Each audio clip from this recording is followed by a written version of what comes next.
Welcome, welcome. Hello, hello. Welcome to the People's Receipts. I missed you guys too. I just could not keep my ADHD medication down yesterday. I could not think. So trust me, it's better I took a day off than you guys see what my brain is like that.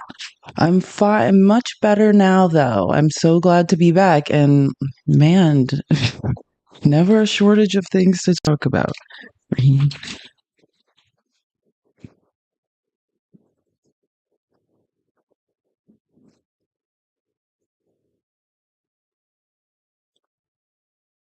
Okay, almost done.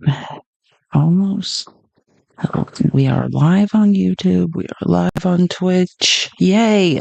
Hello, hello. Great to see you too.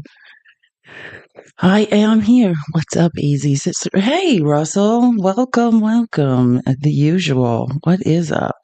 So much. Now we're doing car commercials from the White House. That's what's up.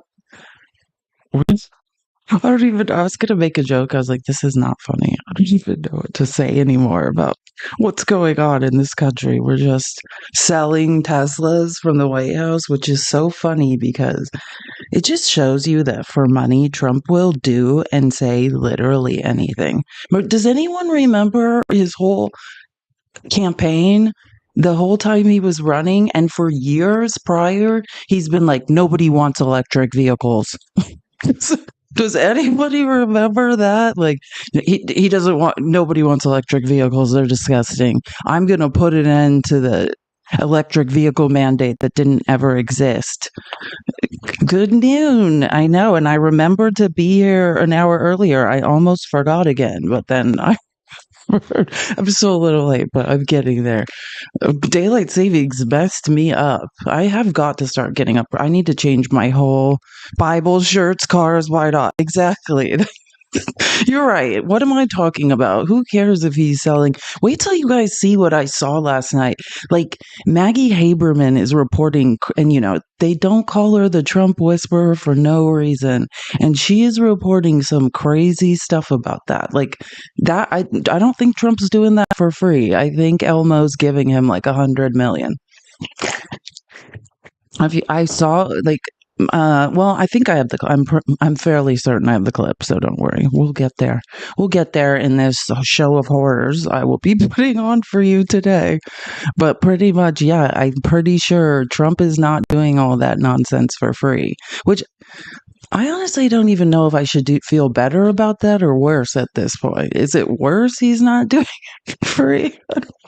I don't know. I have no, I know he doesn't do anything for nothing, right? Even though it is, I mean, at any time, Elmo can just stop. You know what I mean? You can go back to your job and all of your businesses that we all funded and enjoy running them. You can stop with the conflicts of interest and maybe people will stop pushing your cars into the Pacific Ocean.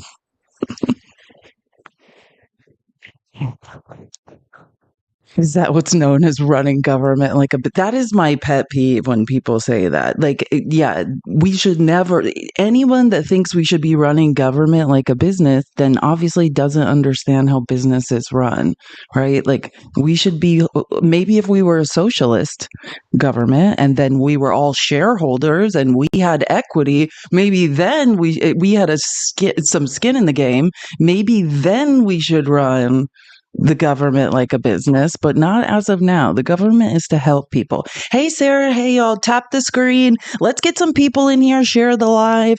Tap, tap, tap. What time? Let's see. Hold on. Let me make sure. Oh, no, I did reset the goal. I think we're good. Okay. I'm going to just get going because I actually have a lot to talk about today. But actually, let me see what my goal things are. I'm just wondering why they're not visible. I don't have, wait, let me see. Let me write something in the chat and see. You guys tell me also. Something might be wrong with TikTok Studio. Hold on.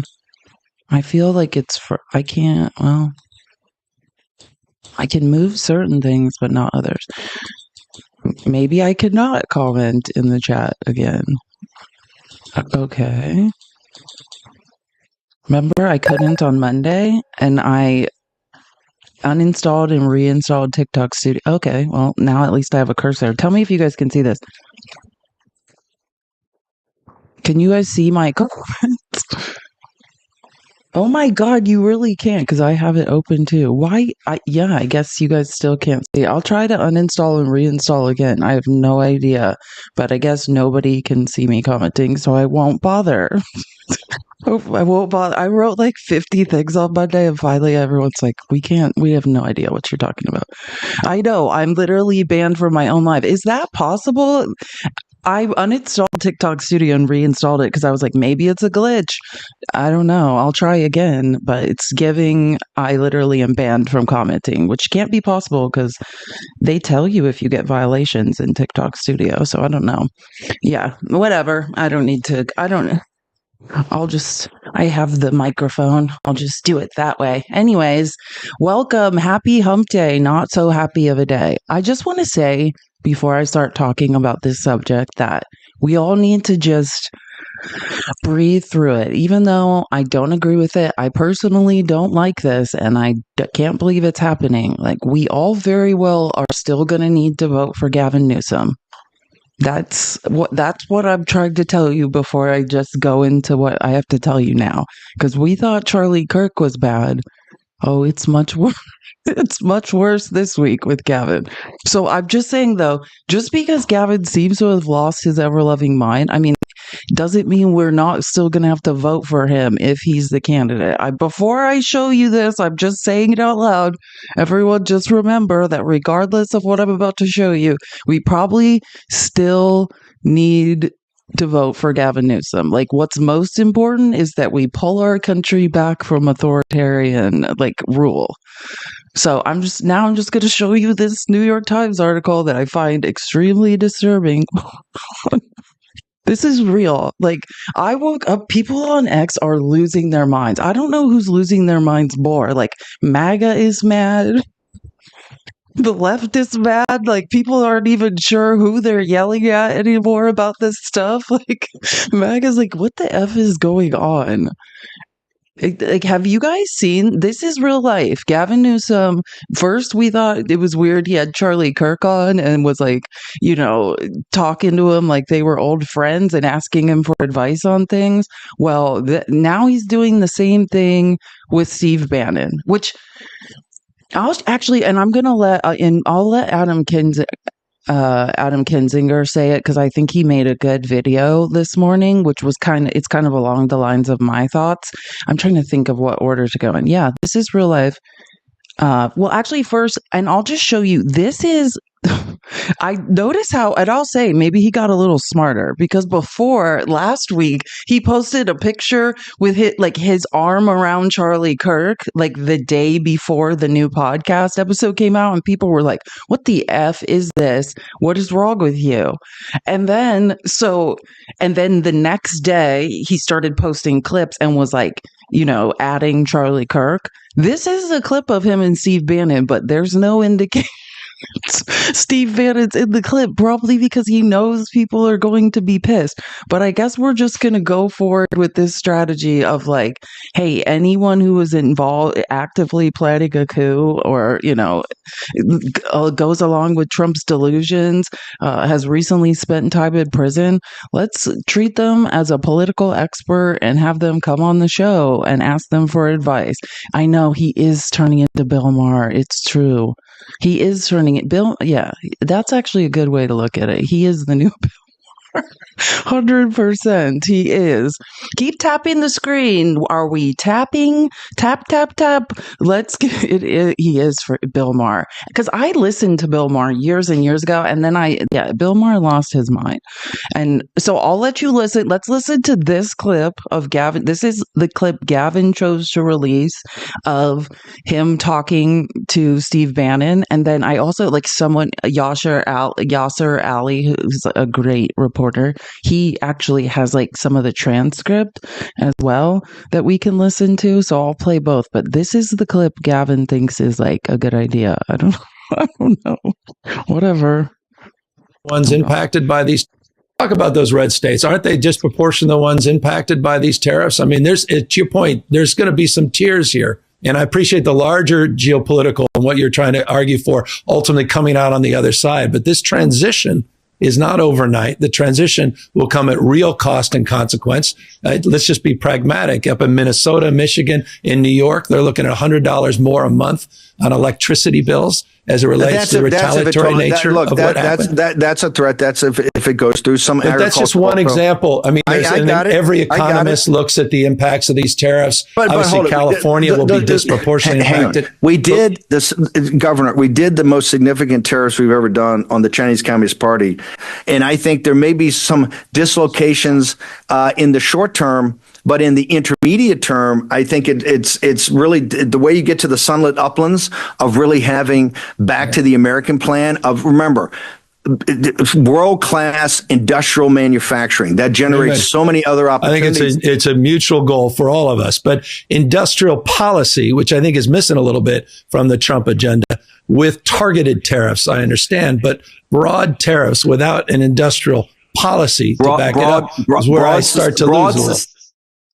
Yeah, it's almost like we're debating a pocket full of dreams here. We've got a guy recently, like a literal guy who helped plan a coup and is a Christian nationalist / white nationalist and a liar, is now having conversations with Gavin Newsom about bringing manufacturing back to America. Hey, which one of you are going to tell corporations that they can no longer have their manufacturing plants in other countries where they can charge slave wages? Who's going to be in charge of that? You get back to me on that. This is ridiculous. We're literally debating things that cannot ever happen and will not ever happen. Okay, you guys tell American corporations to build factories in here, and then they have to pay American wages and can't utilize undocumented immigrants or anything. I'm sure it's going to go exactly the way you think it is. And anyways, that would be how, like, decades down the line. Like, you act like you could just start move your manufacturing plant and start doing that now. Like, the conversation is delusional, period. But what I want to show you guys, because I think Adam Kinzinger nailed it. Like, this is him this morning. He's like, I just woke up, like, thinking we were going to be talking about something else today, and then I see that Gavin Newsom is chatting it up with Steve Bannon, which this is my point. Like, I will never forget as the people who were on the J6 committee, the January 6th Select Committee in Congress, what has been done to them, the Capitol police officers, anybody who tried to do what was right. People lost their careers. Like Adam Kinzinger lost his career. They primaried him because of his support, or because he did the right thing when it related to January 6th. And now we're basically sitting here while Gavin Newsom is chatting it up with Steve Bannon. It seems like we have entered crazy town. I woke up this morning fully expecting the outrage of the day to be something that, like, Trump did, or the fact that Jared Golden, a Democrat, voted for the continuing resolution last night, which is also insane. And then I see this. I see that Gavin Newsom has decided to invite Steve Bannon on his podcast, and they're going to have just a wonderful conversation. Last week, he had Charlie Kirk on his podcast. That I didn't get extremely outraged about, even though Kirk is one of the bad guys. Bannon is the author of this chaos we're seeing right now. Bannon is the one that says you need to flood the zone with shit. Bannon is the one that has basically authored where we are and what Donald Trump wants. And because Gavin Newsom wants to run for president and thinks he's going to be this healer, he brings on this nationalist.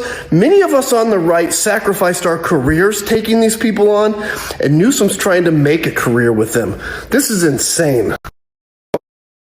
I completely agree with him. I was going to play part of the transcript, but I don't even want to play it. It's like every time I listen to Adam Kinzinger say this, it's just, why am I sideways? I'm not sideways. I'm watching my live on another phone. I don't think I'm sideways.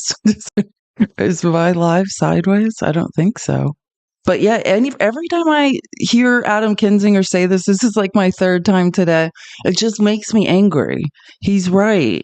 Like, there's no reason to be doing this, Gavin. And I get it. This is the thing. Steve Bannon supporters are not the voters that you're going to pull from the center, right? In order to win an election. That's what I'm confused about. Like, it's not like you're going to like, okay, let's just get someone who kind of agrees with Trump or is kind of okay with it.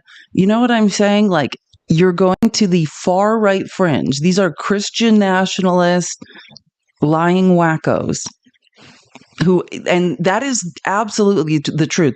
Every time you hear a Republican say flood the zone with shit, that was Steve Bannon. That is his idea. If you read right before Jack Smith was like, whatever you want to say, like summarily fired, kicked out, and he released like part of that report of, hey, here's all the things like people don't know about the January 6th federal indictment.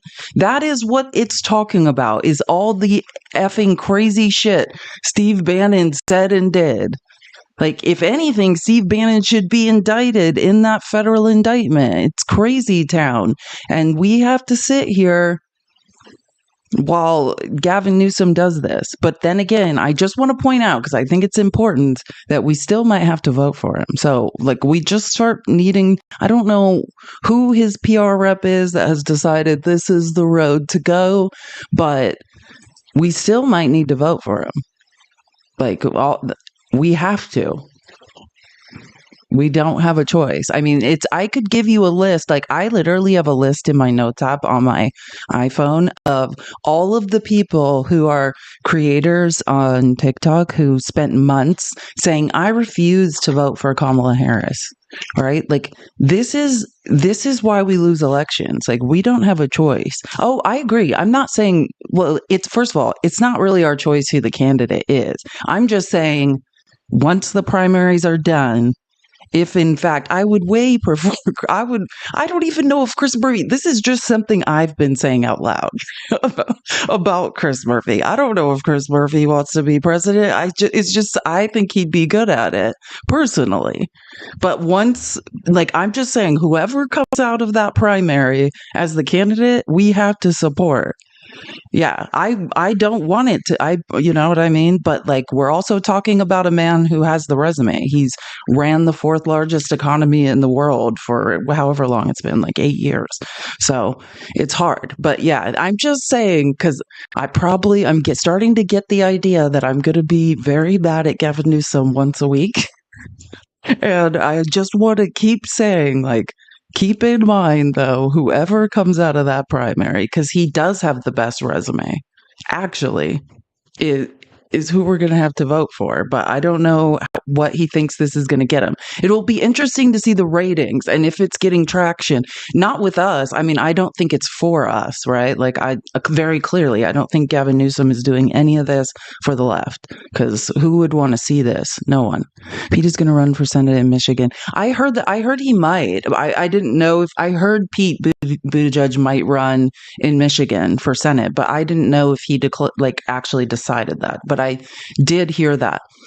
I don't know. I think Harris, if anything, and this is my opinion, but what makes the most sense for Kamala, she should run for governor of California, probably. Like, I don't think she's going to run again. I don't know, but to me, what she should do is probably run for governor of California. I haven't heard anything one way or the other. I heard other people talking about it, and there's definitely, I think, maybe an exploratory committee looking into her possibly running for governor. Katie Porter might run for governor of California. Well, there you go. Either or, but I'm just saying I mean, if she doesn't have the resume for that, then we are in doomsday. Anyways, I'm just saying, once a week, we're probably going to be very angry at Gavin Newsom. And I'm just pointing out that we still need, whoever comes through that primary, we are going to support like our lives depend upon it, because that's the real. We went over this. When were we? Monday. We were talking about Bernie. We looked it up. I think, correct me if I'm wrong, because, I am wrong a lot, especially this week since my ADHD medication has failed me. But I think he's like 83. I'm not saying anything. Bernie Sanders is right now on an election tour. He's doing an amazing job. I love Bernie Sanders. That's why I was saying maybe Robert Reich should run, because the closest person, like in terms of Bernie's rhetoric and who is like pro-labor and wants to help the average American worker, and that's his only focus, is Robert Reich. So I actually think Robert Reich should maybe consider it too. I agree. Bernie's message, the message of, hey, help the middle class, we need to make wages higher, all of these things, that would be amazing. Yeah. I also like Jasmine. Like, I think, and then the other thing we were talking about on Monday, just as a reminder, is it's my opinion, we should not put up a candidate who's not talking about healthcare.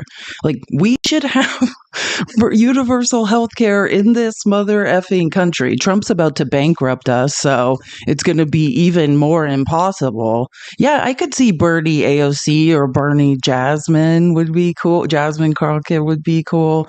But yeah, I mean, how many people have come out of the house to be a VP candidate? I don't know, but times are crazy, right? Jasmine's the best communicator right now in the house. So I really don't care if she has the resume or not at this point. I know she's the most effective communicator that we have, right, in my opinion. People listen when she talks, even if they don't want to. But anyways, let's just get off that, because Gavin is super. That's how the first thing I saw when I woke up this morning. I was like, great, let's keep embarrassing us. But let's talk about the stock market crashing.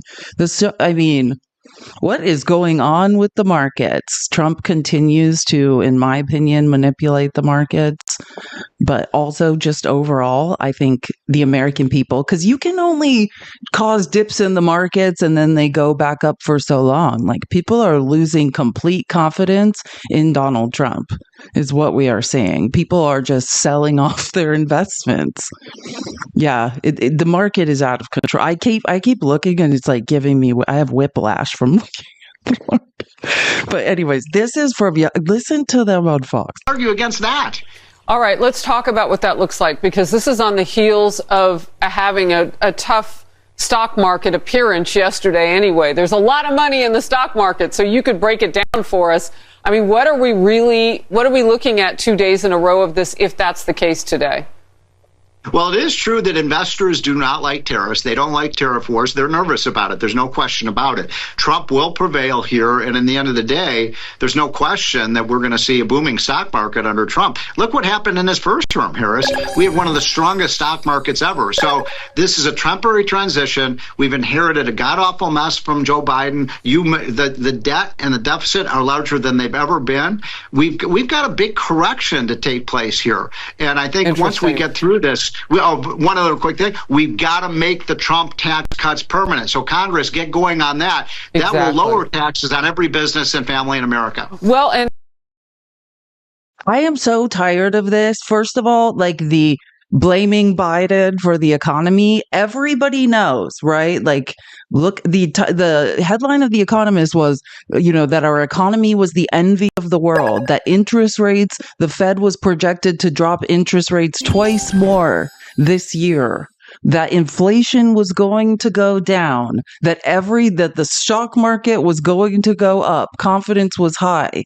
And I was talking about this on Monday, how my biggest fear was that he was going to inherit this economy and then take credit for it. And we were going to have to listen to Republicans be like, see, look what Trump did.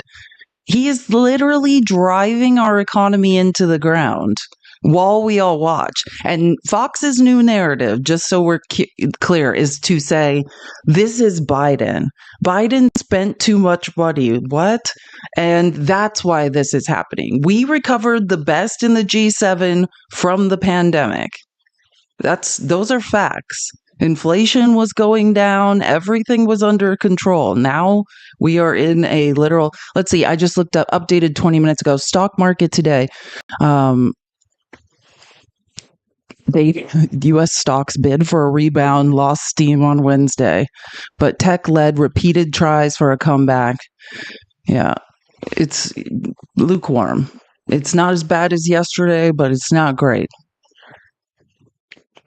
And I think like, this is what scares me the most. This is Rand Paul. This is the senator from Kentucky that, I mean, he says he's a libertarian. I would say he doesn't know what a libertarian is. Like, libertarians don't even believe in borders or, acknowledging states as a whole. And by states, I mean governments.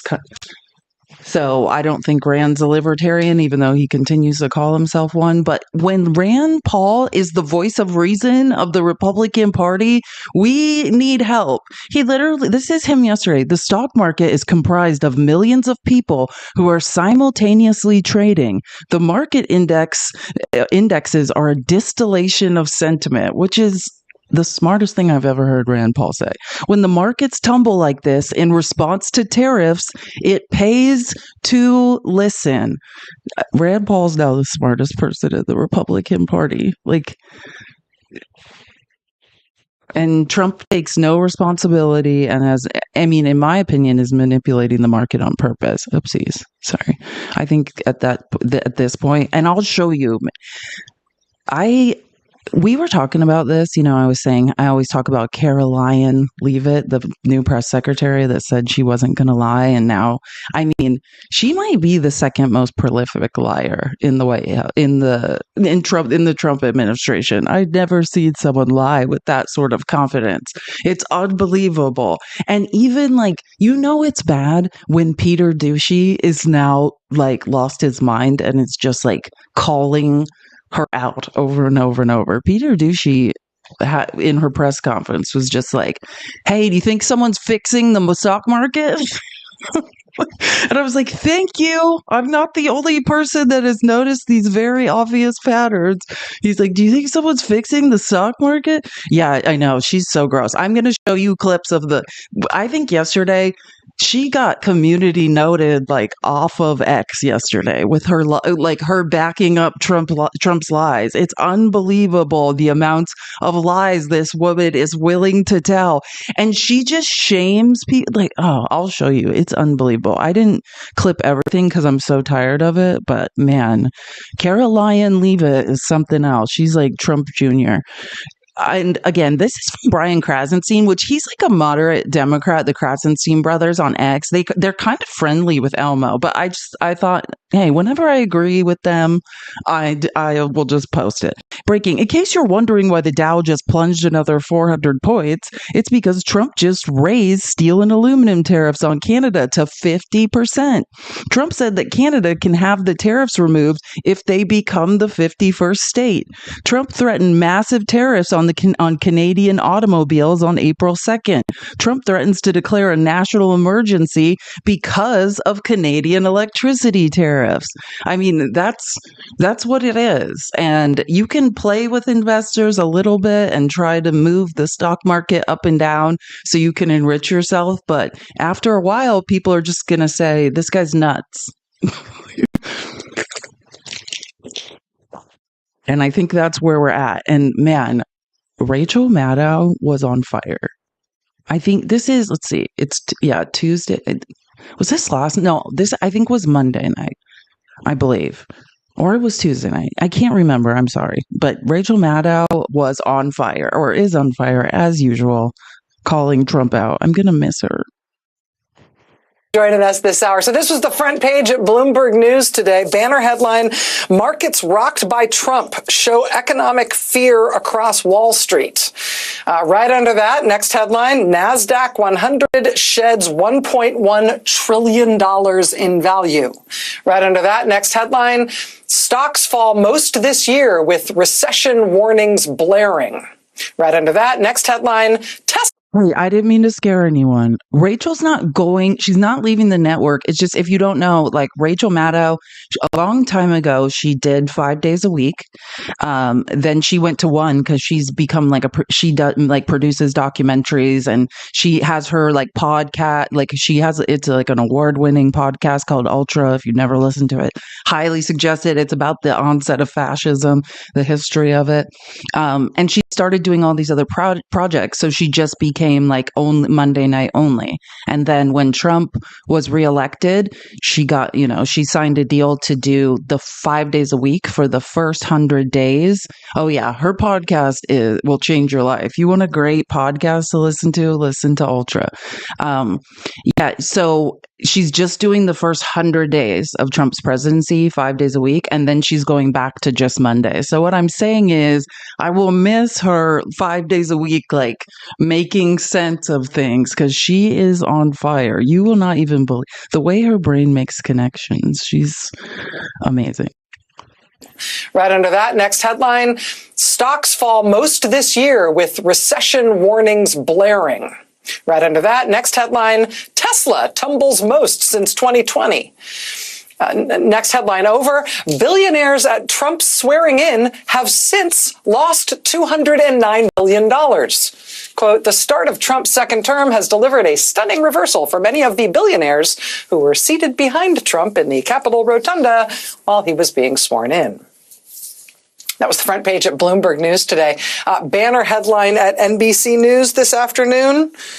Quote, markets suffer brutal sell-offs as recession fears grow. This was the banner at USA Today. Quote, stocks plunge amid recession fears. Here was CNBC. Dow tumbles nearly 900 points. NASDAQ suffers worst day since 2022 as recession fears erupt. Tesla shares plunge 15%. That's in a day, suffering steepest drop in 5 years. Musk says he is running his businesses, quote, with great difficulty as shares tank. And it just keeps going. I mean, how specific? Why doesn't Elmo go back to his job then? Because, he's beholden to Tesla shareholders and like he is running that company into the ground. So either they should replace him. I mean, because you have a fiduciary, I'm talking about legally, he has a fiduciary responsibility to the shareholders of Tesla and he is running it into the ground. So either he needs to give up his job, the board needs to replace him. I wonder I can't remember, does he have a controlling interest on the board? I mean, obviously, otherwise any sane people would be like, if you're going to continue down this path, we need somebody else to run Tesla. Yeah, unless he can, I mean, Tesla will be fine. Elmo's a scientist, as we all know. Just ask that rocket that just exploded. You want to get tariffs are lose-lose for U.S. jobs and industry, economist says. BlackRock executive says Trump deportations will have severe impact on agriculture and construction. Fintech, meaning financial technology stocks, plummet as Wall Street worries about consumer spending.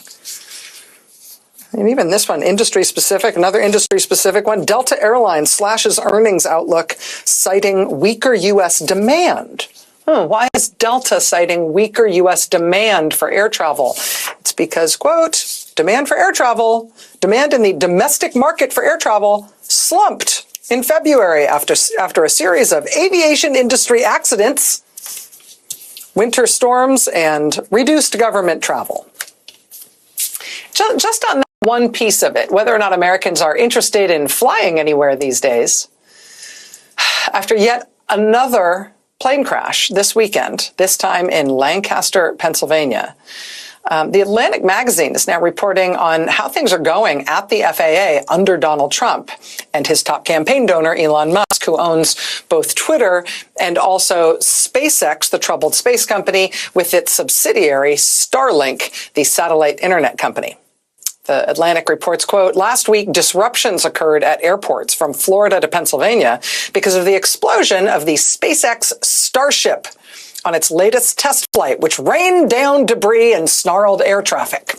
When these disturbances occur, sometimes suddenly, it falls to aeronautical information specialists to update charts and maps and flight procedures that each day guide more than 45,000 flights and 2.9 million passengers across America's more than 29 million square miles of airspace.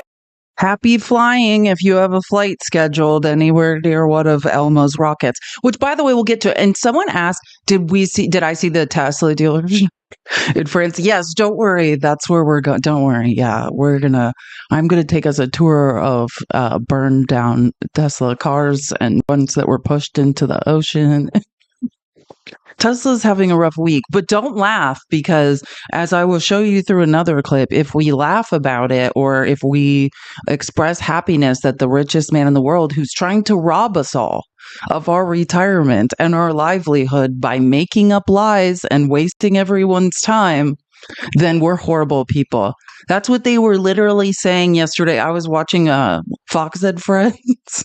They were like, it's despicable that people are happy that Tesla's failing or that a rocket crashed. It's not that people are happy. It's just, hey, I guess all the inspector generals that didn't award Elmo contracts were right about his shitty products. I guess that's why Elmo couldn't get those government contracts any other way than literally taking over the government, bribing the most bribable man in the country, taking over the government, breaking into it with a bunch of 19-year-olds, firing a bunch of people, and then reassigning government contracts to himself. I guess that's the only way to win. But I mean, you tell me. I'm not a capitalist myself, but in capitalism, the cream is allegedly supposed to rise to the top. If he had the right product for the right job at the right price, the market will bear what it will bear. Isn't that what you capitalists are always saying? Then he would have gotten the contracts in the first GD place. And then based on how, random people in the dead of night were able to completely incinerate Cybertrucks like that, like hollow them out. I don't know if he should be using them for military vehicles. It's not looking super safe at this point for our military to be in those things. They look like they will incinerate. I don't understand how those could be in one piece. Night falls and then they are hollowed out. Like, what is the temperature they had to burn at to look like that? Quote, Trump's drive to downsize the federal government, as directed by Elon Musk's Doge initiative, is drastically reducing the number of aeronautical information specialists and other workers in critical safety roles at the FAA. Interviews and internal FAA records show that as many as 12% of the nation's aeronautical information specialists have now been fired or have exited the agency. 12% of everybody who has that job in America is gone since Trump took over. Aeronautical people who are supposed to keep us safe. 12% of them are gone. Nobody worry about. I'm supposed to get on a plane in like 2 weeks. Say goodbye to me now. Just know this could be my last 2 weeks with you guys. Is gone since Trump took over. Aeronautical information specialists, the people who reroute planes when bad stuff happens. This, of course, comes after the New York Times reported on a confrontation a few days ago at the White House between Musk and the Fox Business Channel host who Donald Trump saw fit to install as our nation's transportation secretary. Quote, Mr. Duffy said the young staff of Mr. Musk's team was trying to lay off air traffic controllers. Quote, what am I supposed to do? Mr. Duffy said, I have multiple plane crashes to deal with now, and your people want me to fire air traffic controllers? It pains me to say this, and we talked about this last week when I acted out this meeting, but now the only thing between us and absolute idiocy and authoritarian delusion is Lil Marco, a washed up reality star from Real World Boston, and apparently Doug Collins, the Veterans Affairs guy. Those are the only three people who had the nerve to even confront Elmo in that meeting. Who knew the washed up reality star had it in him? Like, I want to just be like, he's not qualified, but he seems, at least he has a mouth and is using it. So apparently that makes him more qualified than most of the qualified people. And stick a pin in that for a second. We'll come back to the president's top donor and what he's doing to American air travel in just a moment, and how we ought to be thinking about that given what's going on in the news right now. But as the markets crash today, and as Wall Street and the business sector and economists broadly start to righteously freak out about what the American people have wrought by reinstalling Donald Trump in the White House,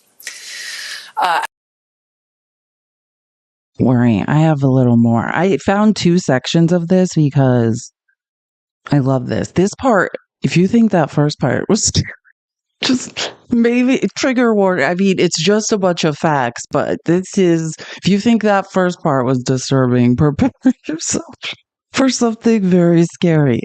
Like, I was watching this and I was just like, should we give up?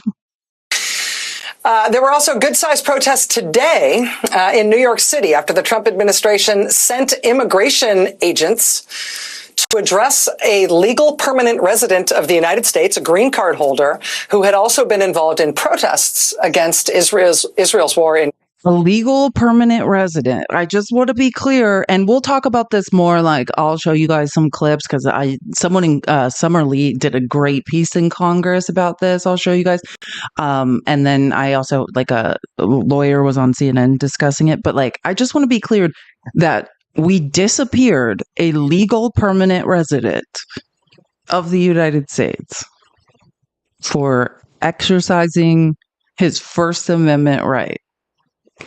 Like, I don't know, legal permanent resident. This is not an undocumented person. Not that that should happen anyways, but we have disappeared a legal permanent resident. Like, this is the scariest thing. If we will do that to a legal permanent resident, please understand that it will happen to us.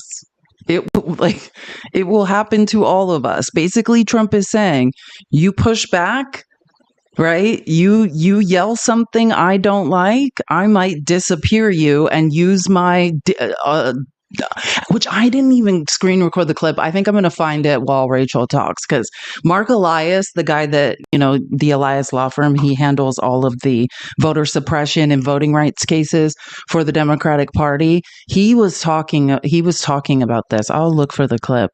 Gaza at Columbia University. Tonight, a federal judge in New York has blocked the Trump administration from deporting that young man and forcing him out of the country, despite the fact that he is a legal permanent resident and has a green card.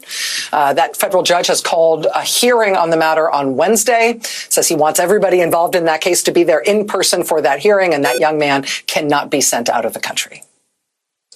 In this case, the administration has made clear that's not only something that just want to be clear. I don't know what that beeping is. It has stopped me. It's in the recording, but it's not. It's nothing to worry about. It is. Want to do. It's something they want to do specifically and only because of this man's political views. There's no criminal allegations against him. There's no, material support of terrorism allegations against him or anything. There's nothing. They just don't like his politics, and they see that as reason to revoke his legal status in this country and try to force him out. Secretary of State Marco Rubio, in addition to defending and advancing that, also joined with Elon Musk this weekend in a bizarre attack on our ally Poland. I mean, just for context here, many observers believe that after Trump gives Putin free rein to do what he wants in his war in Ukraine, Putin will keep going and push into Georgia in the south, which he already invaded in 2008. In the southwest, he's already got a big footprint in Moldova. He appears to be aggressively meddling in the government and elections of Romania already. And of course, due west of Ukraine, sharing a long land border with Ukraine, is our very close ally, Poland. This weekend, President Trump's top campaign donor, Elon Musk, tweeted insults at the foreign minister in Poland and bragged about how Ukraine would collapse without what he called my Starlink system. My Starlink system. That's his satellite internet terminals that are widely used in Ukraine and that Poland mostly pays for. Secretary of State Marco Rubio then jumped in on that and demanded that the Polish foreign minister should say thank you to Elon Musk. What? And There's a lot to say about this radical 180-degree shift the United States is currently making, switching sides in the world and in the war to join Russia and turn against our allies. I mean, Poland has just announced that it's now going to require every adult male in the country to undergo military training, and they are going to more than double the size of their army. And that is not because they're trying to make anybody feel impressed about their defense spending. It's because they're expecting to soon be at war with Russia, because they're expecting Russia to invade them. France has announced that now that the United States no longer appears to be allied with Europe, and it has been our nuclear umbrella that has been seen as the primary nuclear defense of Europe, President Emmanuel Macron of France is now saying that since the United States no longer appears to be allied with Europe, it may have to be France that posts its nuclear weapons as protection all over Europe now. They're talking about wildly expanding the nuclear deterrent afforded by France in Europe. Both Poland and Germany are also now talking about getting their own nuclear weapons. Oh, good. Trump has meanwhile just cut our support. Oh, good. I love Rachel. The sarcasm is just, it is A plus plus with the dark side. Oh, good.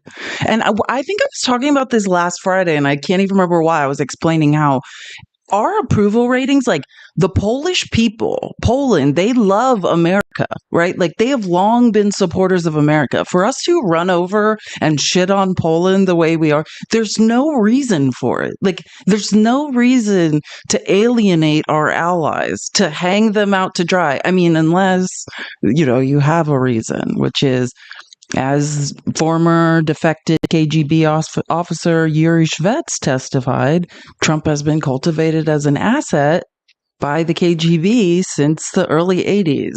And I mean, that is the only reason you would betray every ally we have. We've built all these relationships. I just want to give an example of, hey, you want to not waste taxpayer dollars?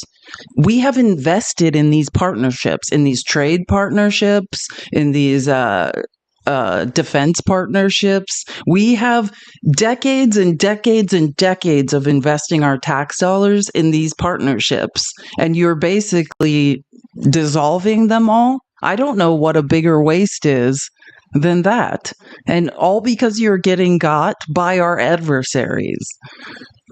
For nuclear nonproliferation detectives all over the globe. These are the people who hunt for those who are trying to illicitly acquire nuclear weapons or materials. They work all over the world, including Iran.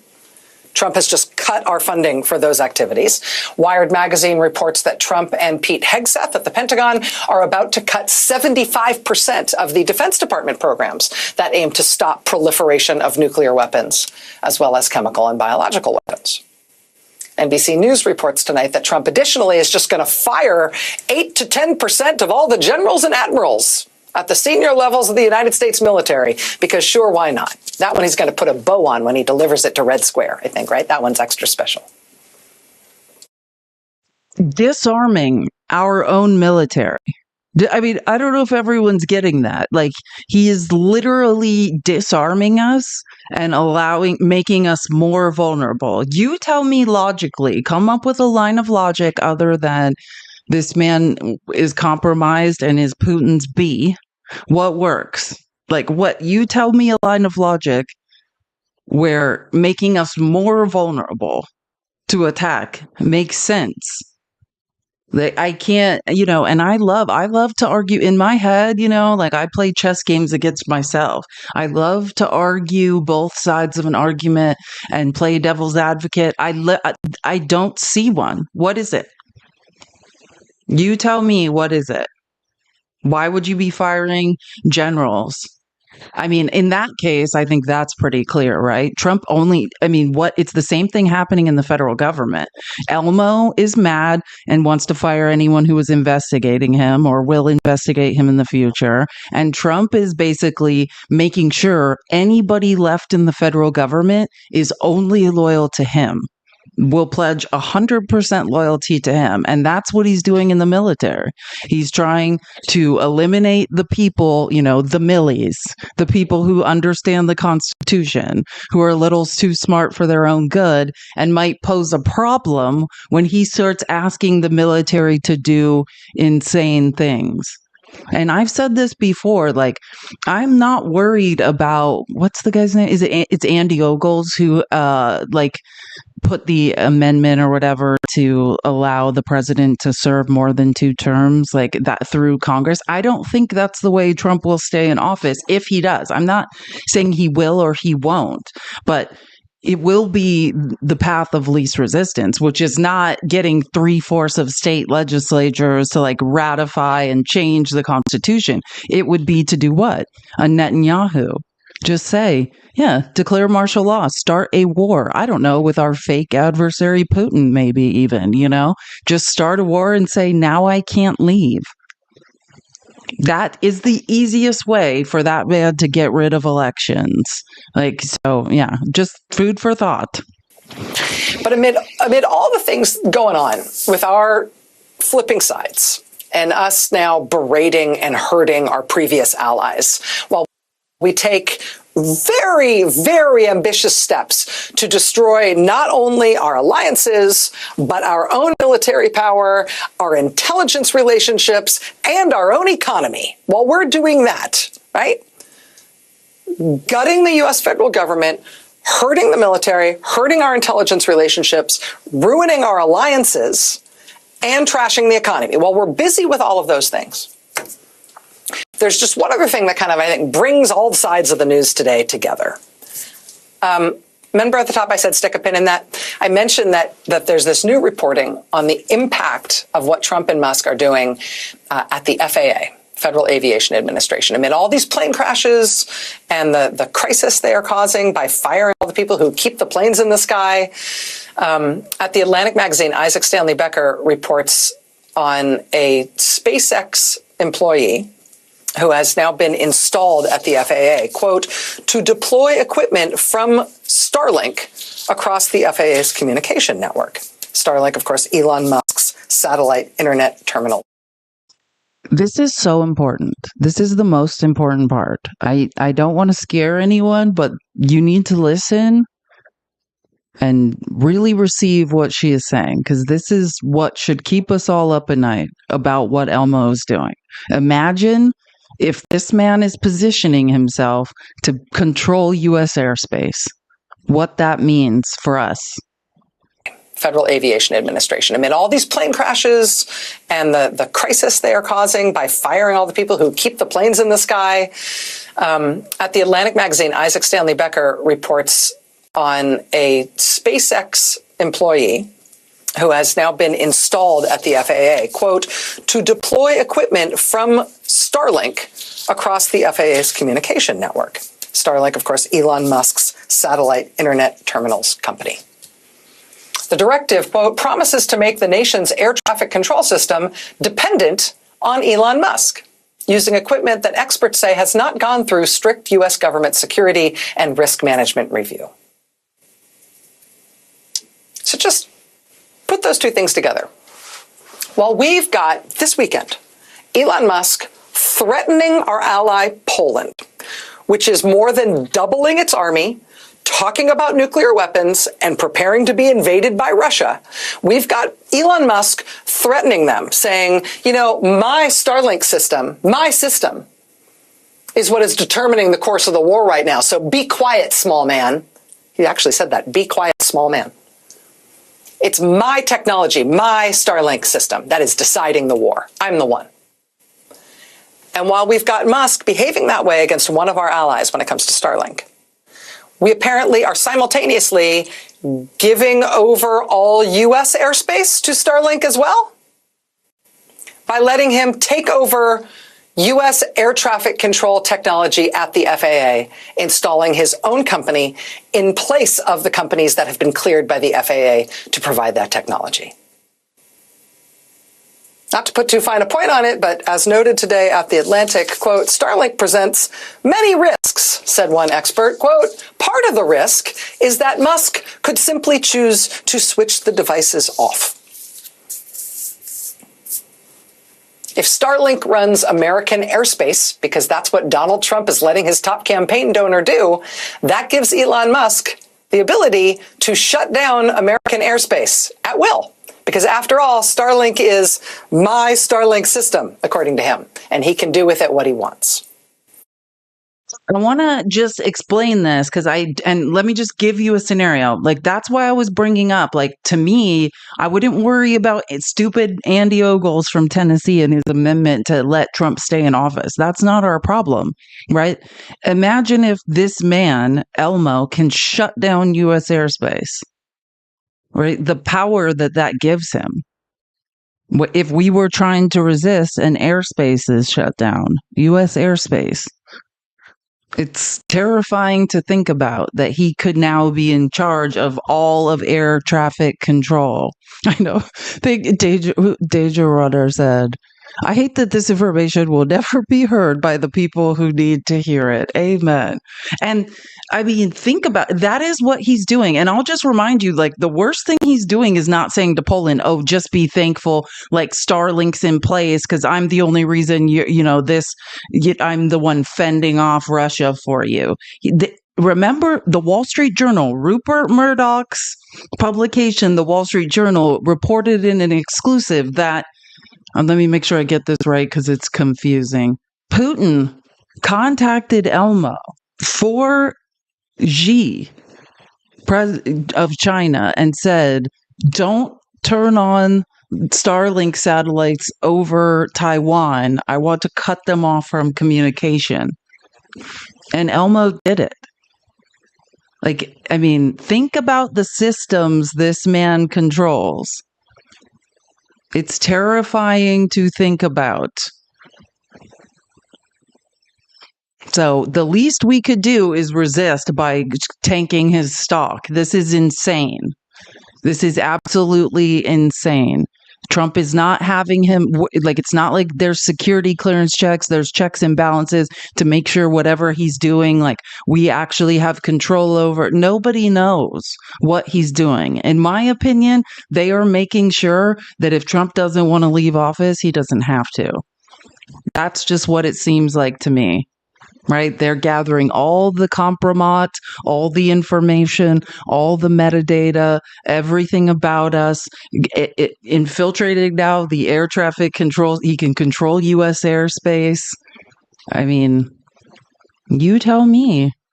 And this is, oh my gosh, this is crazy. Like, I didn't even know about this until I started making this outline today, because there's so many examples of Donald Trump weaponizing the DOJ. Right. But we all know Trump long has had these like pay for pardon schemes going on. Right. And this is an actual pardons attorney for the Department of Justice, which I'm like, I feel like this isn't being reported on. Like, when I was listening to this, I was like, what the is going on? Oh my gosh, Sue, thank you so much for the $25.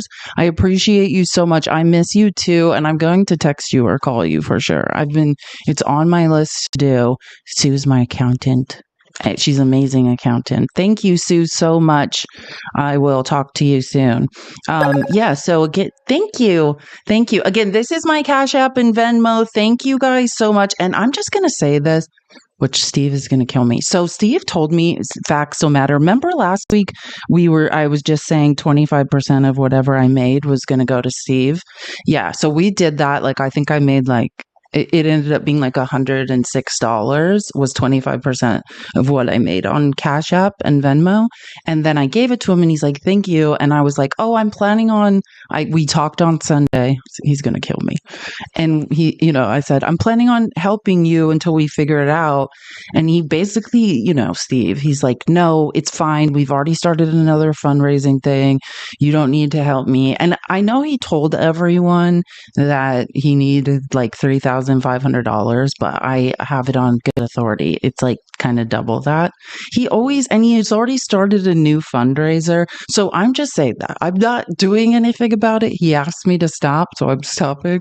But I'm just saying, Steve's such a nice guy who won't let anyone help him. So again, his lives are 8 a.m. Pacific, 12 p.m. Eastern. If you would like to support him, please do, because he's so kind and so thoughtless, and literally started another fundraiser. I can't remember for who. He was telling me on Friday, and I'm just like, did he say 7,500? Okay, because someone told me in his live he said it was like 3,500, and I was like, what? No, it's Facts Still Matter. Sorry, if you don't know him by Steve, I think we all probably know him more by Facts Still Matter. So I'm just saying, I just want to make sure Steve has what he needs. Like he paid it out of pocket. So, anyways, I'm like talking about him like I'm worried about our friend Steve. I just want to make sure he's okay. And he always selflessly works. Yeah. Oh, if you don't follow him, Sarah, you're gonna love him. Like he's absolutely amazing. Like a true ally. And has an amazing morning show. If you're up early enough, if you're up on Eastern time, such a good show to listen to. Anyways, so I'm gonna try to get this right. So Chris Hayes, and not just Chris Hayes, this Caitlin Collins had this same woman on. This is a DOJ employee who was just fired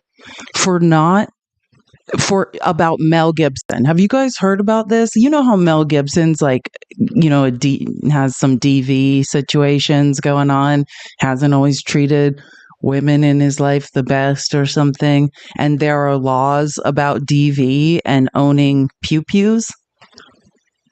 Well, this DOJ lawyer who works on pardons for Trump is now being fired, and I can't even believe this situation was real. Like, you think the Eric Adams stuff is bad? If you won't do exactly what Trump says to do, no matter how unethical, no matter how much it doesn't make sense, then get the F out. And I think she makes such good points. She's saying, this is my job ethically, is to talk about this. So how does Mel Gibson enter the workflow? So what happened was I was asked to put together a memo for the Attorney General summarizing the cases of 9 of the 95 individuals that my colleagues and I had identified. They had whittled that 95 down to 9, and they asked me to write a memo to the Attorney General recommending that these would be suitable candidates for her to grant this relief of restoring their firearm rights.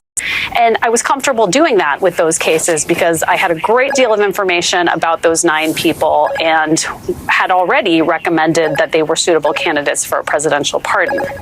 So Mel Gibson did not enter the equation until after I sent the initial draft of my memo to some officials within the Office of the Deputy Attorney General. They received my memo and they sent it back to me with the direction, please add Mel Gibson to this recommendation. This is not a fever dream. This is not a fever dream. I'm just telling you all, this is real life.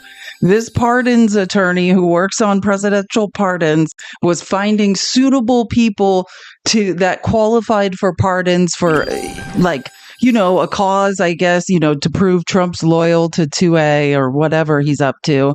And then they're like, yeah, and Mel Gibson too. Mel Gibson must have cut a check, and add Mel Gibson to that list. Trump is just doing anything he wants to do. Anybody who will pay him for a pardon, or in my opinion, I don't know the exact quid pro quo here. I just know the past that people have said that, he's doing a pay for pardon scheme. Maybe Mel Gibson didn't pay him, but somehow I doubt that. I see. And their justification for that was what?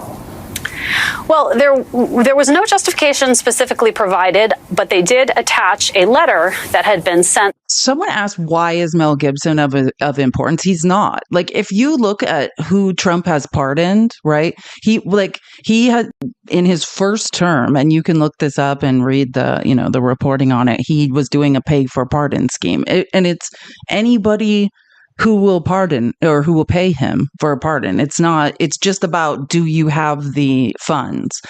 Isn't Mel Gibson also what are they called? Like, is the return of McCarthyism, right? Like Trump's trying, he took over the Kennedy Center.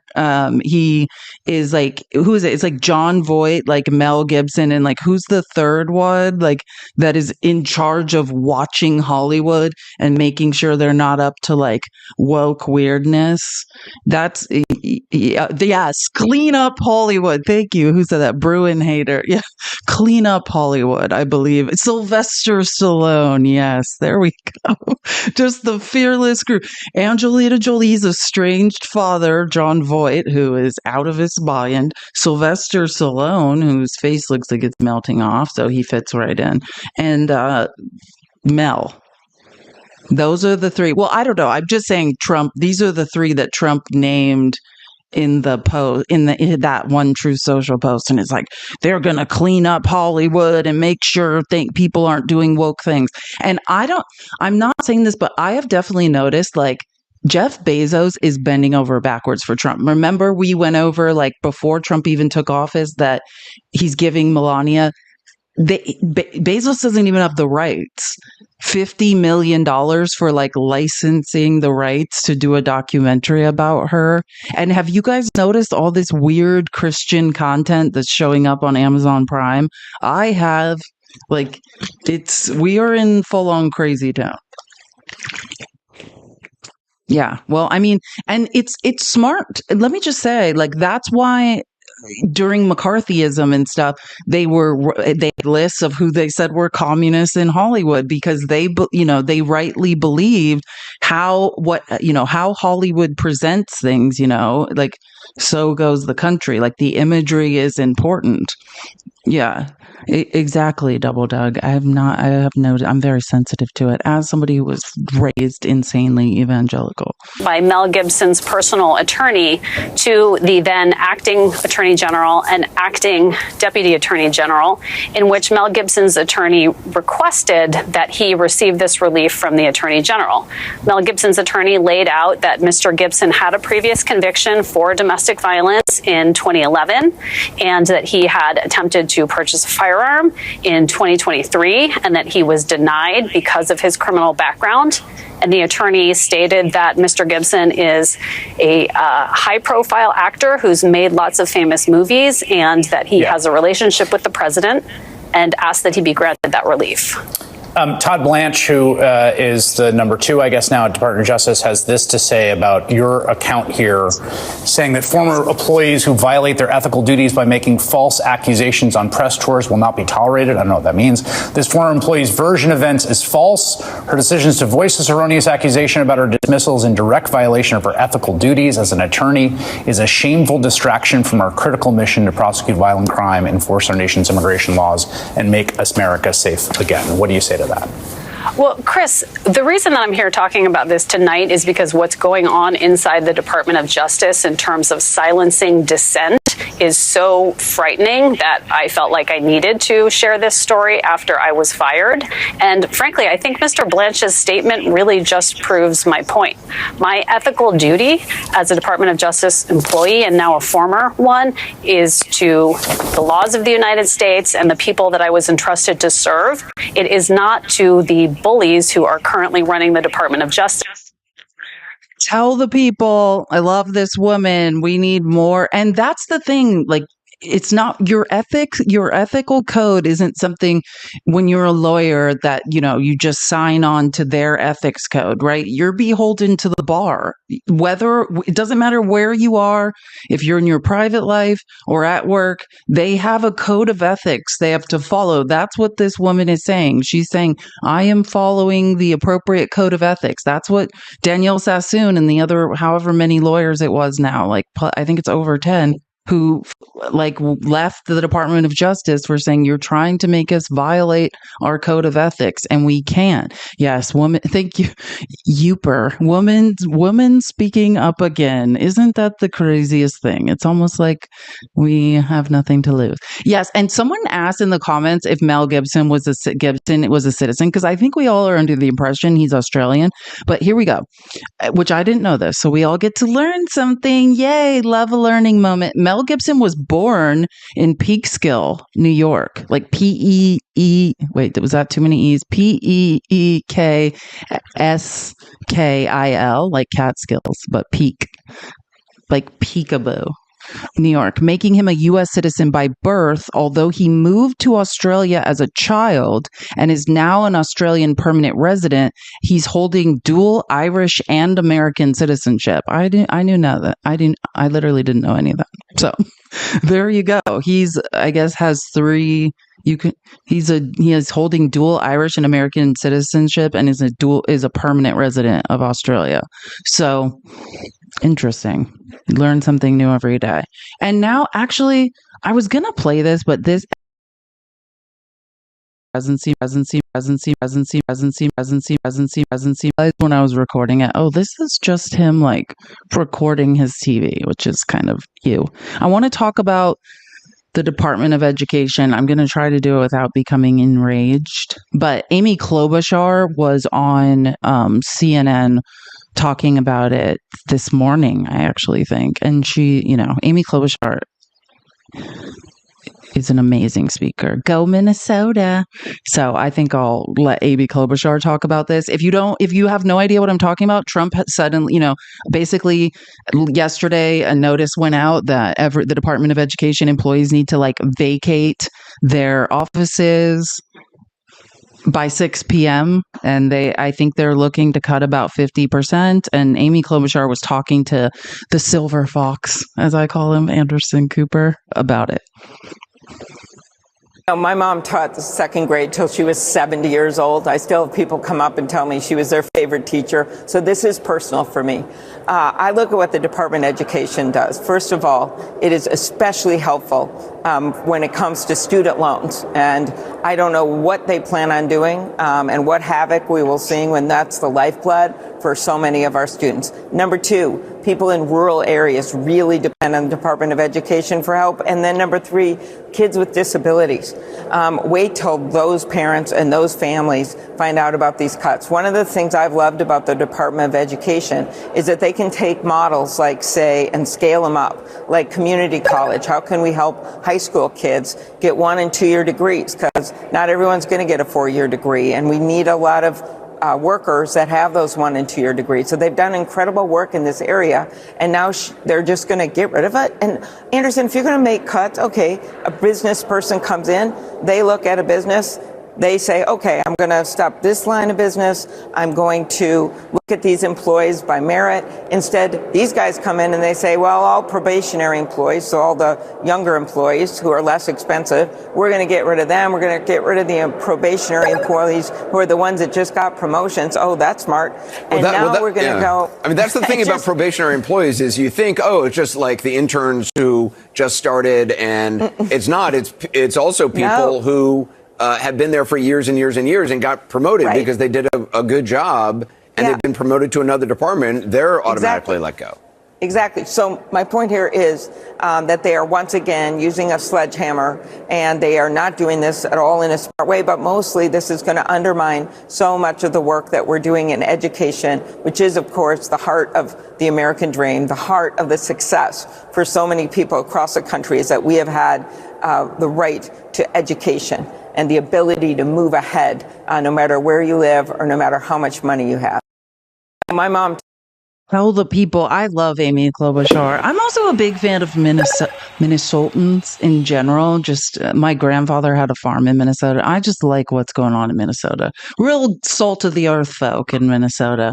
Kraken, thank you for resubscribing on Twitch. I just saw that. You're amazing. Love you. Best mod ever. Thank you for helping me on Twitch. I appreciate you more than you know. And Andy, thank you so much for the $10 on Cash App. Thanks for all you do for us, Andy in Wonderland. I love that name. And I also love, I'm not going to just say your last name, but I also love your last name. I was like, so, I don't know, like I want to like pronounce it so bad. I love your last name. But I won't. That's not a good reason to dox someone. I will resist the urge. But when I heard, I mean, I knew this was coming. So like, if you're wondering like, why do you seem calm about the Department of Education? I'm not calm. Like I am doing my best to just, you know, I don't know. It's hard for me, but yeah, I knew. And the minute I never thought Trump was joking about this, right? Like this is what Project 2025 has long been about, right? And forget Project 2025 and whether you've read it or not, but I just want you to think about what you've heard Trump say about air traffic controllers and things. Think about that, right? When he's saying we need to fire, you know, I don't want any DEI people. Who the Department of Education helps, right? They fill in the gaps.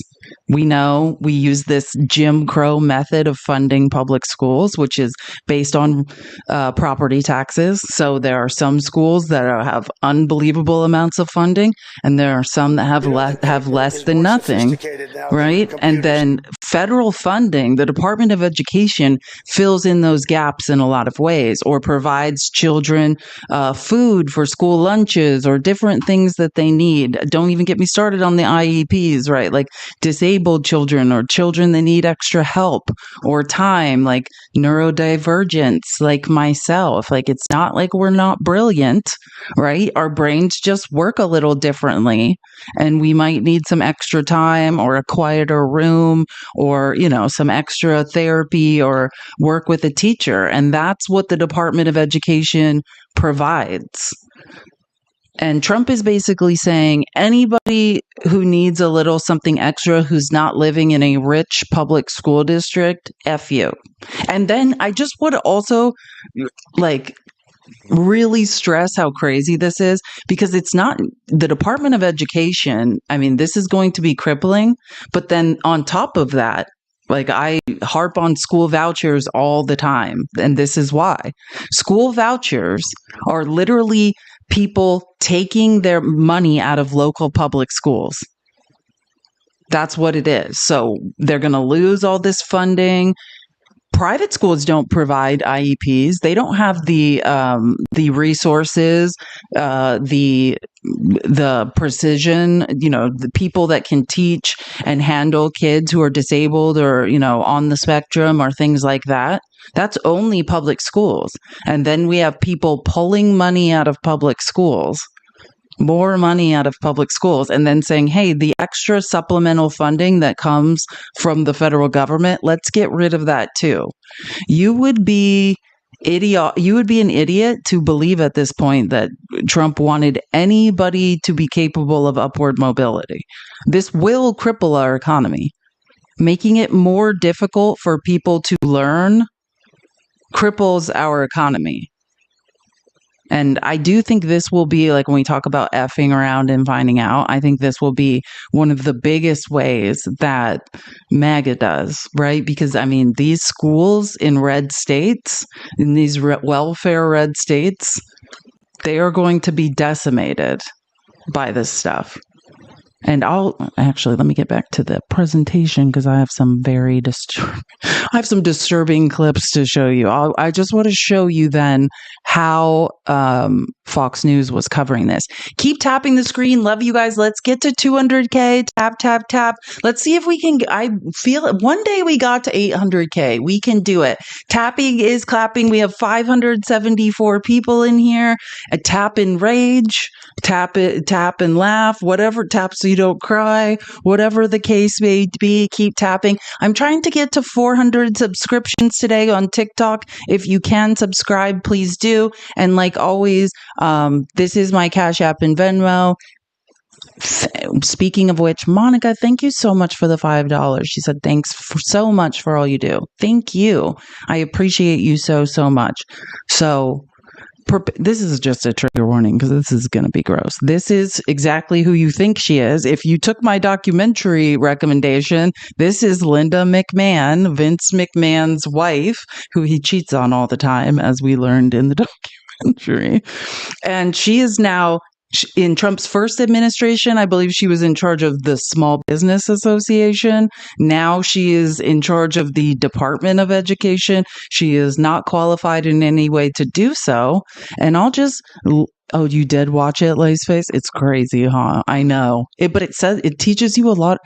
That's all I'm saying is like trauma begets trauma, right? So like when just as someone who's experienced a lot of trauma, I know like the reason is because so did my mother, right? Like I was raised by a malignant narcissist, but what she had to go through must have been horrible. And you learn that about Vince McMahon, right? Is it called Mr. McMahon? I thought it was called McMahon and then someone corrected me. I think it's called Mr. McMahon. It's on Netflix. Thank you for subscribing, Sarah and LRA. Lara. I'm just going to say Laura. 024. Mr. McMahon. Yeah, I think I would type it into the chat, but since nobody can see, no one can see when I type things into the chat, we've determined, so I will save my finger energy. So if someone could type Mr. McMahon, and spell it right, it's spelled weird, but it's on Netflix. It's like 4 parts or something. It is worth the watch. Like I said, part of the way I calm my nerves is watching wrapping myself in a weighted blanket and watching documentaries. Thank you, Juliana. Juliana has spelled it correctly. It's hard to spell correctly. I highly recommend. And Trump idolizes Vince McMahon and the WWE. It gives you a lot of insight into, like, let's say, the type of abuse that creates people like that, and then how that abuse is proliferated when you've become, like, I don't know, devoid of emotion or empathy. Like, it's fascinating. Thank you so much. My name is Danger for subscribing. My name is Danger. Appreciate you so much. So again, trigger warning. Oh, puzzle piece. Hold on, you guys can't hear it, but I promise. I am not a robot, TikTok. Okay, puzzle piece handled. I'll do the gift goal while this plays.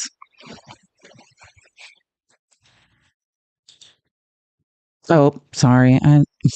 My bad. First, welcome to the show, because you haven't been on in studio with me before. Now, is this the first step on the road to a total shutdown? Yes. Actually, it is, because that was the president's mandate. His directive to me clearly is to shut down the Department of Education, which we know we'll have to work with Congress, to get that accomplished. But what we did today was to take the first step of eliminating what I think is bureaucratic bloat. And that's not to say that a lot of the folks, it's a humanitarian thing too. A lot of the folks that are there, they're out of a job. But we wanted to make sure that we kept all of the right people and the good people to make sure that the outward-facing programs, the grants, the appropriations that come from Congress, all of that are being met, and none of that's going to fall through the cracks. So I can't, even as a former teacher, it's like my hand, I can feel my heart. Like I'm having a PTSD reaction to this. Like I talk about it all the time.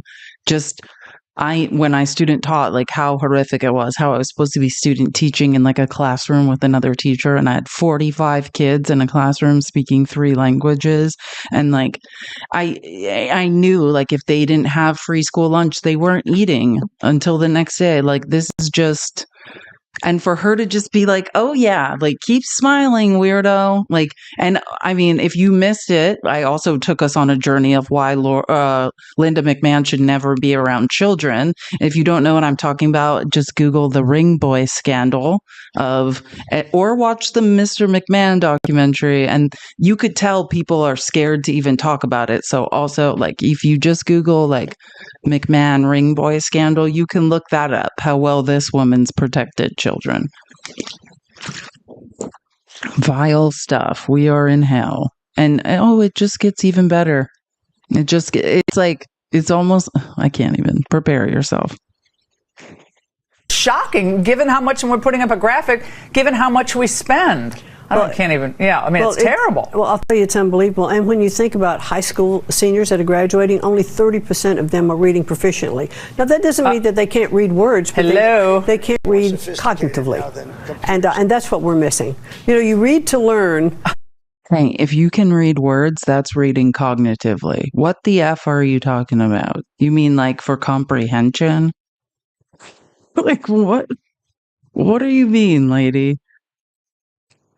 Up until third grade, and then after that, you're learning to read up until the end of third grade, then you're reading to learn. And if you can't read after the end of third grade, you're going to be behind in your reading. And so that's what we have to focus on. Well, so let's cut the funding to all the people that have trouble learning and need extra. That makes sense, doesn't it?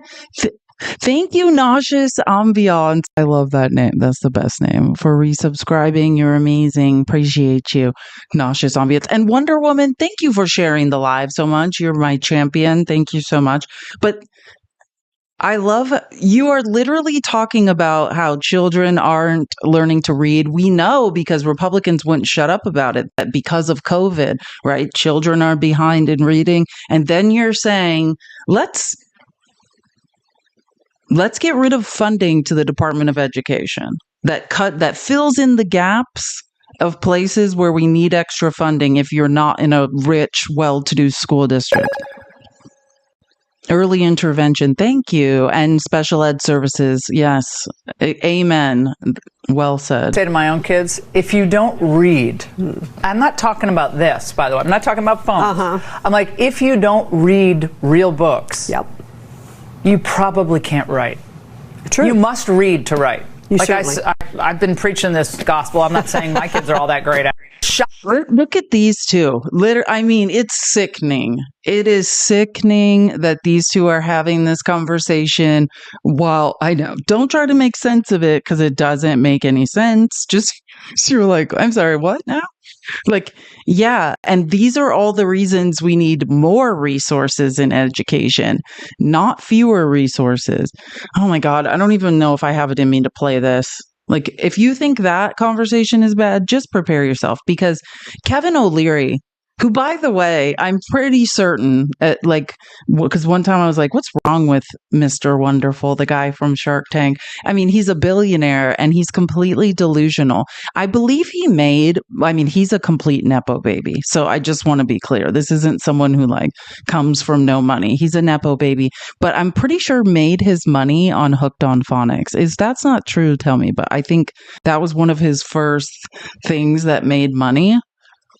And now he's sitting here lying. If you want, and I just want to be clear, this is going to devastate. I mean, people all over the country, but red welfare states, white children in red welfare states, get ready.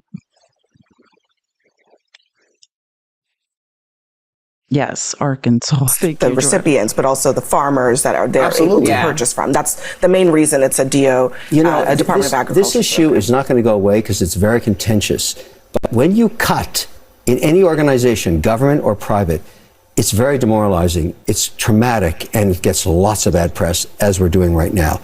But that's why you cut 20% more. I think Elon's not cutting enough. Cut 20% more now. Get your spreadsheet out. These are the names. Whack everybody, and then 20% more, as we do in the private sector every day and have done for 100 years in private equity, and hire back when the organization gels. That way, the demoralization only happens once. You don't want to cut multiple times. More whacking. Let me just, can I explain to you that this is when running. You don't need to explain to me. I know how it works. But no, you don't, because actually I do. I've done it multiple times. But yeah, that's in the private sector, and you cannot run. This is worse than the private sector. You cannot run everyday government the same way you run the fat dripping with waste government. I'm not talking about fat dripping with waste government. What do we have? I told you in the South right now in red state. There's no money in education. There's no fat dripping from anywhere. Do you know the number one cause? What does this have to do with red or blue? Can I finish my question? Do you know the number one cause for children underperforming in schools right now? Bad educators. No, hungry. As a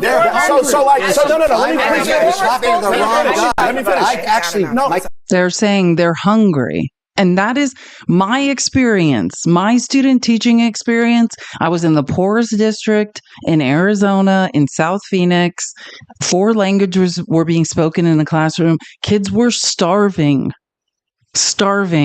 literally starving. Who bought all the subs? I remember Old Soul? Thank you, Sean. Who? I'm trying to say. Oh, you know how it is, guys. You have to tell me who bought the subs because this is really hard. Who bought the subs? Does anyone know? Robert? Or did Robert get a sub? Me. Saint Bart Gaston. Are you French? I love the name Gaston. Thank you so much. You're amazing. Thank you, Saint Bart Gaston. We appreciate it so much. I love the name Gaston. It does remind me. But anyways, just to be clear, they're trying to say hunger. Notice how Kevin won't let anyone speak, though, because he doesn't want to say the truth. And I just said, and I also want to note that he said, my experience in private equity. There is no more corrupt or disgusting place to work on earth or to be a billionaire than private equity. I've showed you guys Robert Reich's videos on private equity. I just sent it to myself again because he's claiming private equity like we should run the Department of Education. That's what they do. They chop up companies. They literally chop up companies, repackage them, and sell them. Like, it's the most corrupt, while like taking advantage of tax loopholes. It's the most corrupt thing ever. I'm not talking about fat dripping with waste government. What do we have? I told you in the South, right now in red states, do you know the number one cause? What does this have to do with red or blue? Can I finish my question? Do you know the number one cause for children underperforming in schools right now? Bad educators. They're hungry. As a no. Let me finish. You're talking to the wrong guy. Let me finish. I actually, my whole career was in education. That's my point of bringing that up to you. Yeah. And so, yes, you had things like the free and reduced lunch program. You had the summer lunch program. Yes. You had programs that were expanded so kids could actually. So I'm not arguing with you about your expertise in the private sector, but what I am saying is that a 20% cut or whack, you're cutting from Allendale Fairfax High School and Birmingham High School. Okay. You're cutting from places that really matter. You want to talk about high schools in America? That's what I did for 14 years. I also was a high school teacher. The recipients. That's what I did for 14 years. I can't even, hold on. I'm going to find this video from Robert Reich on private equity because I want everyone to understand how absolutely corrupt Mr. Wonderful is. I don't think we should. Sorry, someone just texted me and I don't know. Sorry, I don't have my call log linked to my. Someone's going to DC soon. No idea. Oh, okay. Sorry, I had to text this to myself. That's why I'm saying that, because I was like, what? So again, this is a Robert Reich video explaining the private equity, because people don't really understand, like, okay, what is private equity? Is it corrupt? Is it not? Yeah, it is. Shady investors are rigging the economy to get rich by making your life more expensive.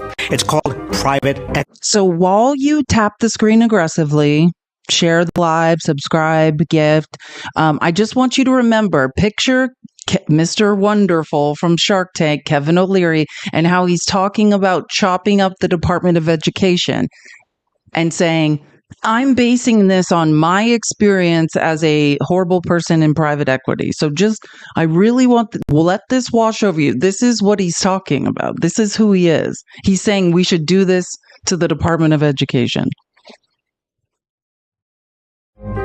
Shady investors are rigging the economy to get rich by making your life more expensive. It's called private equity.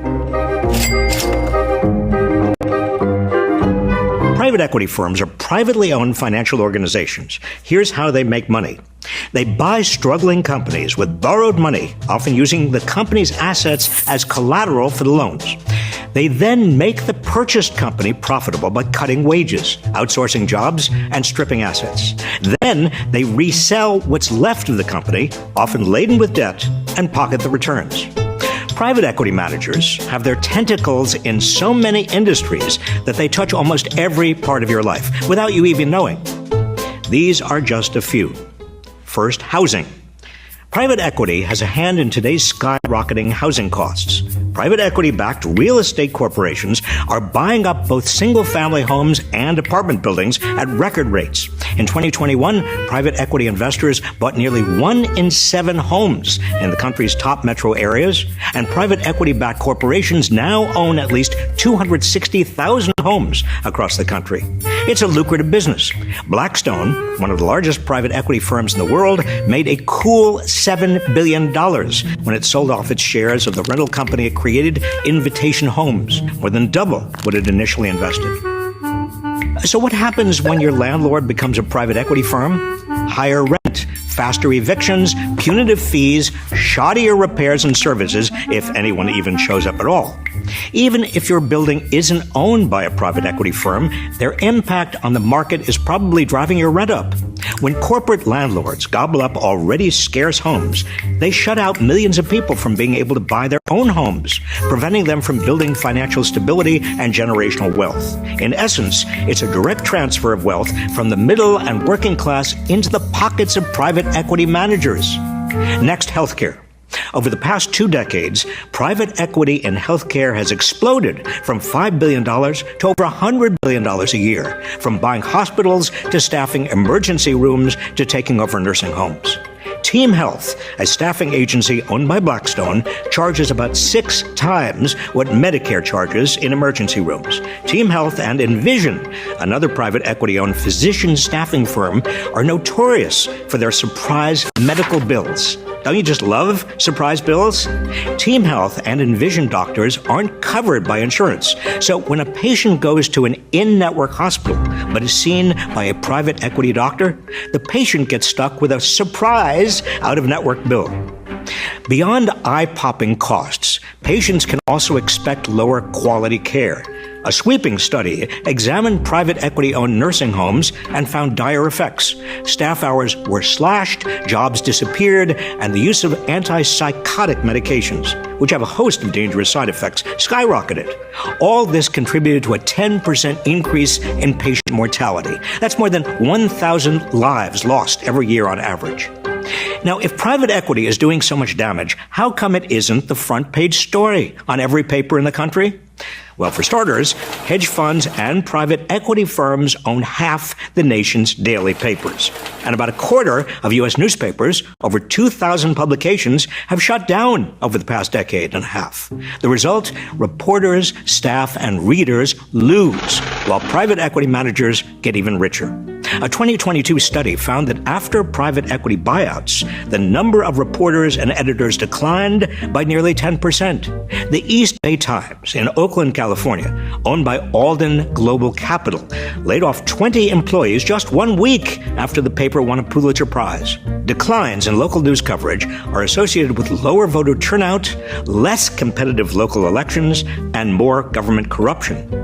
Even as jobs and hours are cut, subscription prices are jacked up, sticking readers with a lower quality product for a much higher cost. So what can be done? First and foremost, close the industry's favorite tax loophole that enables private equity managers to keep their taxes low. The carried interest loophole treats their personal income as capital gains, taxed at a top rate of just 20%, instead of the personal income it actually is, with a top tax rate of 37%. It's yet another way private equity is looting America. The pattern is clear. When private equity gets involved, costs get higher and quality gets lower, while the rich get richer. It's past time for Congress to rein in this predatory industry. So should we do this? Should we bring private equity into education? Because that's what they're doing. If you're confused about what's happening, they're trying to privatize education. This is what Mr. Wonderful is talking about. He's saying, I'm in private equity. Let me tell you, fire everyone, fire more people than you think necessary, right? And then once you know what's what, you could rehire a few people. That's what he just said. I mean, this is what private equity is. I just cannot, we've ruined our healthcare system with private equity, truly. And now we all know about the healthcare system and now they're like, hey, Let's just bring it into education. Let's gamble our kids' futures on this. Our education system is already broken. That is not the answer. Sorry, I just wanted to make sure, because when I hear Kevin O'Leary speak, my blood boils, especially when he fixes his lips to talk about education. Yeah, and Ruthie, I didn't know that. Ruthie, cool. She was a reporter as well. Yeah, like I could give tons of examples of how it's affected journalism. I mean, that is what happened. Private equity came in, bought everything up. It's disturbing. I'm trying to remember. Did I play I think I played that whole clip. Oh, yes. Here we go. I love Andrea. She's amazing. Say we have. Let me just say we have a whole discussion coming about schools. Yes. But one thing I want to let you in, Ashley, but I just want you to consider the Department of Agriculture. There was a great story this week about how the Department of Agriculture is a great place to cut from because the biggest beneficiary of a lot of their programs and grants are huge, mega corporate farms that don't need it. But you don't get the headlines about those guys. Why? And it's partly because it's harder to cut those things, and Doge isn't doing it. You know, Doge will get around to everything eventually. That's the whole point. Doge is so contentious right now because of what they're doing. Why don't they start with the big stuff as opposed to food for kids in schools? Look, you can criticize where it goes first. They're going to focus their laser on cutting into every sector, and it's going to keep going. And it's I can't even believe what America has become at this point.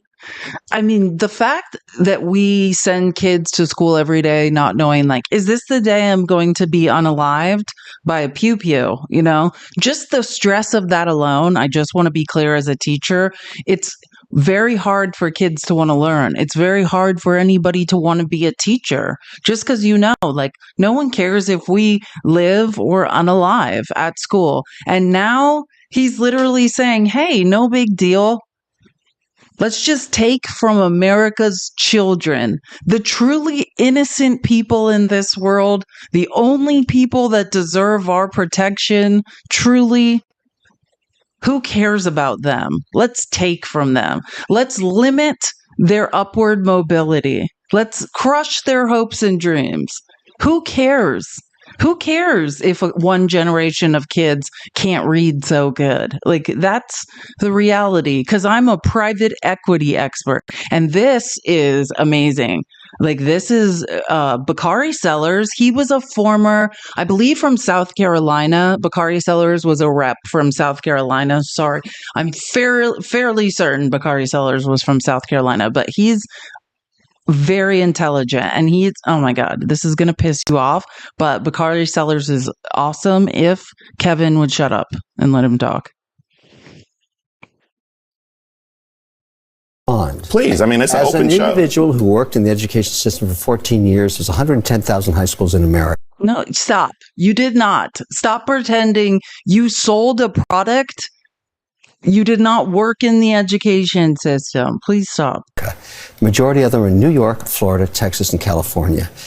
Our reading and math scores are the worst in the G7 and the G20 in terms of how many dollars we spend to advance our children. Okay. Why? Unions. Unions that keep mediocre teachers in place in every high school in America when we should be firing them. You want to talk about whack as our theme tonight's show? I would like to fire teachers that don't... Wait. And I'd like to pay a lot more to the teachers that advance math and reading scores that push our system forward against every G7, G20 country. We have broken the system long ago through unions, and this is very unpopular. But what are those cuts actually? What it means is the lowest paid person in America that deserves a lot more money is a great teacher. I agree. As and a former we can't, in the system of unions in America, we keep mediocrity festering, destroying the education. Respectfully, let me just tell you how misguided your statement is. Not at all. But I mean, I'm just going to point out the fact that... Thank goodness I'm here. But you're wrong, and let me tell you why. I'm 100% right. No, will not let him speak. Like, you're about to be so frustrated. He will not let him speak, which this is a complete lie, very obviously. And as a teacher, like, it makes my hand shake even listening to this again. Like, I only listened to it once before, and I literally, when I was recording it, couldn't hear it because I was so angry. But watch him just stop talking and let somebody else make a point. I'll tell you why you're wrong. Because the bottom 10 states that are underperforming, those states that I'm talking about in the South, let's take South Carolina, for example, or Mississippi. You want to tell me one thing they don't have? One thing they don't have. Strong teacher unions. So there is no direct correlation. They have weak teacher unions? Or barely But any they at have all. unions. Yeah. No, they don't have unions. Arizona is the same way. Like, you can join a union, like, maybe if you want to, but you can't. Like, we don't have teacher unions like other places do. He's absolutely right. If it's literally Kevin O'Leary said the reason kids aren't learning in America is because of unions. Well, in the South, these right to work states, Arizona, where I live, is one as well. They don't have unions, or maybe a couple people are in unions, but it's not controlled like a union state, right? This is a right to hire state. And that's where education is the worst. So stop lying. It's not true. That's not the reason these places are failing. So when was the last time? If you look at 10 teachers, 4 of them are great. I want to double their salaries. That's no question. I agree with you. So why don't you just get rid of unions? Now what happens if you have a quarter of shame where kids go to school and their heating and air don't work, where their infrastructure is falling apart, where they have to drink unclean water, or they come to school hungry? Send the money to the states. That's what Trump is doing. How does that fix the problem I just laid out to you? Well, you got to fix the unions first, because we both agree bad teachers destroy advancement. None of which has to do with unions. It doesn't.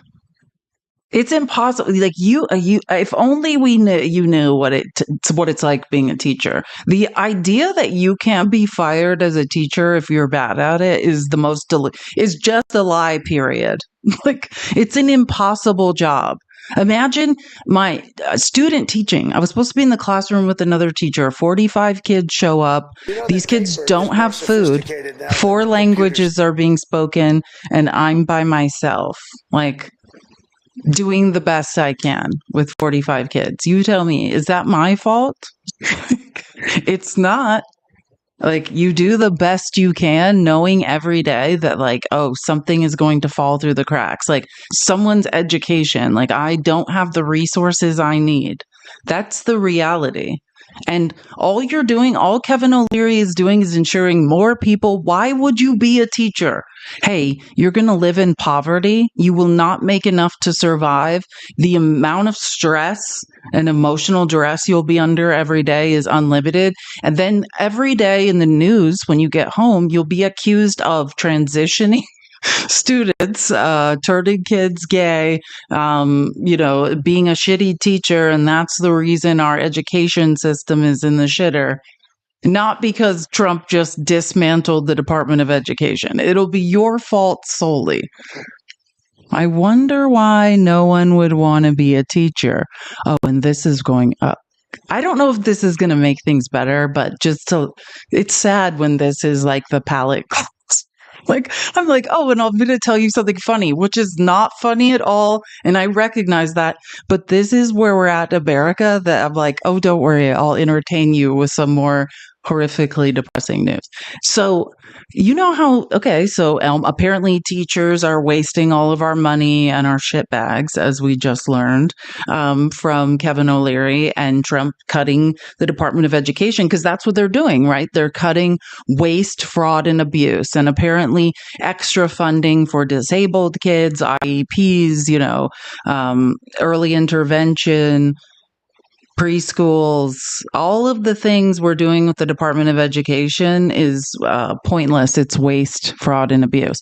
But here's the best part. So it's the Office of Personnel Management, which is basically like one of the shadiest offices in the White House, or, where the Trump sycophants were. This is somebody hired by Trump. And I can't remember his name. I was telling you, they did a huge New York Times article on this guy. Hold on, I want to remember his name. He's the head. OPM. And I was telling you about him and his nickname, like what they call. Oh my gosh, what have I done? Anyways, I'll look it up while this is playing. But the head of personnel management is a White House job. These are pure MAGA sycophants hired there. Wait till you hear. So while Trump is saying the Department of Education is waste, fraud, and abuse, he's firing more veterans than have ever been fired. Turns out we found that CNN found some real waste, fraud, and abuse. This chick who is a Trump hiree is basically doing running an Instagram account, like a get ready with me Instagram for money every single day during the work day. But get rid of the Department of Education. Breaking news, Doge striking again. CNN learning the education department is expected to begin sweeping layoffs tonight. The goal, we understand, is to cut about half of the 4,100 person workforce, so 50% cut for the DOE. It comes as a CNN investigation looks into a high-ranking employee at the Office of Personnel and Management, the agency that sent out the mass email asking federal workers to justify their jobs. That high-ranking employee has been filming influencer videos that promote what she's wearing on social media from inside her government office. Kyung La is out front. It looks just like any other influencer video. A young woman posing in front of a camera over and over and over again, showing off her trendy but timeless professional fashion. But she's no ordinary influencer, and that's no ordinary office. Her name is McLaurin Pinover, and she's the Trump administration's new director of communications for the Office of Personnel Management, or OPM, which manages federal employees. All of these videos were shot in her government office, right here at OPM headquarters in Washington, D.C., ground zero for Trump's plan to cut thousands of workers from the federal government in the name of efficiency. Inside her office, Pinover captures video at her desk, putting on makeup, modeling new outfits to her 800 followers. Pinover markets clothes on her account. Using what's called affiliate links, she could get a portion of any item sold through her Instagram page, like this $475 skirt or $300 dress, but it's unclear whether she's made any money. The clothes I wear a week doesn't add up to $400. Like, what are you talking about? Oh my God. Imagine. And she does PR for the Office of Personnel Management. So while real people who do real work are losing their livelihood and their future, she is posting, get ready with me. February 13th, the day 20 people on her communications team lost their jobs, she posted a moment for mixed patterns. And the week when her agency demanded all federal employees list 5 things they did that week, she posted the Business Woman Special. As OPM spokeswoman, she defended the memo at the time as a commitment to an efficient and accountable federal workforce. I would be very curious if she included her efforts to promote her brand as part of the 5 things that she accomplished that week. Donald Sherman, the chief counsel for an ethics watchdog group, says more than anything, this behavior is insulting to the thousands of federal employees being fired. This Trump administration appointee is violating the public trust at the same time as she seems to be instrumental in the administration's attack on civil servants. And you just heard him there say she's a Trump official. She has only been on the job since January with the new administration. And some of this does appear to have happened on the clock. We were actually looking at her account this morning, Aaron. She posted a couple of Instagram stories during normal business hours. You can also see the time on her watch in at least one of the videos she filmed, all during work hours. Now, about 15 minutes after CNN reached out to her requesting comment, her Instagram account was deleted. She declined to comment officially to CNN, but we did comment from former OPM workers who told us, quote, "Are you kidding me? That's my office." Another called it absurd and ridiculous to post fashion videos as people are being laid off. I mean, But that's fine, right? Because because she pledged loyalty to Donald Trump. I just sent this. I literally basically texted it. I messaged it to everyone who is in the Discord because it seemed like people really wanted this. It is, it's number 77 on today's outline in the outsort. And then I can show you again. Hold on. Oopsies. Oopsies. This is where it comes from on X, Outfront CNN. It's Aaron Burnett's show at Outfront CNN.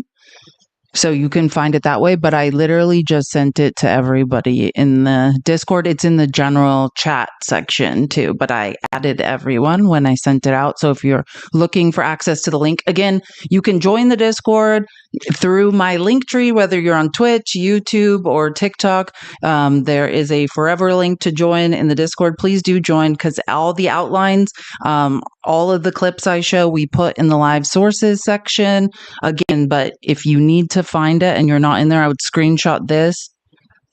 Because you can literally, my advice is like, just screenshot this and then you can copy, the text of it and just put it in X and it will come up, right? It's probably not on Blue Sky because they can only have videos under a minute. And this is obviously much. That's what I said. I was like, all my clothes for like a week, probably 3 weeks doesn't add up to that. Like, whatever. Like, clothes are not. Whatever. Anyways, nothing's going to make you the $475 skirt. That skirt is disgusting. And you look like a weird bag lady. And clothes doesn't make you. People make clothes, not. I heard Rachel Maddow said you can go up to 3-minute video clips on Blue Sky now.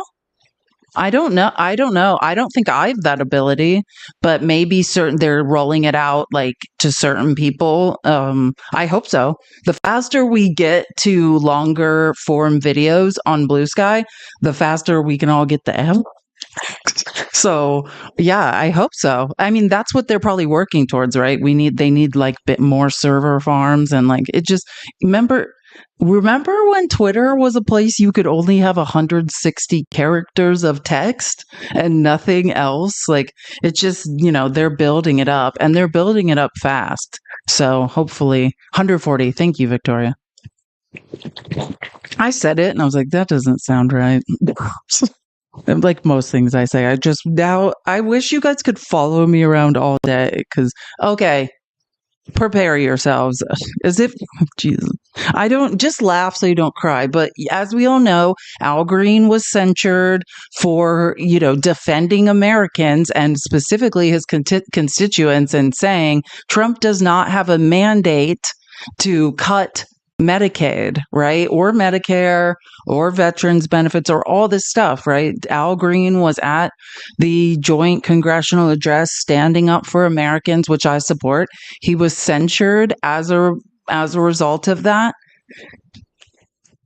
Lauren Bobo, the clown, who basically can't stay out of theaters, and stop touching people in front of children, had an opinion about that. And, the trope of like the black man pimp, that's basically what she was saying is that, he doesn't need that cane. Well, he was almost unaliving in the hospital last year, like when he got out of the hospital to vote against the first impeachment of Mayorkas. Like, I'm pretty sure he has been sick for a very long time and absolutely, yes. Oh my God, Jeannie, I love you.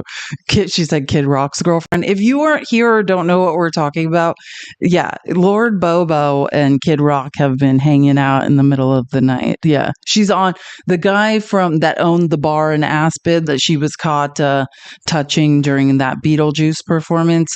On to the next. Now it's Kid Rock in the middle of the night. Yeah, he was engaged. He's called off his engagement. Yep. You can all look. If you don't know what I'm talking about. Jeannie, that was funny. I love your brain. Perfect timing, because that is the truth. Maybe she talked to Kid Rock and he told her to say this. We don't know.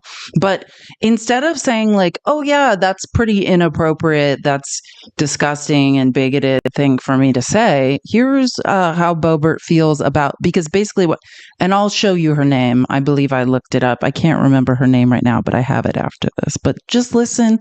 Someone filed a resolution to censure Bobo, and here's her reaction. Oh man. Oh no, now I remember the order. So never mind. It's Representative Houlihan, what is that? Is that Pennsylvania? I'm sad I don't know. Is that the shape of Pennsylvania? Somebody tell me what state this is. What state is that? Is that Pennsylvania?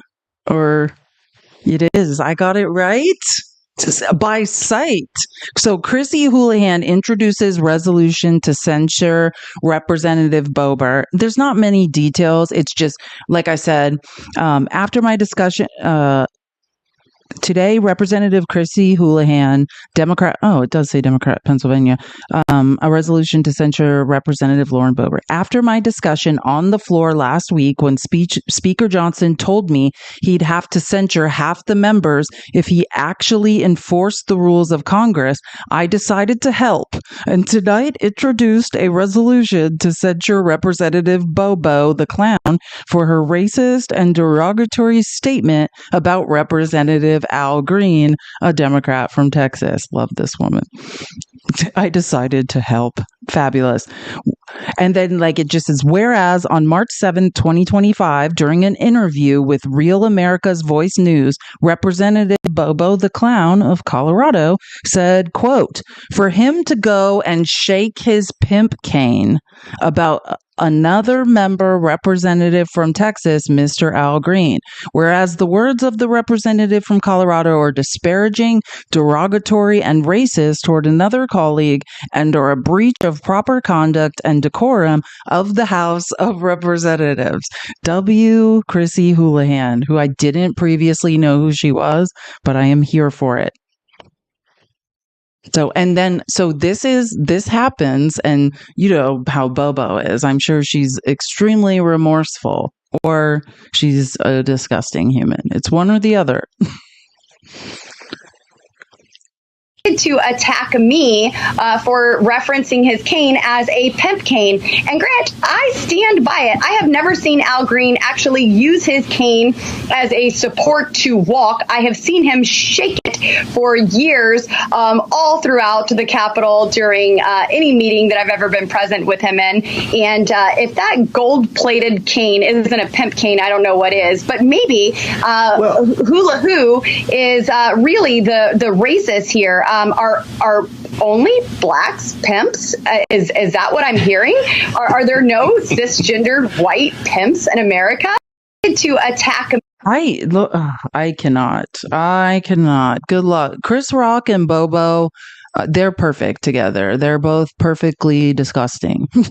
I don't know what else to say at this point about Lauren Bobo. First of all, how could you not have seen him use that cane? He really can't walk. I think he, in situations, acts like he can walk. As a matter of fact, I get anxiety because all I'm ever thinking is, just use your cane. You know you need it. That's how I feel when I watch him walk. He literally has been hospitalized several times in the last couple of years. I have no idea why she would say this. How is this real life? I totally agree, Renee. I don't know why we have to talk about this, but this is real life. And I'm sorry she doesn't understand racist tropes. It's just another thing we have learned that Bobo is completely ignorant of. Congratulations. That's not the point. And you've just dug your bigot hole deep. I don't even know what to say anymore. Anyways, this is Lauren Bobo. Just go find Chris Rock and go to a Beetlejuice play and sit next to children. That's what you're best at. And I thought, okay, before we get into the Elmo absolute ridiculous, what I call the worst car commercial, the longest and worst car commercial of all time, that went on yesterday. It was like a nightmare. Cobra Commander, thank you for the $5, Jeremy. You're amazing. And the best name on Cash App. My favorite G.I. Joe. Okay, so I just wanted to remind and also give a recommendation. I'm sure they are all across the internet. I know they're on YouTube as well. If you don't follow More Perfect Union, they are very into protecting Social Security and things like that, they're great account to follow. It's a 501c3 nonprofit / like think tank. If you don't follow them, definitely look them up because they give great information. But I just thought I'd remind everyone, like, if Elmo is having a bad time, if people are angry at Elmo and some of his cars are being pushed into oceans or incinerated or whatever it seems to be happening to him, maybe it's because he continues to lie and damage the lives of the average American. Do you know what I'm like? It's the weirdest thing. Have we ever seen anyone associated with the government targeted in this way? Maybe it's because of the constant lies.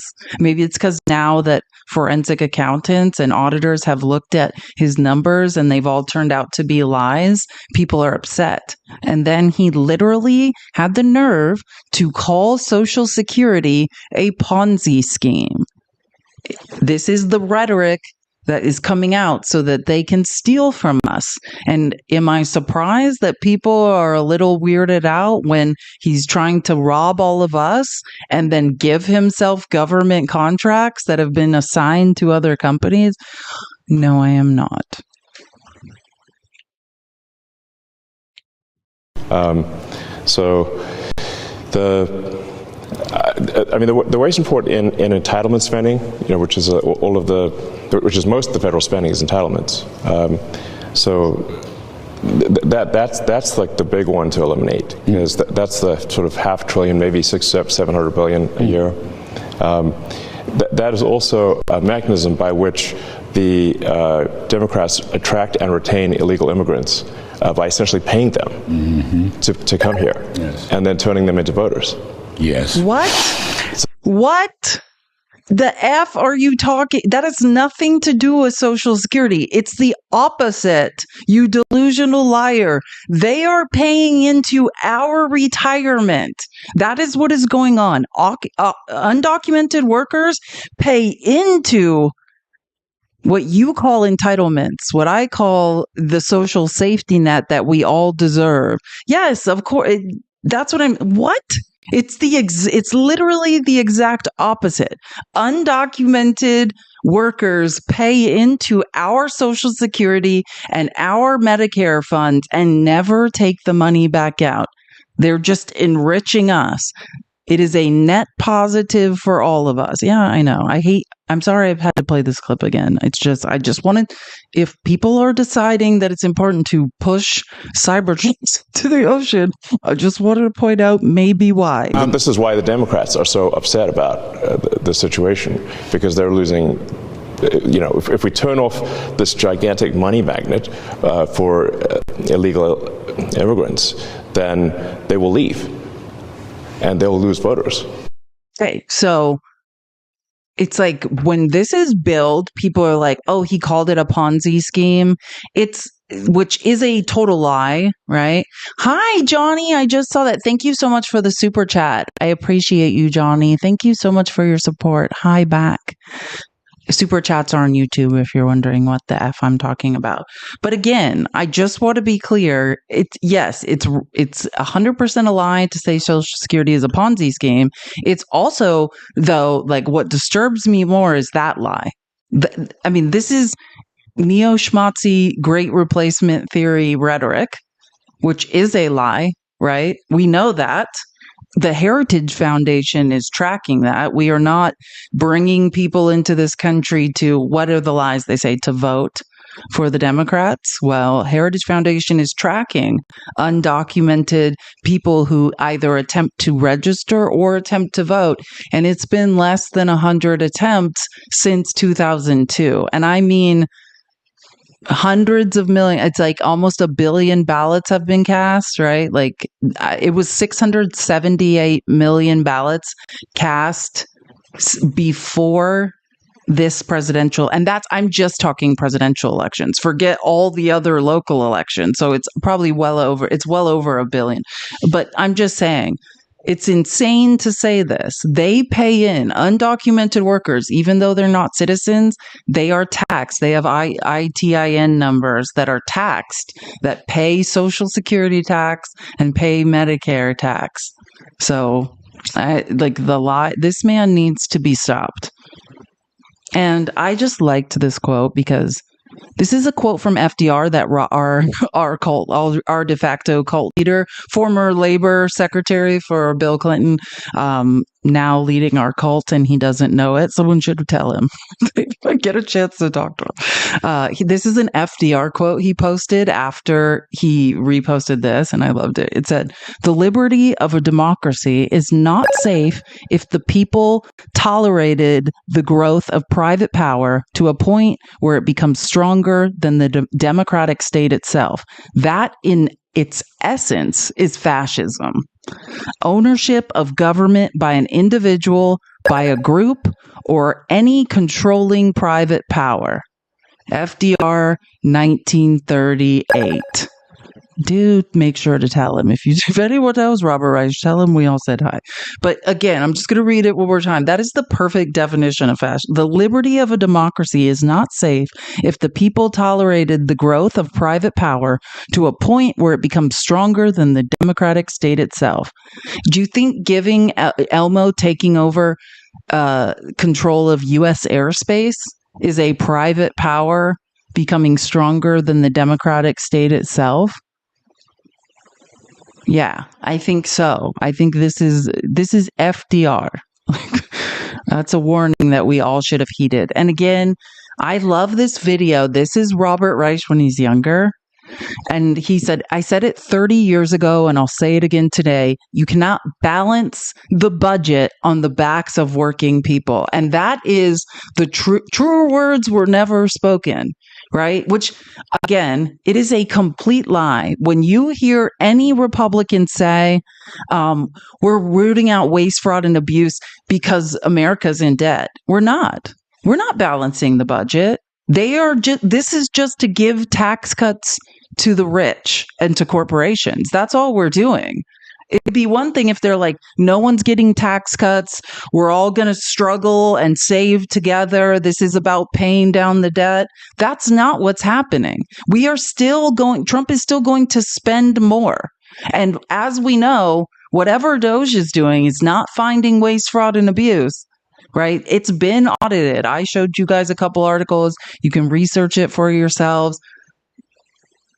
They haven't found anything. It's just a pack of lies, right? I think the last audit that they took to the White House, forensic accountants for the Washington Post said, "Can you dispute this?" And the number was at $2 billion. So I don't know what we're talking about. Even if we fire every federal worker, that's 8% of the federal budget. That's still not anything. It's not going to do anything to pay down our debt. But again, even pretending is delusional, right? Because what is it called? Diminishing return, the law of marginal returns or diminishing returns, right? Like $1 means more to the poor and middle class than it does to rich people. You are saying I need to take the little the middle class have, make them live paycheck to paycheck, if that, to balance the budget, which we're not balancing. I love watching young Robert Reich too. Adorable. Yes, let's get to 300K. Thank you guys so much for 275K. Let's get to 300K. Keep tapping. We are not going to balance the budget by hurting the elderly. We're not going to balance the budget by hurting the poor and the young. We're not going to balance the budget by hurting ordinary working people who are trying to make ends meet. The kind of people that we are protecting, the kind of people whose opportunities we are trying to enhance. We are not going to balance the budget by making the inequalities in this country that are already straining the social fabric of this country even worse. We're not going to balance the budget by pulling people further apart. There are two competing philosophies here. One philosophy thinks that the only purpose of government basically is national defense, and that we can go on as a bunch of atomized individuals without any obligations to one another to make sure that we succeed together, without any sense of community, without any sense that we are not just an economy, but we are also a society. That we can face the world and face world competition with a few dozen billionaire entrepreneurs. And that's all we need. We are not simply an economy in this country. The glue that holds us together is not merely the business we transact with one another. We are, in a very meaningful and profound sense, a society in which we have obligations toward one another. We care about protecting each other. We care about enabling each other to get ahead. We are not going. Isn't that amazing? I mean, that is Robert Reich. See why he's our cult leader? Someone should really inform him. He's the leader of a cult.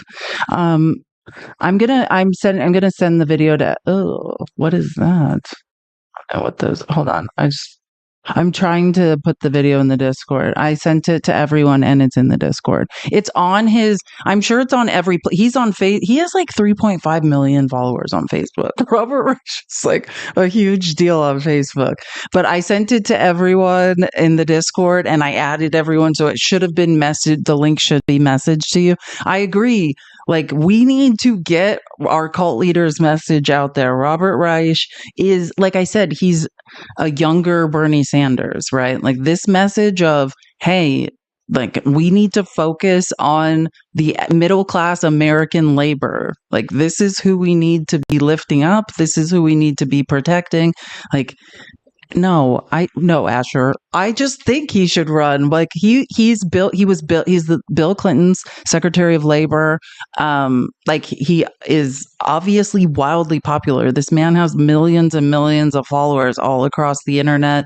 He's doing more and more media appearances, but he's a professor at UC Berkeley of economics, but do I think he would want to run? I don't know. I'm just saying, this is someone who is preaching the right message, right? Which is, let's talk about middle class workers and how we create any sort of future for any of us. I just think he's on the right message, but it's probably it's the same way. Like, people are like, is Chris Murphy running for president? I don't know. I just started saying he should. Like, he just seems like he's on this right line, right? Anyone who understands we need to focus on American middle class labor, and that is the message of Bernie Sanders, the message of Robert Reich, and the message Chris Murphy seems to be grasping that message and spreading it like very well. I appreciate it. Oh man. So let's just move on. And I loved this piece that the Silver Fox Anderson Cooper did, because he was kind of like detailing, which I'll show you some funny TikToks and stuff too, but Elmo's having a rough go, as they say across the pond. You want to take a quick look right now what's happened to Tesla, which is what motivated today's presidential prices, right? Jason Carroll has more. Tesla vehicles on fire at this car lot in Seattle over the weekend. The cause? Before we get going on this video, I'm sorry. I cannot type in the chat for some reason, every time I try to type something in TikTok Studio, it doesn't show up. It's spelled like Reich. Right, like it's pronounced Reich. It's not spelled like that. It took us 6 months to figure this out. We've called him so many things. It's Reich, like Third Reich. Yeah. So that's how it's spelled. And if someone could put his TikTok handle in the chat, that would be amazing. But yeah, it's not spelled like it sounds. It's spelled like Reich, Reich, but he pronounces it Reich. Thank God. It would be awkward otherwise. Which is what motivated today's presidential prices, right? Jason Carroll has more.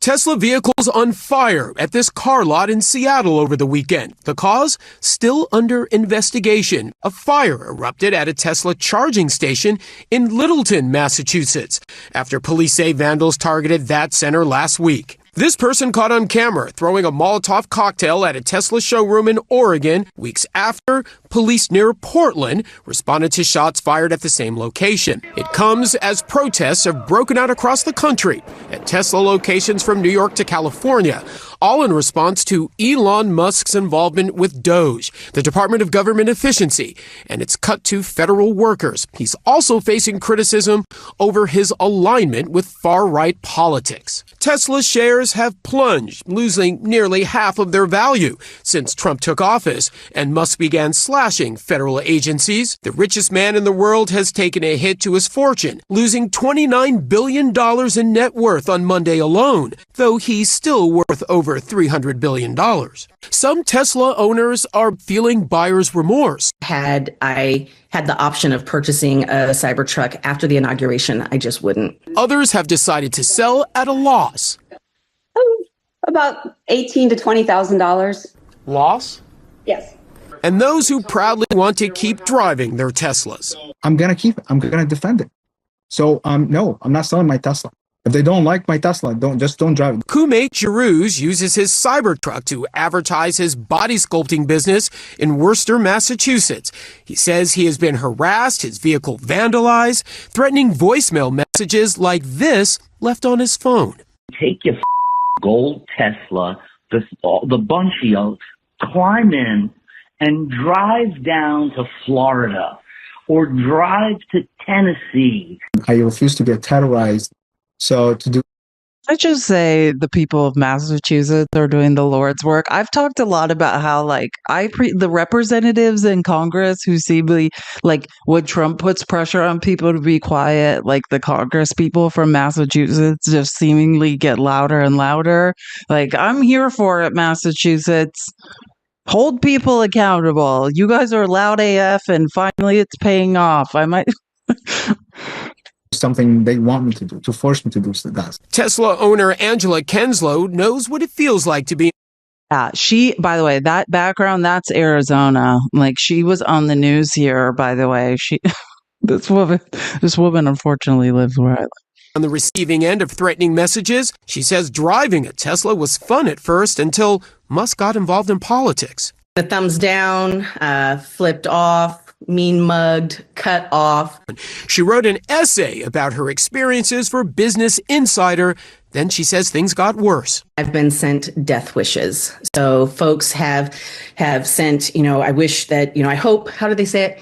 I hope that your Cybertruck catches on fire with the doors locked and you inside. But the backlash seems to have only strengthened Musk's relationship with the president. Just today, Trump said he would look to have attacks on Tesla dealerships designated as domestic terrorism. I will do that. I'll do it. I'm going to stop them. We catch anybody doing it because they're harming a great American company. And let me tell you, you do it to Tesla and you do it to any company, we're going to catch you, and you're going to go through hell.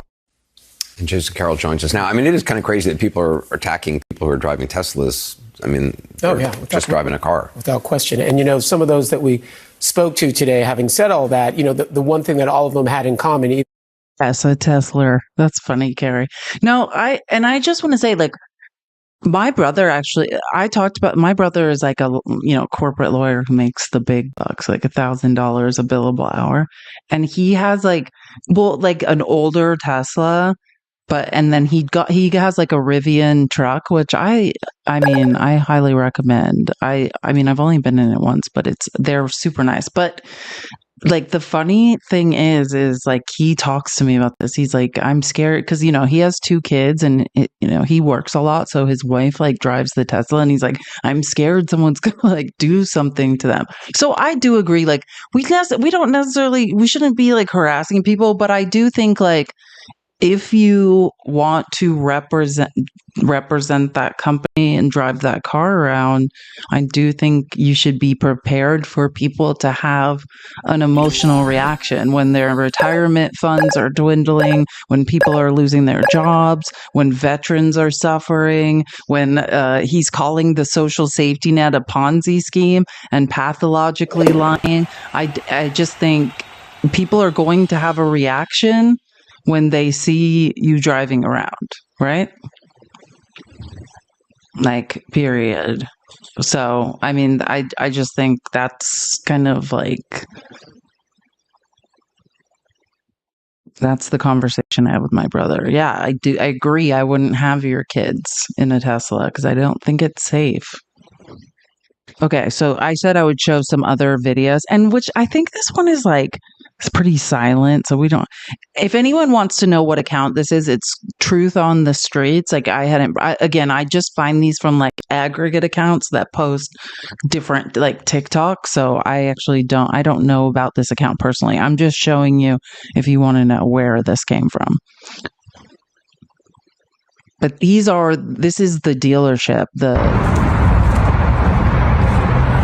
which I'm just saying, like, what type of accelerant? Remember when that one in front of what am I trying to say? The dealership, the Trump hotel in Las Vegas was incinerated? And what type of accelerant was used? These are like hollowed out. Thank you, Las Vegas. Thank you, Marlene.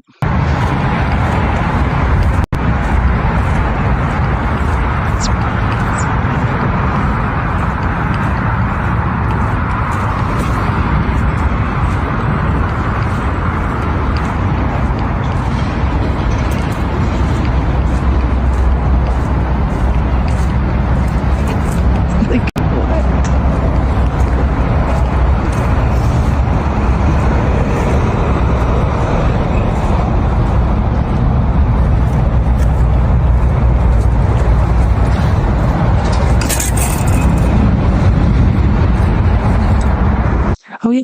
Good point, Christina. The lithium may play a role. Yeah, like something must be, because I mean, for a car to look like this, I mean, is it the batteries? That's actually probably makes a lot more sense, because look at these cars.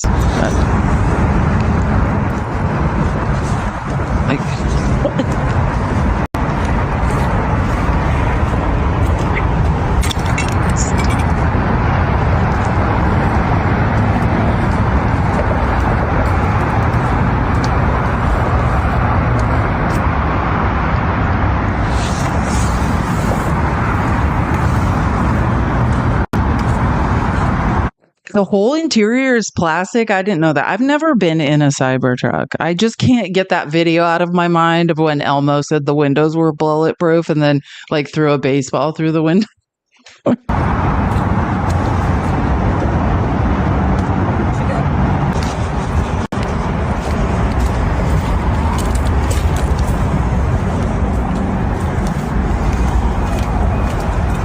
Anyways, I just saying, yeah, like it must be like once you set one on fire and it's left to burn, like whatever the battery or whatever must just create, because it's like melting the frame in cases. Someone said evil burns different. Whoever said that's funny. I did see that. That was whoever said evil burns different. That was really funny. Sorry, I didn't catch who wrote that, but oh man. And here's something to look up because I don't know the answer to this. What state is Representative John Larson from?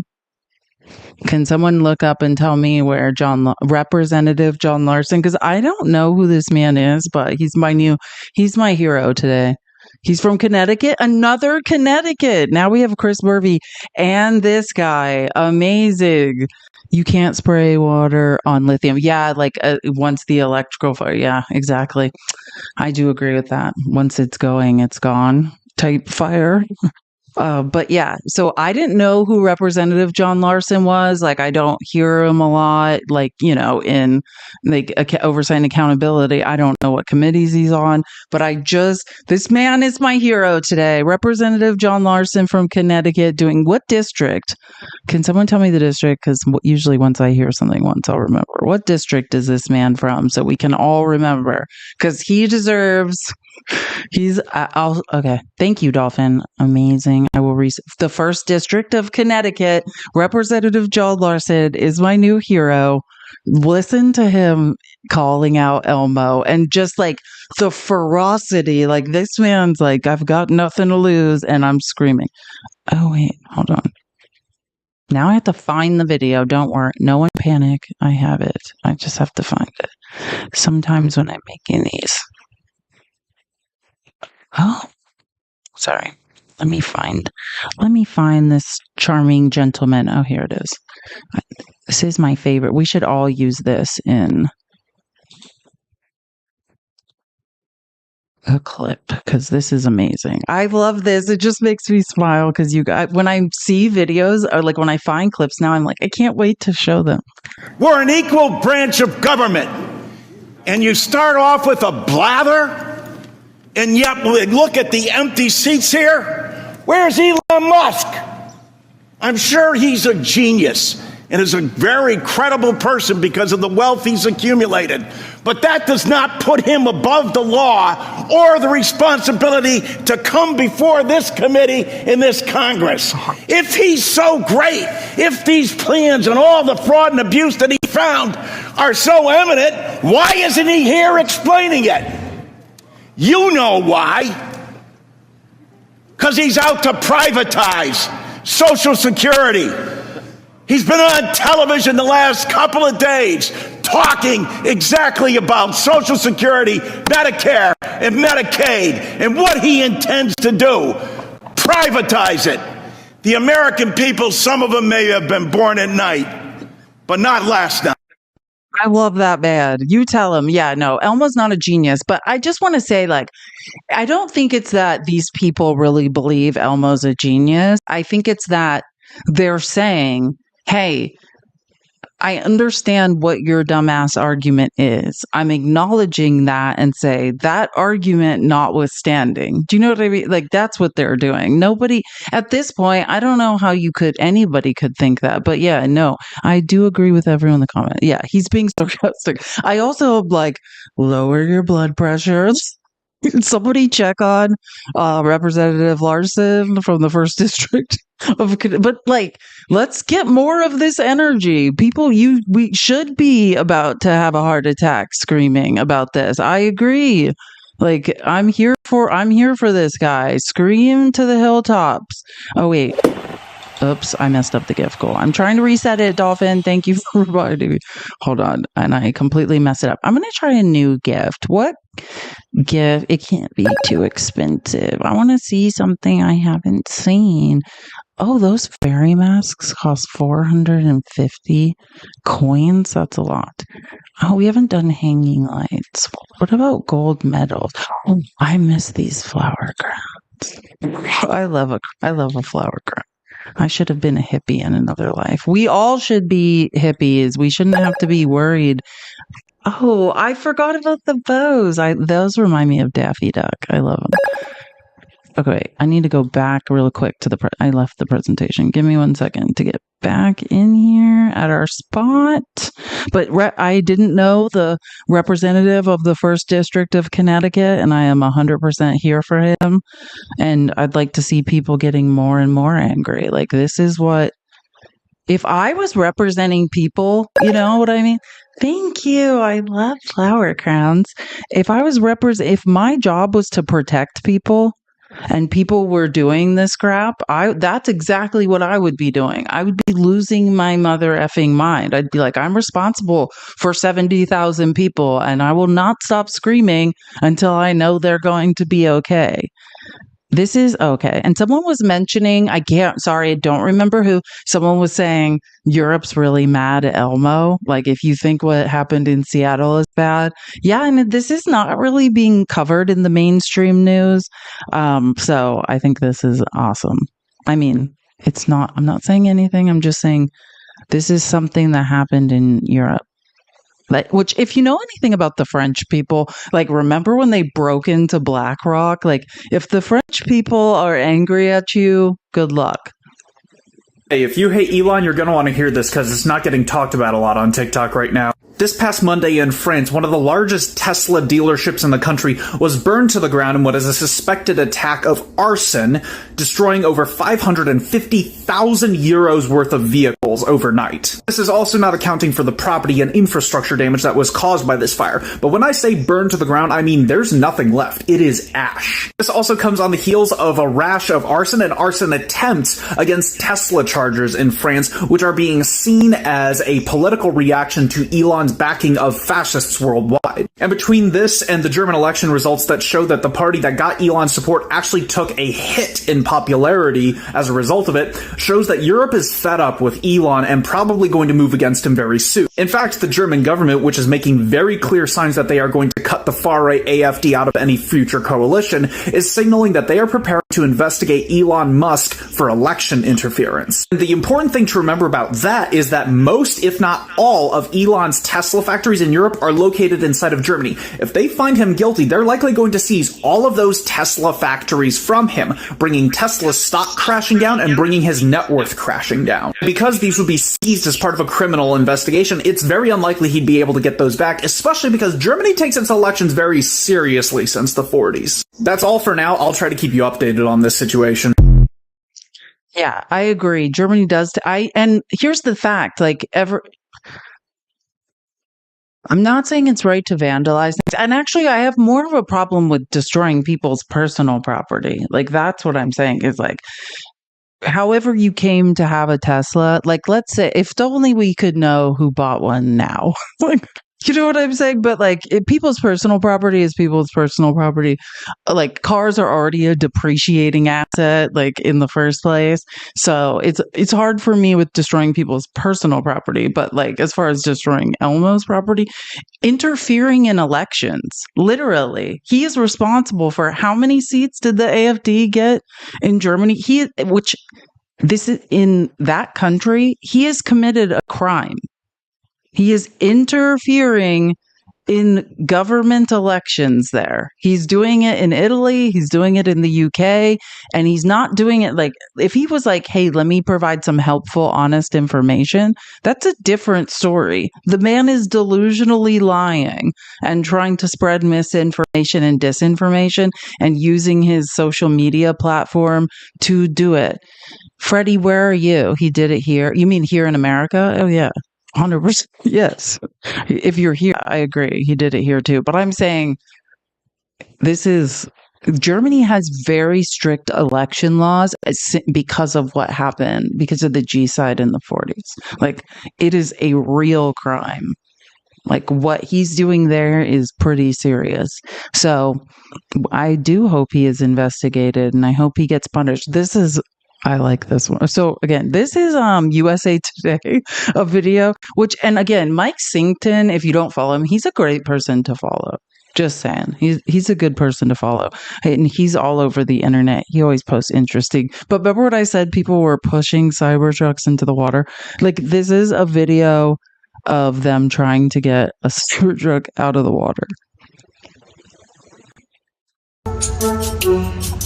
Tied to the dock.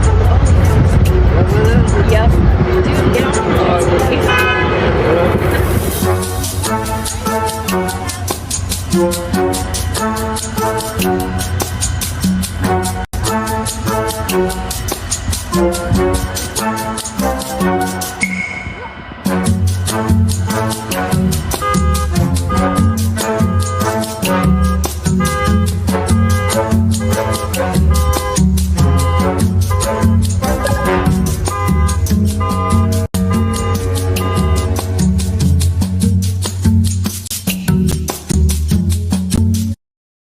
much is a Cybertruck? Does anyone know offhand? I honestly do not know the answer. How much is a Cybertruck?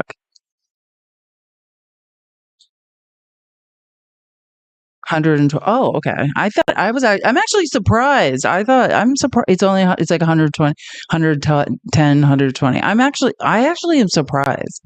But yeah, I think, yeah, I assume people probably, that they scream disposable income.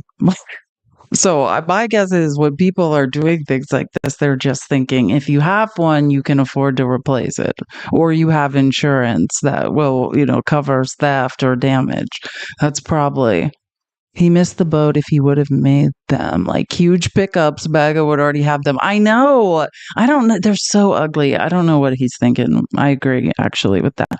Oh, and this is that gross video of Elmo talking about Social Security being a Ponzi scheme and lying and saying that we're somehow enriching undocumented immigrants.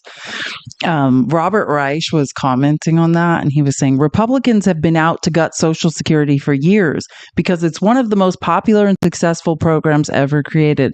Those who claim to care about the debt, which this is what I keep saying, especially about this funding bill we're going to talk about, the clean CR.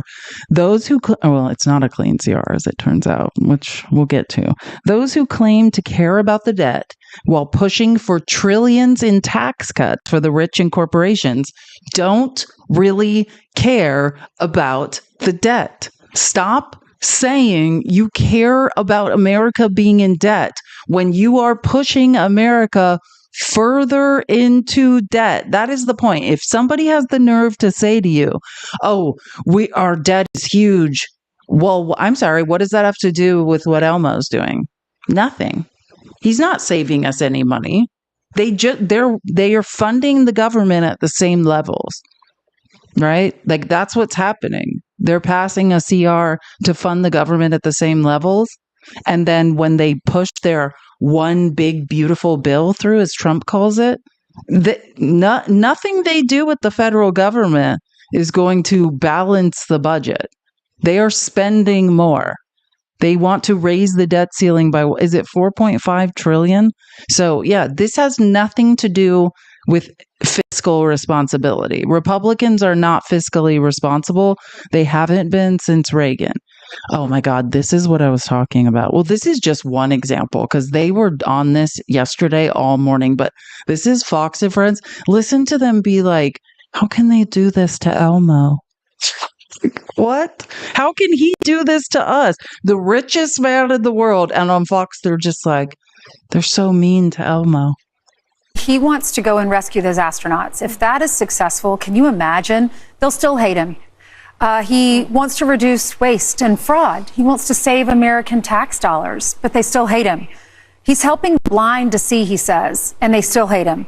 And then he's making people that have spinal cord injuries walk again, and they hate him.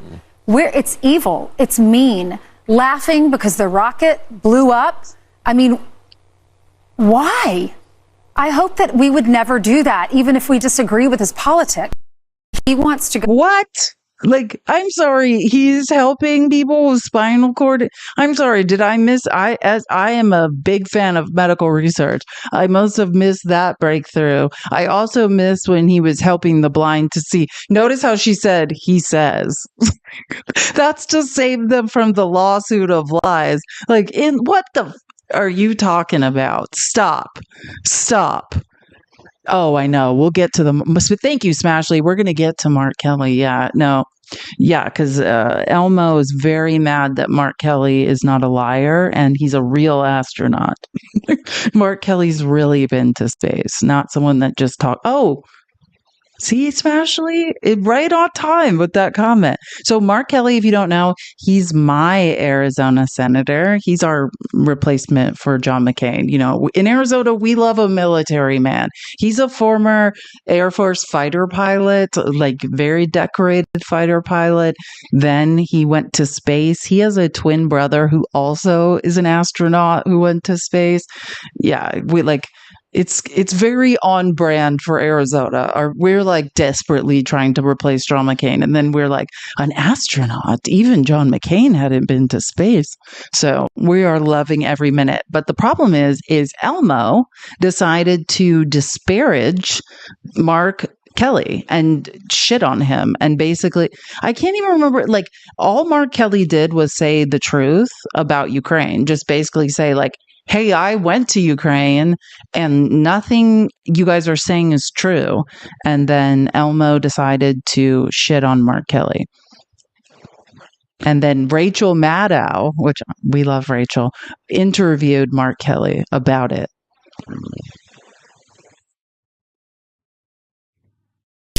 Senator, I have to ask you, and I apologize in advance for doing this, but I have to ask you if you have any response tonight to what the president's top campaign donor, Mr. Musk, said about you, bluntly calling you a traitor in response to you writing about your trip to Ukraine.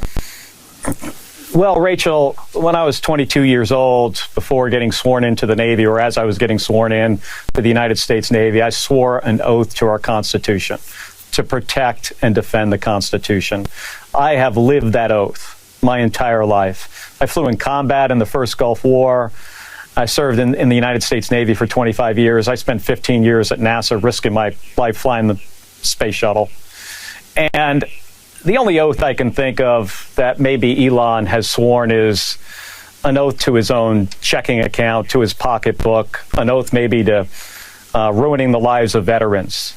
I had veterans in my office last week who, after really good performance reports, found out that Elon Musk fired them for poor performance. He has ruined these people's lives. They were serving our country again in very valuable roles, and they did not deserve to get fired by an email from an unelected billionaire. So I think Elon needs to, go back to making rockets. That's what he should focus on. He shouldn't be focused on this slash and burn of the federal government. And by the way, Rachel, he's doing it for one reason. He's doing this so they create a little space so the big giant tax cuts that they're going to give for millionaires and billionaires do not look as bad, does not add as much to the debt and deficit. And the way he's going to do it is he's firing people. And then on top of that, he's going to cut health care for kids that a third of kids get their health care, or a third of people that get their health care from Medicaid are children, and he's going to cut health care for seniors, all to give this big tax cut. So I would prefer if Elon went back to his old job, at SpaceX and Tesla. Well, it seems like certainly Starlink or SpaceX could use some executive help at this point. Maybe some more time might be available. Senator Mark Kelly, I really appreciate you taking time tonight. Thank you for talking. Love me some Mark Kelly. See, we found no one can replace John McCain, but we did the closest job we could. For sure, for real. Janie, thank you so much, Janie girl. I like that name, for subscribing. I appreciate it so much. And Susan, thank you so much for the $1. Love you. Hope you're having a good day. Keep your hands on the wheel while driving. Thank you so much for listening. I appreciate you, and for sharing the live with so many people. Mark, thank you for the $5. Odysseus, love that name. For they're trying to defy Trump. I know they're trying to make Trump Jesus Christ, which is absolutely absurd. But yeah, I don't think Mark Kelly underestimates Elmo. I just think he understands his base. Like, this man is a senator from Arizona. So what he does is he said, he just is a man of few words. And he's like, I'm going to say what's absolutely necessary right now, which, like he's threading a needle.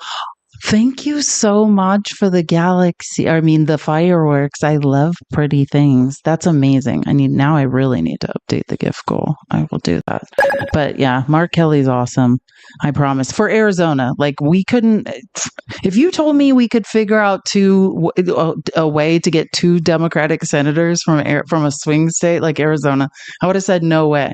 But yeah, that's the thing. We are like a sucker for anybody who's served the country, and that's what we got. 2 Democrats. We have a Marine who's dedicated his life to being in the military, Ruben Gallego, and we have an astronaut / Air Force pilot. So, who knew?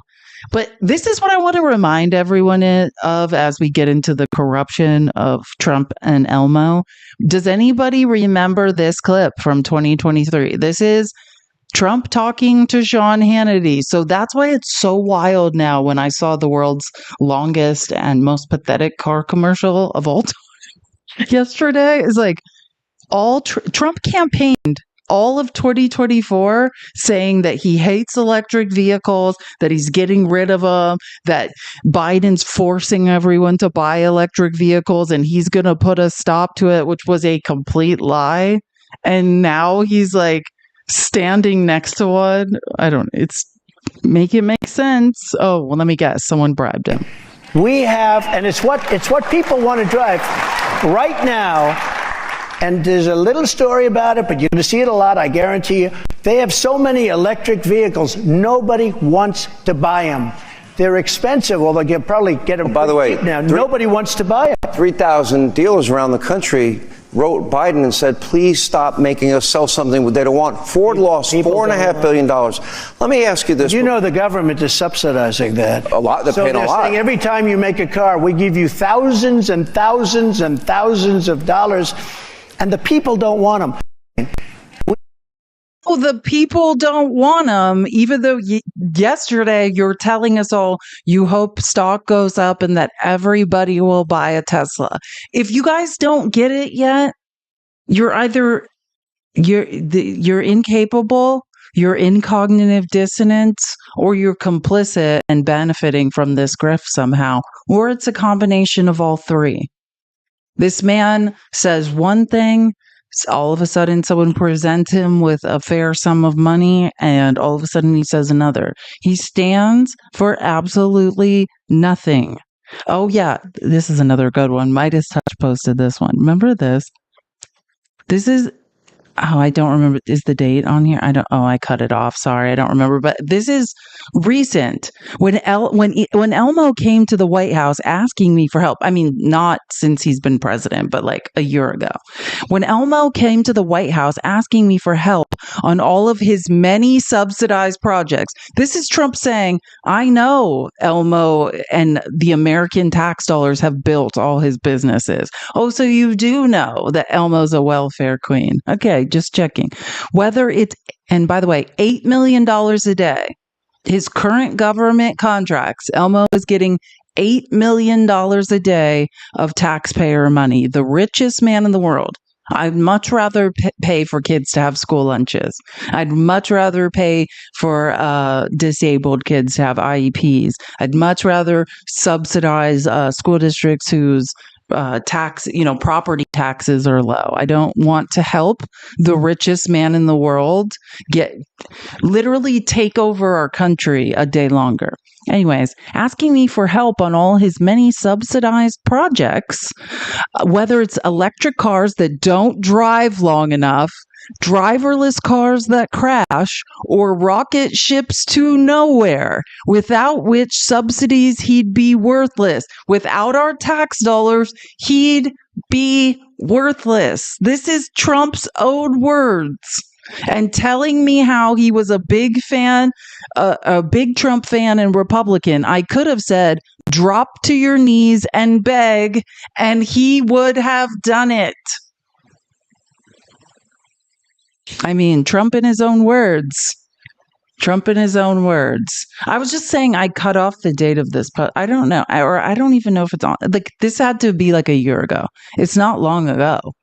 It's like part of the, you know what I mean? This is, in my opinion, Trump was goading him to start bribing him. And he did, right? Like, that's the point. It's probably a year ago. I could have said, drop to your knees and beg, and he would have done it. Or he could have given you $277 million in the election. Oh, and now we come to the real good stuff. I mean, I don't know why I look excited, because you can laugh, or just laugh so you don't cry. That's my advice. But the Trump whisperer, the woman who is never, Maggie Haberman, if you don't know, she's a New York Times reporter, award-winning reporter, knows, reports on Trump very effectively. It's weird. They have a very love-hate relationship. One minute he invites her to Mar-a-Lago, the next minute he's on True Social wishing her to unalive.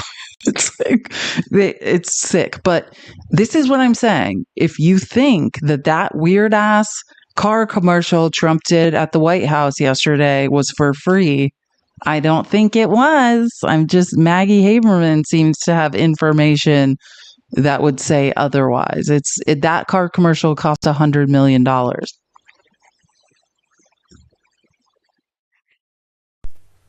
So, Anderson, Teddy Schleifer and I reported that Elon Musk has signaled to Trump's advisors that he wants to direct $100 million into Trump-controlled political entities. Now, that's different than what he has done in the past. In the past, he has funded a lot of political support for Donald Trump. It's, I believe more than $300 million in the past through his own PAC called America PAC. This would be something very different. It would be giving it to entities that are controlled by the Trump team, and it would be a different kind of approach. Now, all of this is happening. This has been being discussed over the last several days. The backdrop is, obviously that very contentious cabinet meeting last week. Musk also was at Mar-a-Lago all weekend. He traveled on Air Force One with the president. And then today, as you say, there was this display of several Tesla cars at a time when not just is Tesla getting violent protests, but its stock is falling. So that is the context in part. So are we getting it now? Oh my God, not a panda. I love pandas. Thank you so much. That makes me so happy. I need to reset not this gift goal, the other gift goal. Hold on.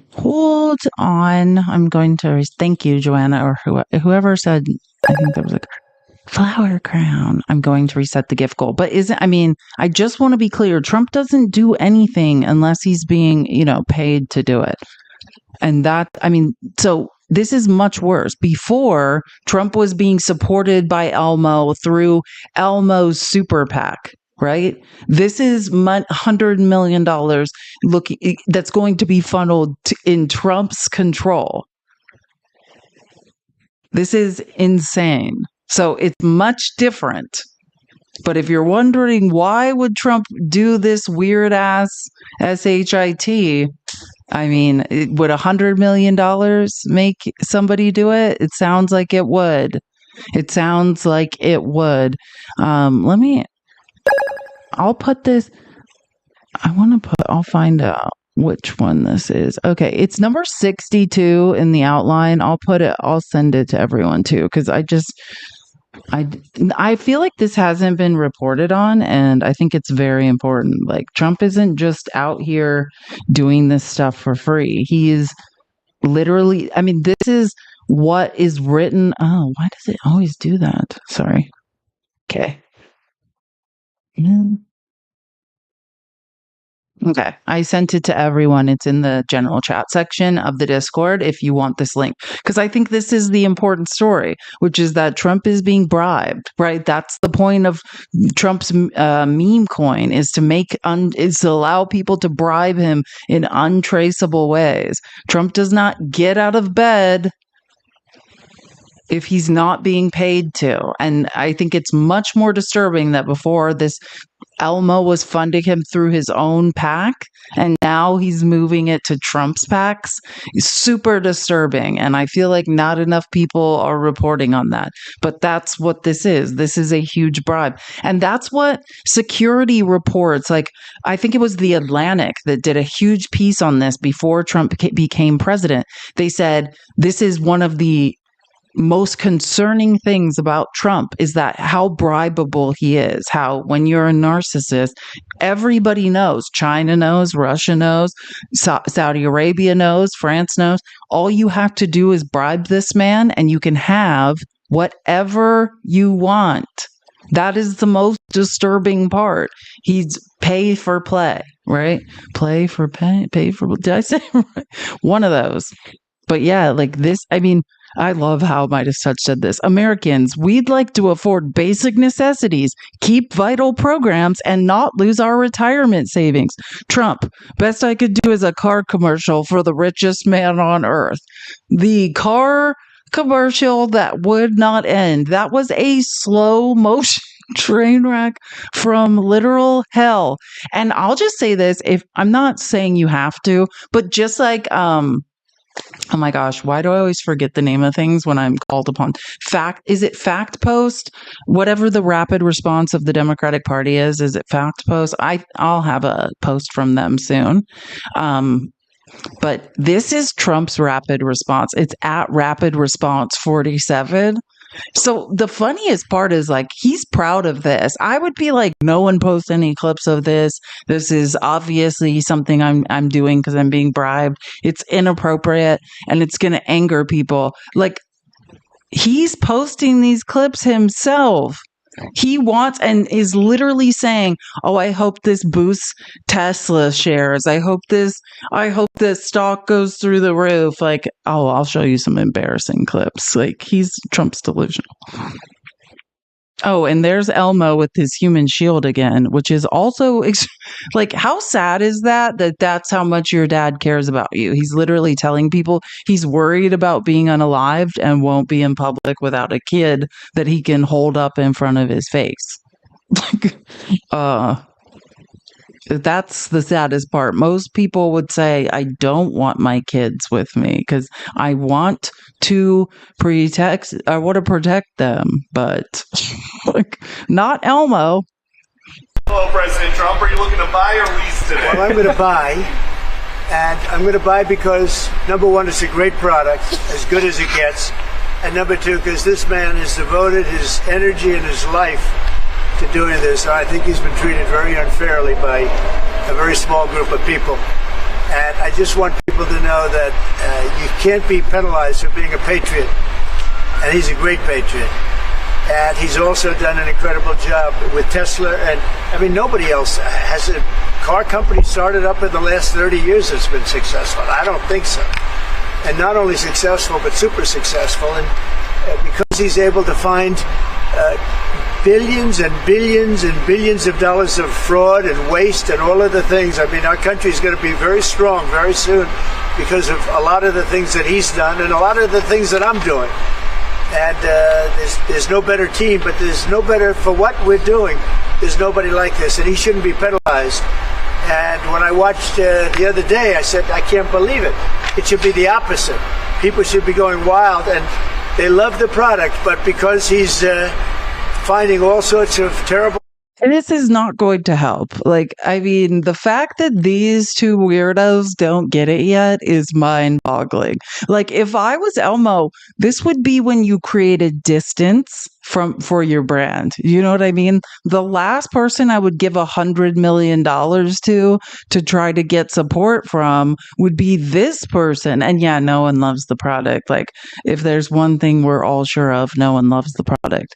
Like, oh yeah, and he says it over and over. It gets more desperate and more desperate. He's like, this man is a patriot. Like, is he? He's not even from here. Like, we're now offering asylum to South Africans, like, but not Black South Africans, not people actually native to Africa, Afrikaners, right? Like, people of Dutch and German descent. Like this, I mean, I don't even know what is happening in this world. Things that have taken place against our country, they want to penalize. Thanks for the sub, Stacey. In a economic sense, and I just think that's very unfair. So I just wanted to make a statement. I'm going to buy one. Now, here's the bad news. I'm not allowed to drive because I haven't driven a car in a long time, and I love to drive cars. But I'm going to have it at the White House, and I'm going to let my staff use it. I'm going to let people at the place use it. And they all are all excited about that. I'm not allowed to use it. Can you believe it? One of my great things in life is that I can, I like to drive cars, but I'm not allowed to. Really? You're not allowed to? That's super weird. Here's a montage of Biden driving cars. I just think it's very strange that Trump can't drive cars. I mean, I'm not surprised. He's out of his mind, and I don't think he should be on the road. But, like, I feel like I saw Biden driving cars constantly. So it's strange to me that Trump is not able to drive a car. I'm not surprised. Maybe it has something to do with that leg he's always dragging behind him. I'm just hypothetically, I'm just saying my opinions.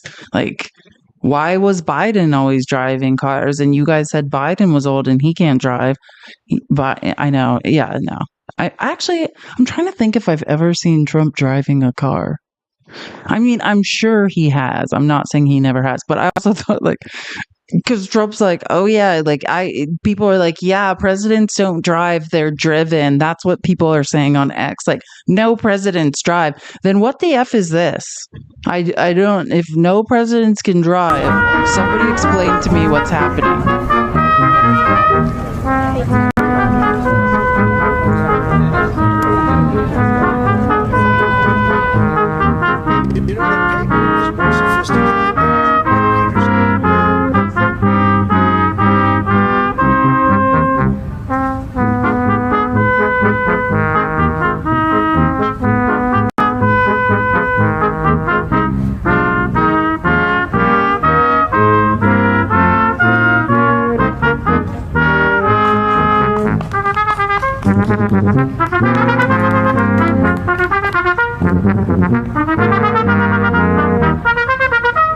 You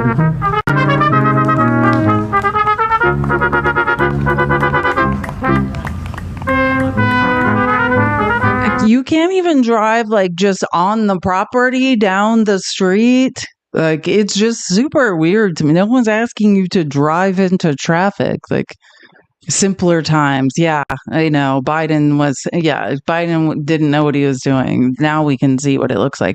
Joby, was that you, Joby One? Thank you so much for the subs, Joby. We do not deserve your kindness. We appreciate it so much. You're amazing. Thank you so much for the subs. You're always so kind. I appreciate it. But just saying, because and the reason you're like, why are you making us watch Biden operate a vehicle? Because people on X are like, no presidents drive. They're not allowed to drive. It's not safe. Presidents don't drive. I'm like, really? There's videos of Biden driving, and you guys said that he was, Obama wearing Biden's skin suit, and he seems to be able to drive a vehicle. So it's just kind of strange that you guys are continuing to say, ooh, text message. Sorry, I should have my phone on silent. I do suggest following this rapid response account just if you want to see the shit show that it is. Like, these are the things. Very importantly, and I said it, Ukraine, ceasefire. Ukraine, ceasefire. Just agreed to a little while ago. Now we have to go to Russia and hopefully. Yeah, and I'm not going to report too much on this ceasefire because I'm so annoyed by it. But just to be clear on the ceasefire, we basically blackmailed Zelensky to the table by putting everybody he cares about in epic danger and defunding him. And then we're like, oh, look, he agreed to a ceasefire, of which Putin will never agree to, by the way. Putin's not going to agree to it. So we're just going to make, him more vulnerable. We're just making Ukraine more vulnerable while Trump pretends that he has done something. So just what he says, ceasefire, no. President Putin will agree to that also, and we can get this show on the road. We can get this horrible war where 2,000-3,000 soldiers a week, every week, 2,000, 3,000, 4,000 sometimes. I get the reports, and they're not American soldiers. They're Ukrainian and they're Russian. But people are being killed outside of that. People are being killed in the cities as things explode throughout the cities. And we want to get that war over with. So I think it's a very big. I think it's a big difference between the last visit you saw at the Oval Office and this. So that's a total ceasefire. Ukraine has agreed to it, and hopefully Russia will agree to it. We're going to meet with them later on today and tomorrow, and hopefully we'll be able to wipe out a deal. But I think the ceasefire is very important. If we can get Russia to do it, that'll be great. If we can't, we just keep going on and people are going to get killed. Lots of people. Very important. Oh, stop pretending you care. You've literally served the only people that didn't do anything wrong. He's basically saying, we will no longer protect you. We're just going to open you up to being run over by the Russian military, and then claiming he's a humanitarian. I literally cannot listen to this anymore. We'll wipe out a deal. Exactly. Jeannie, you're on fire today. Love your brain. Keep up the good work. Firing on all cylinders. Oh my gosh, yeah. He said so many weird things during the longest car commercial of all time that would not end. They just kept rolling in more cars, and it's like, are you buying all these cars? I believe he bought one car. I do not. How many cars does $100 million buy? So, Mr. President, when you look at the market, I'm only reading this because it's hard to hear when these reporters are asking this stuff, because Trump won't let anyone near him. So, Mr. President, when you look at the market selling off, because in real time while this is happening, the market is crashing. And they're like, doesn't that concern you? Nope, doesn't concern me. So, Mr. President, when you look at the market selling off, that didn't concern you? No, nope, it doesn't concern me. I think some people are going to make great deals by buying stocks and bonds and all the things they're buying. I think we're going to have an economy that's a real economy, not a fake economy. It's a fake economy. Fake economy. Yeah, I agree. Did you hear what he said? And I think we're talking Jeannie was just pointing out a Freudian slip. Like, you want to hear a Freudian slip? Some people are going to make big money. Yeah, the people who are insider trading with you and shorting the market when you tell them to. I do agree. Yes, I couldn't. Have I not been talking about this? Like, I agree that some people are going to make a lot of money, just not, most Americans' retirement accounts that are dwindling away. But yes, some people of which you give insider trading tips to and then say and do volatile things so the market crashes and then moves back up. Yes, I do believe those people will be profiting. Someone, oh my God, POTUS checks out Tesla Model S. It's someone, like, I can't even remember. Someone in the comments is like, it's the Tesla SS. Get it? Just get it? Because you know who the schmazzies. I thought that was funny. You think Biden could get into that car? I don't think so. Like, please, Biden, like, used to go biking and running. Like, are you kidding me? Stop pretending that you're in better shape than Joe Biden. You can barely walk. Oh, that's beautiful. Wow. That's beautiful. This is a different panel than I've had. Everything's computer. That's beautiful. Wow. Everything's computer. Everything's computer, you guys. Yep, that is how it goes now. Everything's computer.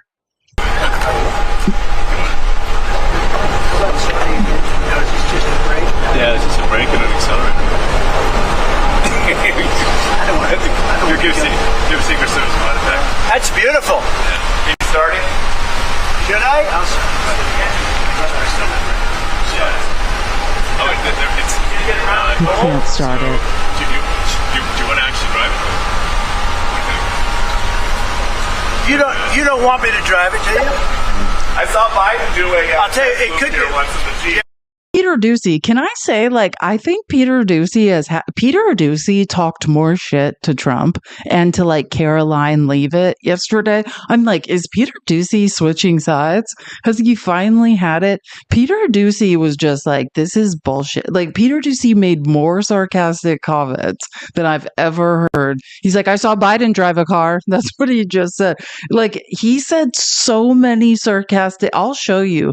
Like, I feel like Peter Doocy might be the sanest person in the White House press corps. Like, he was like, hey, is someone shorting the market? And I was like, thank you. Somebody said it. Very easy to drive. That's you're the only one that saw it. So it's like driving. Peter Doocy, just to be clear about what just happened, Peter Doocy's like, I saw Biden drive a car. And Trump's like, you're the only one that saw it. No, we all saw it. Very simple. It's very simple. It's literally like the golf cart that goes really fast. There's no gears. This is really amazing.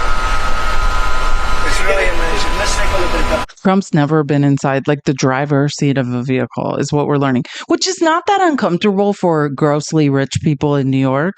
Like, they are very used to being driven around. Like, so actually, I don't think it's that I keep. But wait, hold on. Someone said something I wanted to call out. Who said, oh, have you ever paid a tariff? I have. Yes. That's coming up. That was the best.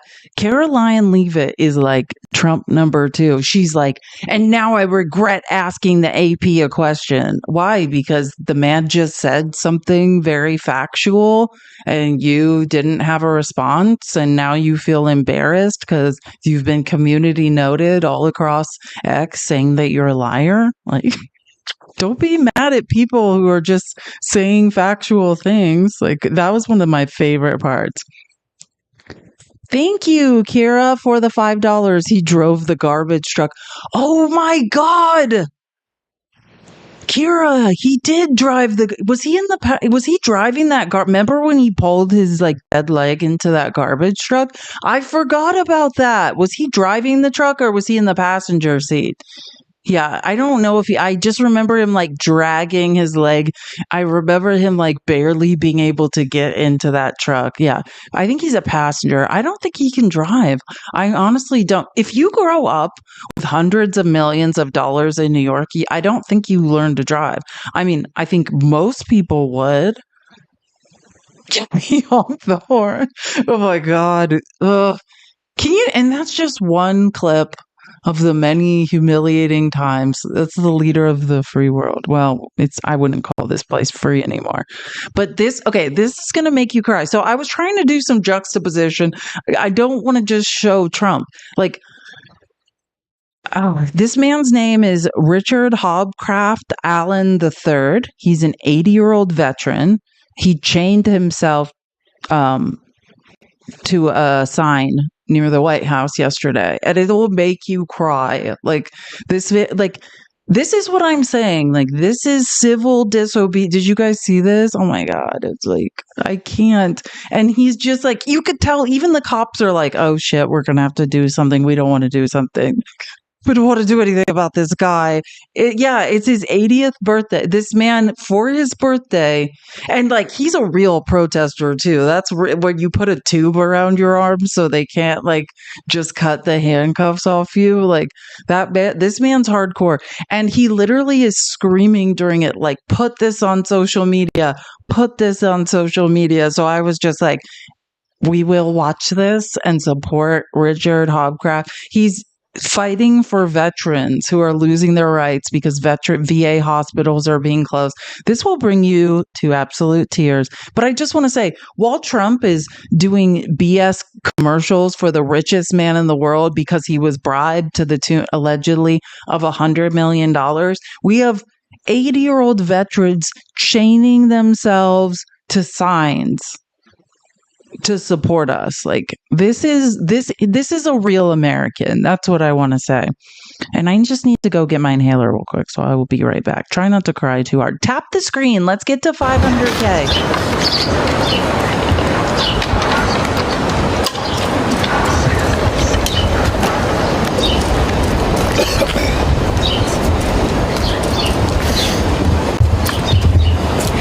King Trump and President Musk are killing veterans, and veterans are not going to stand for this anymore.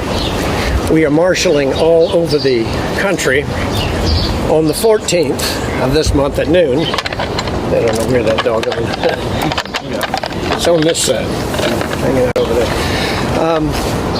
We're marshaling on the 14th at noon and marching all over the country to say one simple thing: veterans will not stand for this any longer. We believe that an unelected leader is killing our fellow veterans, and something must be done. All over our country, people are standing up, making noise in the streets, and stating, we cannot go on as usual. I know that you wake up in the morning, many of you, my fellow Americans, and particularly my fellow veterans, and you say, something is terribly wrong up at the level of our so-called commander-in-chief. We cannot take illegal orders, and we are sworn to defend our country against domestic enemies. Domestic enemies are breaking our government. Hey, sir, can I ask you a question real quick? Are you locked into that thing, or is it just you just holding on to it? Oh, you can't get it. No, I'm locked in. Okay. Yeah. Well, what do you just? You mind if I ask what you're using to lock it in? I'm using hardware clamps purchased at the hardware store, and got about a 3/8-inch bolt in here. Can you get yourself out if you need to, or no? I hope so, man. I'm not sure the doggone clip stuff. So you're saying some of the stuff you got from the hardware store? Yeah. Okay. Yeah. Oh, all right, have a good day. Yeah. Thanks for what you guys do. Appreciate it. Hey, and if any of you folks over there are veterans, we are here standing up for you. The Veterans Administration is being trashed by President Musk and King Trump, and we're opposed to that. Thanks a lot here for being here, man. You guys keep us safe. Have a good day, Philly. We're not going to stand for what Trump and Musk are doing to the Veterans Administration.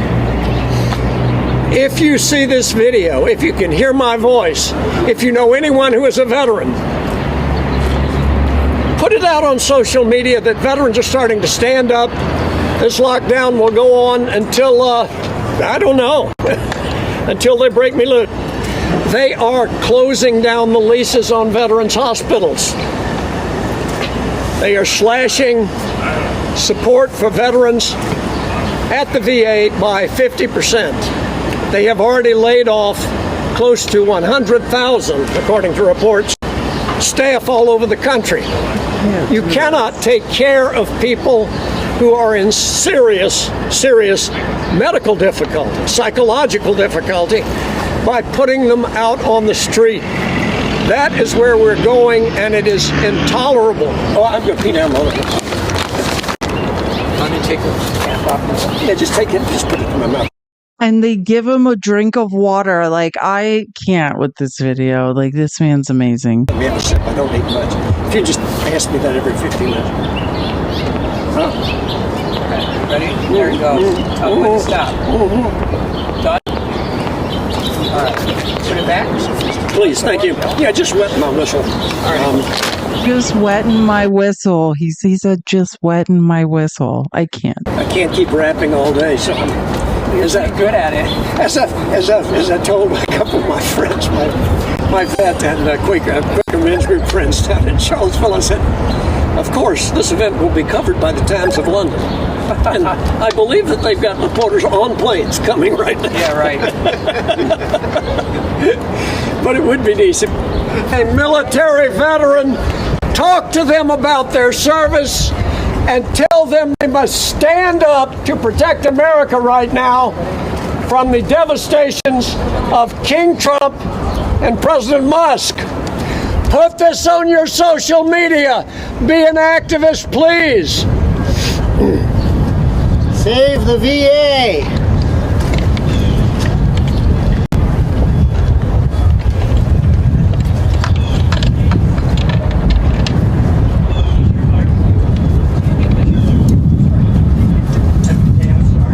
Hi, how are you?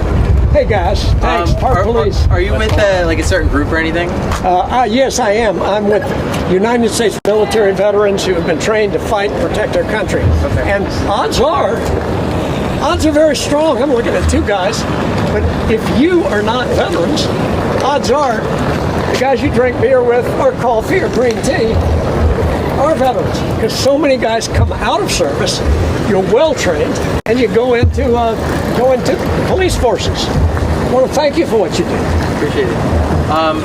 What are your intentions other than obviously what you're doing now? My plan actually is to live here until I die. I do have a little bit of water. I meant today, like with the... Yeah, our plan is hoping that larger media will come here and be aware. You guys probably already have a prep bulletin board at your op center, but you know that veterans are going to be marching like crazy on Friday, right, at noon.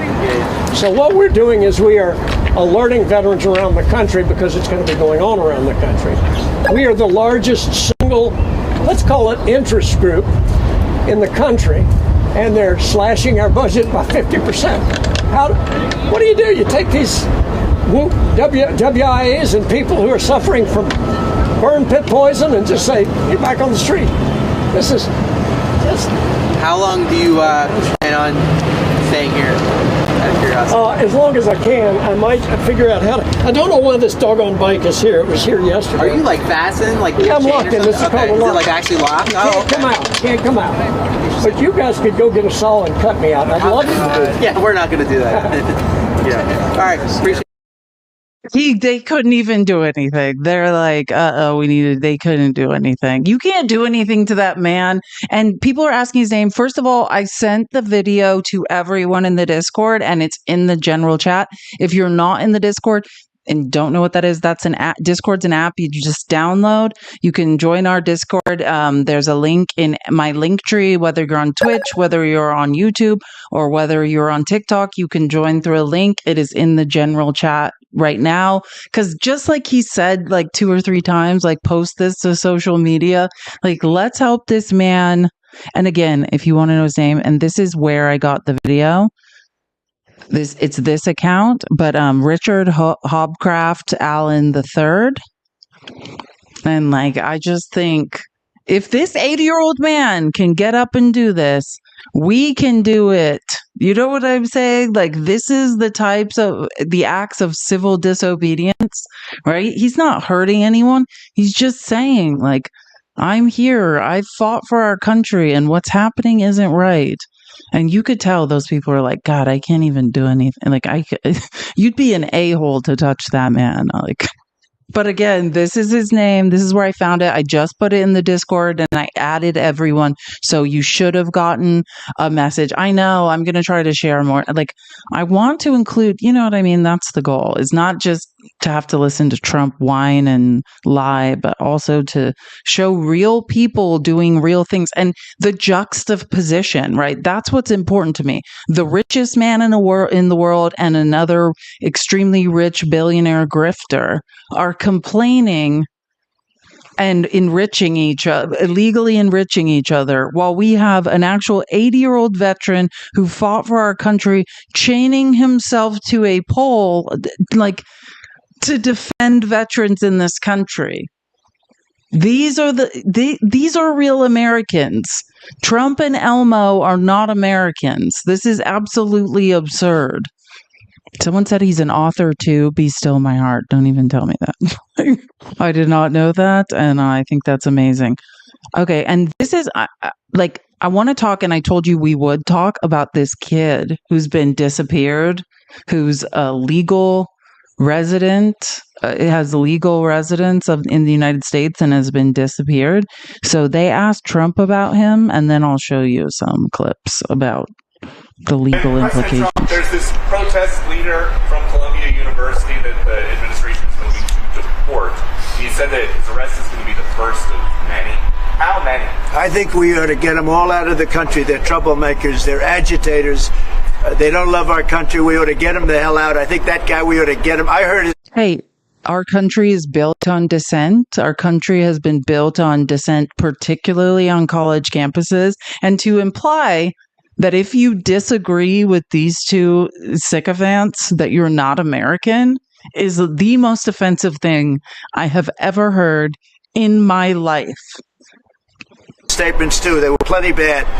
And I think we ought to get him the hell out of the country. I watched him. I watched tapes specifically. I watched tapes. And you can have him. Okay? You can have him. And you can have the rest. Well, where is he? Like, would be the right question. Let him go to school. Let him learn. Columbia used to be a good school. Now it's been overrun because of bad leadership. That's what happens. Columbia used to be what? A Ivy League school for rich white people? Is that what you mean? And now somehow some brown people have snuck in and they have opinions? That's what it sounds like you're saying, in my opinion. Used to be a great place. It happens to countries, and it happens to universities, and it happens to companies. And yeah, okay, but shut it. Anyways, that's just so I could set up this. So I just want to, well, I'm not going to read all this. I'll let him tell you, but this is, just listen. We have not been told at all that Mahmoud Khalil directly was distributing this. They just say the group he was part of distributed this. Is that enough to justify deportation? Certainly not. And the flyers themselves are not enough. Yeah, this press secretary used the word propaganda. What's another word for propaganda? Speech. And that's the problem here, is that we are talking about expression. Now, there were questions when Mr. Khalil was detained as to whether it was the unlawful conduct that we saw at Columbia University post-October 7th or the protected free expression. And that stuff gets muddied. But what we've seen subsequent to that is Marco Rubio and President Trump come out and say that they are targeting for Mr. Khalil's viewpoint. And that's a problem. In this country, we have the First Amendment. We can't tell people you can come to this country, but when you get here, you better watch what you say. And I think that's the message that's being sent to foreigners who are in this country right now. And Priscilla, what are you going to be looking for at tomorrow's hearing? Well, to your point, the bottom line here is this free speech, or does it go with the adverse effect to foreign policy as this immigration law states? Now, look, this is going to be what the judge is going to have to parse through, because the government will have to give their argument here. We've only heard bits and pieces of it. And then we'll hear from the attorney who's already teased that they will be talking about free speech in this case. So certainly what we'll be looking out for is how exactly the judge comes down on this. So far, he has said or halted efforts to deport him. But this is really going to be a case of, does this amount to material support of a terrorist organization, or was this free speech on campus? And Nico, your organization, FIRE, which advocates for free speech for left, right, center, it doesn't matter, wrote a letter to administration officials, Trump administration officials, about the arrest. You asked some key questions. What's the specific and factual reason for his arrest and detention? What's the specific and legal reason for his green card revocation? If he's going to be afforded due process rights at all, if the basis for all this is speech protected by the First Amendment. You gave him a close of business deadline. Today, it's 5:45. Have you heard back? I haven't heard back yet. But I think we have learned something about the reasons for his arrest and detention. And as you were mentioning, it has to do with adversarial impact on foreign policy and national security. Now, we have to remember that J.D. Vance was just in Europe a few weeks ago, premised an entire speech on free speech being necessary for. I feel like I need to just touch on this. So, and I played you guys these clips. Remember, J.D. Vance and literal idiot Pete Hegseth showed up to the Munich security conference and said that because places like Germany or the UK won't allow far-right fringe neo-schmatzy groups to spread misinformation and disinformation, that they are limiting free speech. That's what he's talking about. He's like, how dare J.D. Vance show up in Europe and talk to them about free speech when we're literally disappearing legal permanent residents for free speech. America's national security, chastising the Europeans for their censorship. And now here we are censoring people because of their viewpoints. President Trump mentioned in a True Social post that they'd be targeting people engaged in anti-American activity on college campuses. What does it mean to be anti-American in America right now? Are we going to set up another House Un-American Activities Committee? How are we going to figure this out? That's the problem here. It's very vague. The lines aren't clear. And as a result, you're going to have a chilling effect on speech on campus and beyond. And again, we haven't been told yet directly that he himself was even handing out.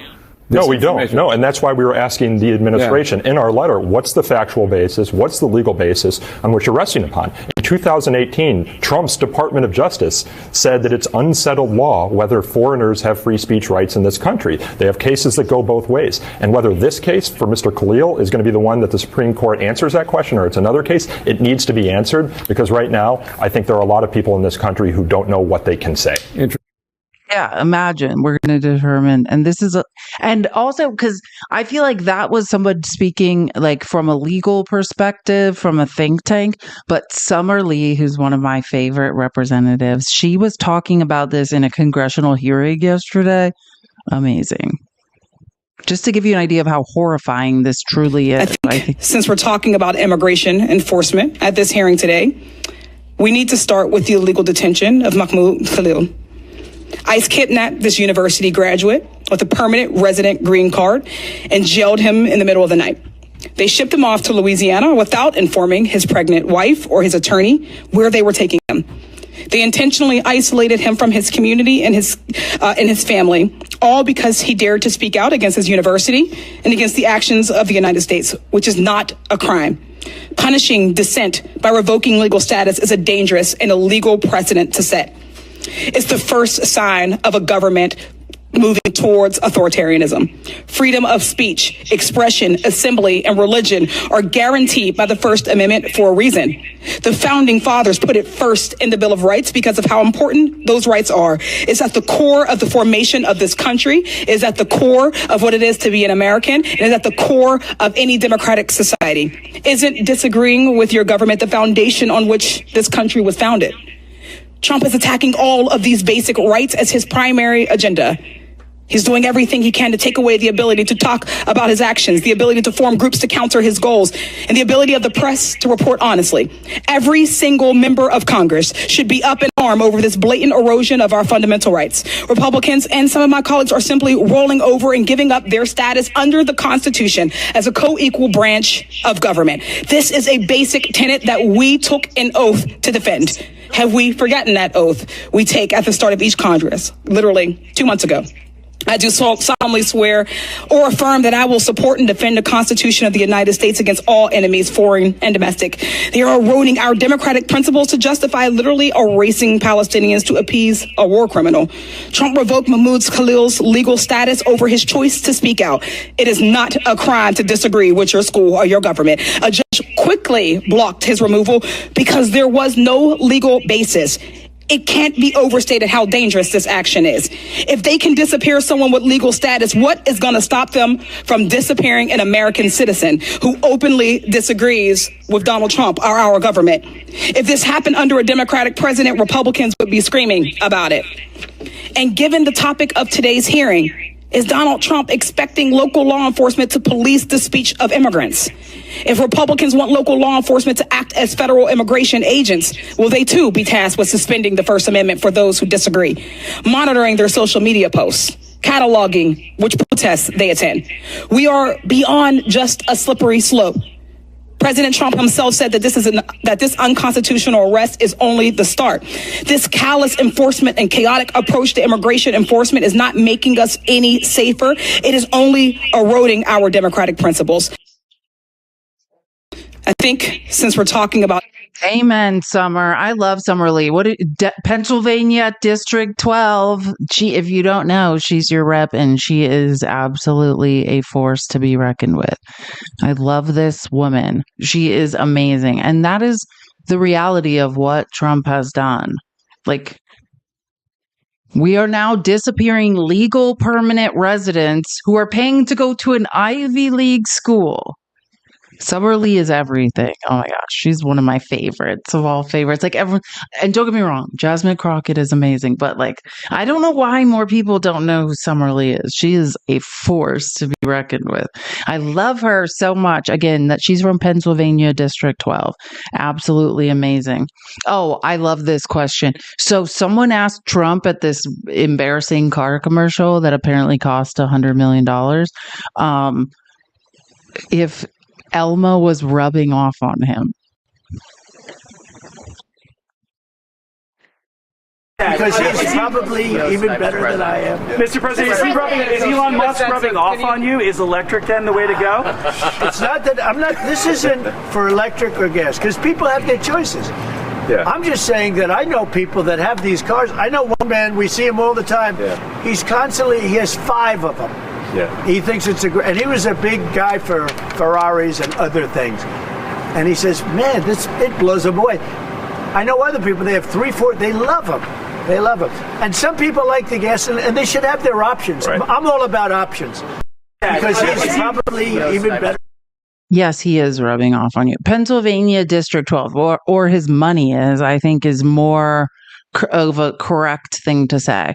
And the reason I want to play this clip is like, this is Trump basically saying that the northern border of the United States is an artificial line. So as a thinking human being, because I was blessed with this giant brain that I just can't stop using, if you're saying, because it suits your interests, that the northern border of the United States is an artificial line with which whenever anyone wants to declare it not there, they can, then why in the fuck do we have a southern border? Use your own logic, Trump. Use your own line of logic and apply it everywhere. None of this makes any sense. He's basically saying, whenever I want a border not to be there, it's not there. Well, then I guess tell that to all the people trying to cross the southern border.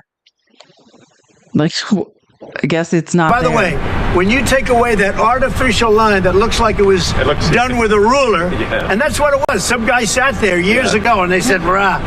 Well, when you take away that and you look at that beautiful formation of Canada and the United States, there is no place anywhere in the world that looks like that. It's so States on Greenland. And then if you add Greenland, that's even. That's pretty good. It's going to look beautiful.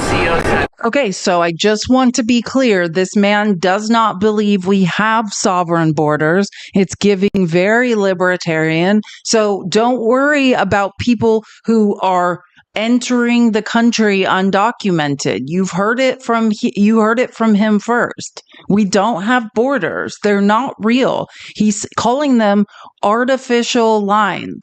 So I just want to be very clear that I don't want to hear anyone else talking about immigration being a problem.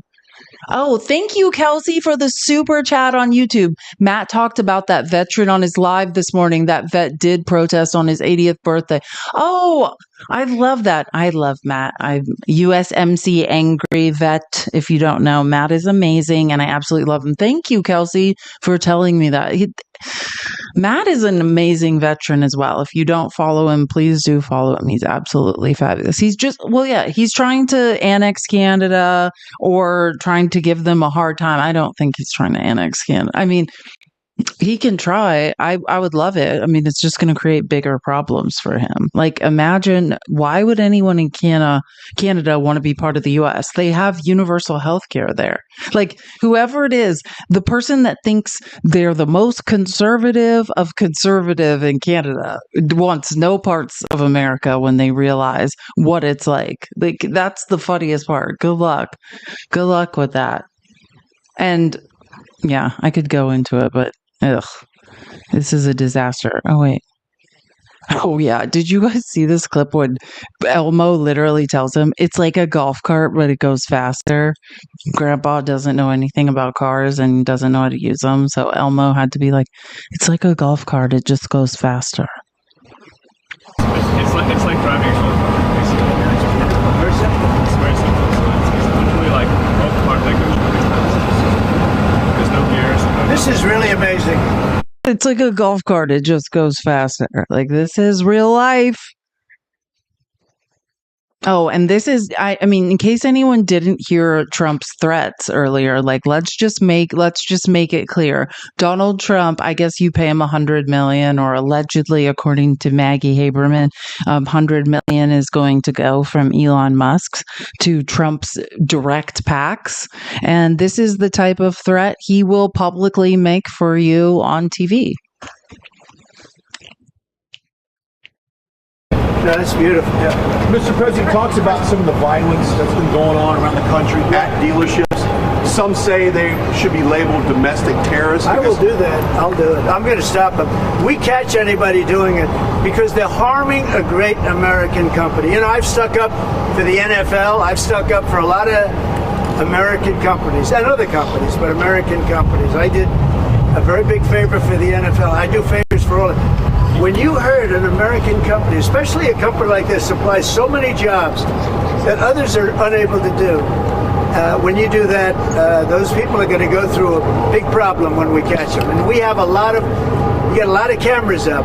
We already know who some of them are. We're going to catch them. And they're bad guys. They're the same guys that screw around with our schools and universities, the same garbage. And no, we're going to catch them. And let me tell you, you do it to Tesla and you do it to any company, we're going to catch you and you're going to go through hell. You're going to go through hell. Oh, kind of like the random student who's a legal permanent resident of the United States. You disappeared without due process. Kind of like that. Yeah, I know. He was kind of like that situation. And in case you're wondering, they asked him, are you planning on remaining CEO of Tesla while working with President Trump? And Elmo says, yes. I just don't even care anymore to hear these people's voices. Oh, wait, I do want to play this one. Like, I can't even, this is, in order to get Trump to pretend he likes you, I guess, a $100 million price tag. Listen to this. I'm just telling people, this man is a great patriot, and you should cherish him. You should cherish him. You know, I have a little statement. We have to take care of our high IQ people because we don't have too many of them. So, Mr. President, and we got to take care of them. And none of those people are here with us right now on this clip. So do take care of those high IQ people. When we find them, none are here. It's like, what? Are you guys? Oh dear God! Narcissism is a hell of a illicit substance. It needs to be controlled. Like what? No, none of those people are here. Like, and yeah, exactly. Like he should go back to the country he's from. And he's also, isn't he a Canadian citizen? And aren't they considering making him not a Canadian citizen anymore for the BS he's up to? Yeah, I know. He said Tesla. He can't even, I know. Trump can't even speak. I mean, he said so many things that were ridiculous. Like, they're trying to repeal his citizenship. Gumps, I made you a mod, by the way. I thought you were, but I thought everyone was a mod. So, yeah, I mean, this is absolutely embarrassing. Trump, according to Maggie Haberman from the New York Times, is going to get $100 million sent to his PACs, I assume, for all of this BS and to support Elmo. Do you think Tesla, oh my God, like, do you think you buying a Tesla will boost Tesla's stock? Well, I hope it does. Like, if I would have, as a marketing and advertising person, I would not have gone in this direction. I don't see how this is going to help in any way. This is not a good idea. Let's get downloaded as well. You can thump your music. You can do it. I just looked at amazing. I looked at that dashboard. You can do anything. Mr. President, you buying a Tesla will boost Tesla sales and boost Well, I their hope stock? it does. Look. Was that your goal? I care by doing about this? one thing.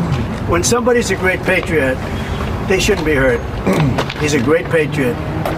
He didn't know me from Adam until we met a little bit when I was in my first term, but he came out, he endorsed me very strongly.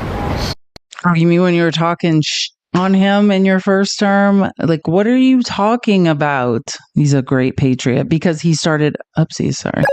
That was an accident. Because he started bribing you with cold hard cash. That's when he became a great patriot. What is a great patriot to Trump? It's just rich people who can pay. Remember what I was reporting on last week, that it's $5 million for a one-on-one with Trump?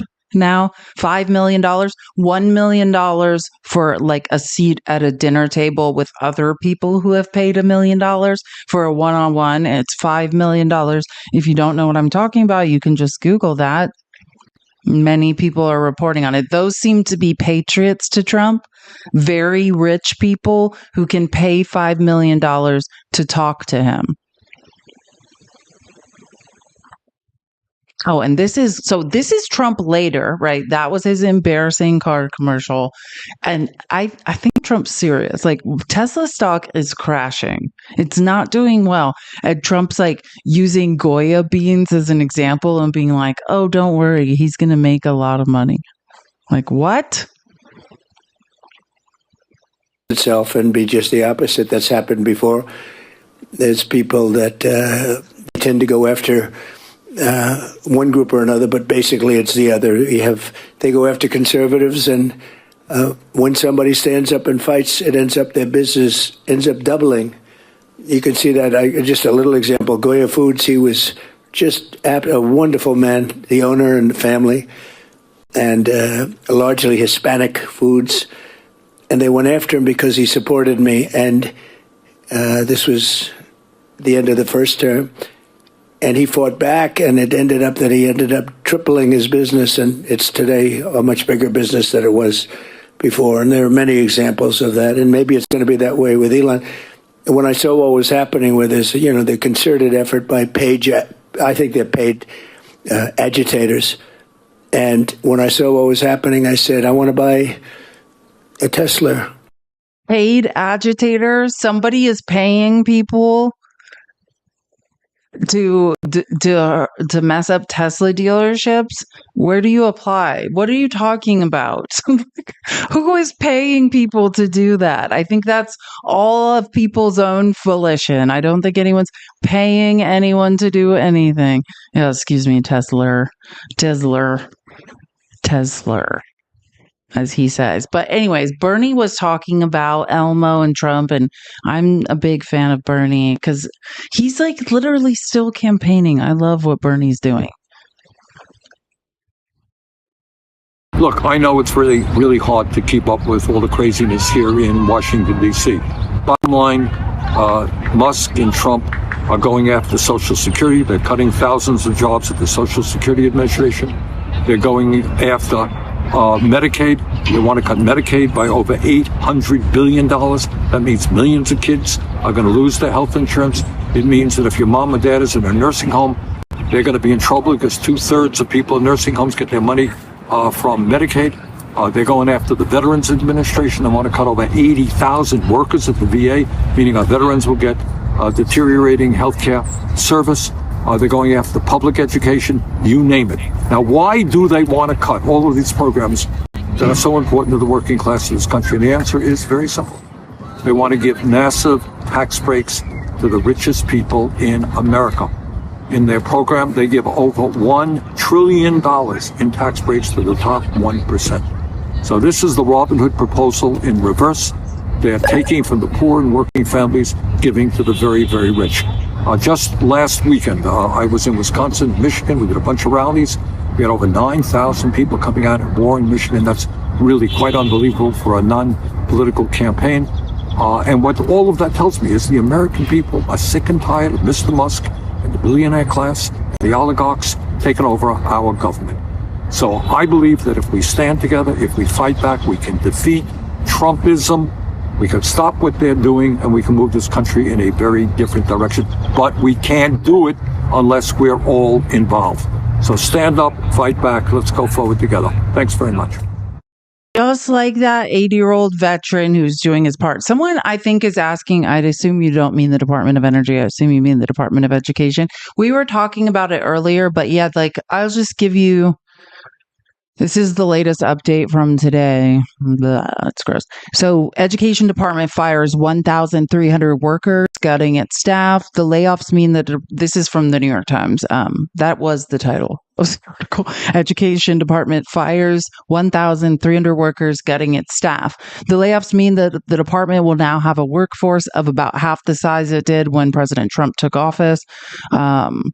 Yeah, the layoffs mean the department, which started the year with 4,133 employees. Yeah, we got that. And I mean, it's pretty much, yeah, and we showed the clips of Linda McMahon. It's what she said. Her mandate is to destroy the Department of Education. I mean, she said it last night on Fox News, talking to Laura Ingraham. Oh yeah, I'd love to eliminate voucher programs. Absolutely. Like they're attacking the Department of Education from both ends. They're draining it of funding. Did fraud and improper payments start with Joe Biden? In his administration, was that the first time the government has experienced that? That is not the first time that fraud was reported. First time? No. First time? No. So we got to depoliticize this stuff because all we're hearing is what happened in the last 4 years. In 2017, $140 billion of improper payments. That's inaccurate? In 2024, we reported $162 billion. No, hold on. Payments. In 2017, $140 billion in improper payments. In 2018, $150 billion of improper payments. In 2019, $174 billion of improper payments. And in 2020, $206 billion of improper payments. Those are GAO numbers. So let me just do some math. In the first Trump administration, there were $670 billion of improper payments. I'm not blaming him, but he is blaming Joe Biden, and so is Elon Musk, blaming for the improper payments for what happened in the 4 years of Joe Biden. My point is, Mr. Chairman, if we do want to solve this on a bipartisan basis, then we got to separate fact from fiction. We got to depoliticize it. $670 billion of improper payments and fraud, waste, and abuse in the first Trump administration. Isn't that correct? Correct. Isn't that correct? I don't have any reason to doubt your math, sir. Okay. Isn't that correct? I believe so. Perfect. Perfect. That's the point. And you never gave a before. And again, all you're doing now is gutting programs that middle class and poor people in America need so that you can give yourself tax breaks and consolidate wealth and power at the top of the economy. We are not paying down the debt. And the fact, if you can't figure that out, then I question your intelligence level. Truly. If you're just like, hey, I'm in cognitive dissonance, I agree with everything Trump says, I will not disagree with him no matter what, cool. If you can't figure out that this has nothing to do with saving the American taxpayers' money, this has nothing to do with cutting the deficit, this has nothing to do with paying down our debt, then I question what the F is wrong with you at this point. Very clearly, the math's not mathing. We're not saving any money. They're just trying to offset the huge amount of tax cuts that they're going to give to the rich and to corporations. And even that is hard. This was a Punchbowl News. I love Punchbowl News. I talk about them all the time. I'm obsessed with Congress. Punchbowl News specifically covers like Capitol Hill and what's happening on with Congress. Thank you. This bird better not have bird flu. As we know, RFK, I didn't even clip the stuff. Did you guys see RFK saying that, like, it's fine to have eggs that come from sick birds? And like, also, I mean, RFK is crazier than even I ever thought.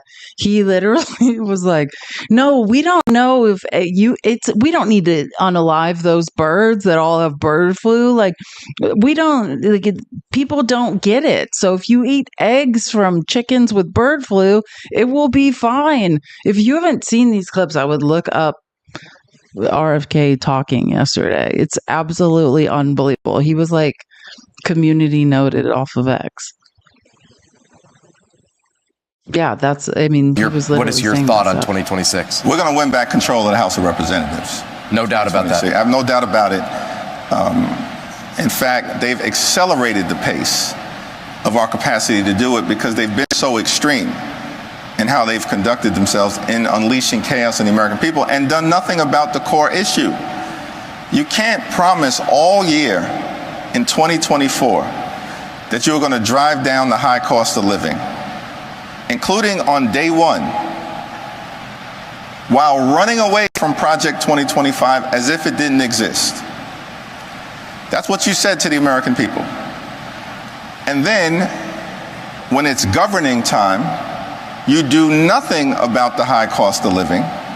Not a single bill, not a single administrative action, not a single executive order designed to address the economy. In fact, the president comes to the House floor, delivers a joint address to Congress, speaks for 140 minutes, less than 2 on the economy. It's because they have no agenda. And costs aren't going down, they're going up. Inflation is going up. So it's not only that grocery prices didn't fall on day one, they're actually going up. America is becoming more expensive, in part driven by this erratic Trump tariff set of policies. While at the same time, every single thing that's being done, including this partisan spending bill that's on the floor, is being done in service of Project 2025. I thought y'all told me it didn't exist or you didn't know about it, but now you're all in on it.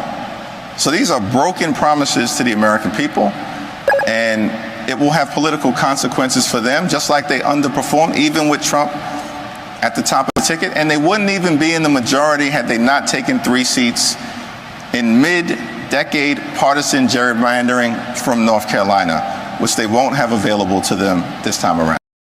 What is your thought on? If you guys don't know what he's talking about, the maps in North Carolina were gerrymandered. Like, federal judges said this is not right. These districts need to be redrawn. And then the Supreme Court, the conservative Supreme Court, said, no, that's fine. If those maps were not redrawn and the shit wasn't gerrymandered out of them, then we'd have the House. which is a little known fact. Like, we gained seats in the House. And if those maps in North Carolina weren't gerrymandered and the conservative Supreme Court didn't say that was fine, even though federal judges were like, this is a travesty, draw the maps fairly. Why are you just now hearing about this? I'm not sure, but you can just Google it. Yeah, this is a real thing. We would be holding the House right now. We gained seats in the House. Like, that's what I'm saying. Like, we shouldn't blame Hakeem Jeffries. Like, we gained seats in the House, and if it wasn't for the gerrymander maps in California, we would have had the House. We would have. Period. End of story. So, yeah, like there's many, and we can sit here and say, but this, but that, but like also to his point is, hey, like the only thing the Republicans are doing is helping us because they're liars. What have they done to bring down the cost of living? What have they done for the housing crisis? The only person who spoke about the housing crisis during the election was Kamala Harris. Trump doesn't give a about the housing crisis. Like, it's so ridiculous. And then I would have to debate with Republicans who would be like, her plan's not going to work. Oh, you mean the only person with a plan to increase inventory, which is actually a good plan? Like, do you understand how capitalism works? We need to increase inventory. I mean, unless we're going to force corporations to stop holding homes as assets, as business assets, then we need to increase inventory. Like, it's sad that we're living, oh my gosh, and this is going to be, you guys are going to love this. So I hinted, like, I was like, oh, they're pushing the spending bill as a clean CR. I said that for a second. I mean, it is as far as like how we're spending, appropriating dollars, which right there proves that all of their lies about rooting out waste, fraud, and abuse aren't true. Oh, you guys found all this waste, fraud, and abuse, and then we're just gonna keep it on going. Okay. Because that's what I thought. You didn't find any. Stop lying. But there is something egregious that is being pushed through in that spending bill. And I will let Rachel Maddow explain it to us because she does such a great job. And this is truly one of the most disturbing things I'm sure you'll hear today. Tap the screen. Let's get to 600K. He's able to change these ruinous policies as quickly as he can pronounce them is because he declared an economic emergency that gives him the power to unilaterally declare these tariffs. When you declare that kind of emergency, Congress also gets the power to call the emergency off to stop the president from doing this. So Congress could just vote and declare this so-called emergency to be over, and then they could stop the tariffs, right? I just want to be clear. They could stop the tariffs. That's what she's saying. Like, we don't have to. Trump is very clearly shorting the stock market, in my opinion, and apparently Peter Doocy's as well. I think Trump seems to be shorting the market, and somebody, I don't know who, is benefiting from that. He's causing dips in the market and then going back on it. We could stop this from happening. We could protect our retirement accounts. Congress would just have to vote. And what's in this bill that passed the House yesterday? Something saying that they can't stop it anymore. Trump would no longer have the power to single-handedly destroy the U.S. economy in the way that he has been. So because of that, because Congress has the power to call off the emergency, taking away Trump's tariff power, Democrats in Congress planned to make Congress vote on that exact thing. They planned to force a vote. So Republicans, who mostly say they don't like tariffs, Republicans would be forced to either go along with the tariffs anyway, because Trump is doing them, or they'd cast their vote to stop Trump from doing these tariffs. Right, what would Republicans do confronted with the need to make up their mind on a vote like that, right? How would they deal with not just the prospect of opposing Trump, which inherently makes them cry and hide immediately, but then on the other side of it, the other side of that vote is this very real pain and loss of money, and, you know, they and their constituents and the businesses in their district are all feeling and facing. It's real. Headline: Republicans quietly cede power to cancel Trump's tariffs, avoiding a tough vote. They have the power to stop him from what he's doing. And so what did they decide to do with that power? They decided to give that power away so they no longer have that power, so they don't have to decide what to do with it. But Republican leaders today slipped language into a procedural measure that would prevent any such resolution to end the tariffs from receiving any vote this year. What did Republicans do?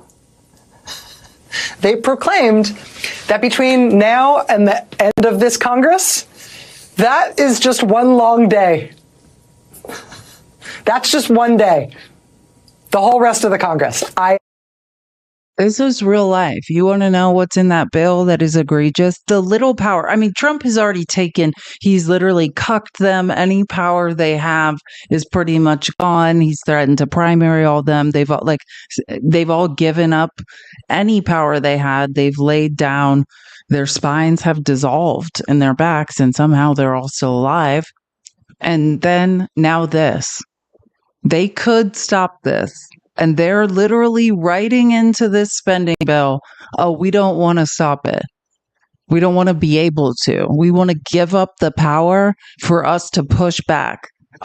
So we have 3 branches of government that are supposed to be checks and balances on each other. And the legislative branch, the Republicans that MAGA you placed in charge, are saying, no, we're going to put it in writing. We can't stop this. We don't want to stop the tariffs. We want your retirement accounts to dwindle. We want the markets to be in free fall. We want complete uncertainty in the economy. Because Daddy Trump said so. These are the people you voted for. MAGA, there's no excuse for this. There's no excuse. Why would you cede your power to stop this man? Makes no sense to me. Exactly. Take back the House on the midterms. Really, I wish we could in these special elections. We could take the House back. We need to. This is absolutely ridiculous. This is what I'm like, how we need people to know about this. You think they're just funding the government and avoiding a shutdown? No, they're saying, hey, this economic emergency will go on forever till the end of the fiscal year, which is September 30th. Trump can do whatever he wants. Keep the market volatile, drive the dips, peaks and valleys as much as he wants, threaten as many countries as he wants, our own trading partners, whatever. And we don't want to have the ability to stop him. That's the Republican spineless party. Keep tapping the screen. Let's get Gentleman to 600K. Mr. Speaker, as we speak, prices are going up, inflation is up, groceries are up. I saw eggs for $10 recently. Used car prices are up, other than Teslas. Those seem much cheaper these days for some reason. Energy prices are up 25% in the gentlelady's home state of Minnesota. 25% energy price increases for her constituents thanks to Trump's tariffs that she is supporting by bringing this rule to the floor. Boy, I'm just glad she's not my representative. Meanwhile, Elon Musk was on Fox Business this morning. He's not talking about food prices or energy prices. He's talking about how he wants to, quote, eliminate entitlements. This is the guy that calls Social Security a Ponzi scheme. The guy that's laying off people at Social Security offices already. Maybe Elon doesn't know this, but Social Security is not an entitlement. It's a program that people have spent their entire life paying into. Shame on him. And if your rep is not yelling as loud as the gentleman from Massachusetts, Jim McGovern, I think you should contact them and ask why not. This is a mother effing crisis. We are being robbed literally by the rich while we watch.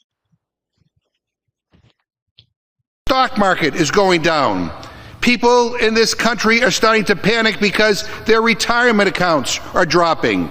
Planes are going down. We've had several major accidents, several close calls, and we just learned that Elon Musk, the guy whose rocket just exploded in midair this weekend, wants to fire air traffic controllers.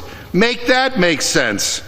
And Republicans are doing nothing about stock market is going down. Yeah, nothing. Literally nothing. And then here's Ralph Norman, who I can't stand. Is Ralph Norman from North Carolina or South Carolina?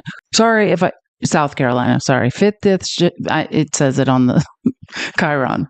5th District, South Carolina. These people are out of their minds. The main thing they will try to get a concession on is to defund. They keep saying the billionaire Elon Musk. I'm sorry, Elon Musk didn't make it from government. He made it from producing a product. Oh, good one, Ralph. You mean our government, our tax dollars subsidized all of his businesses? He used American infrastructure such as the internet to make money, also subsidized by and paid for by our tax dollars? Yeah.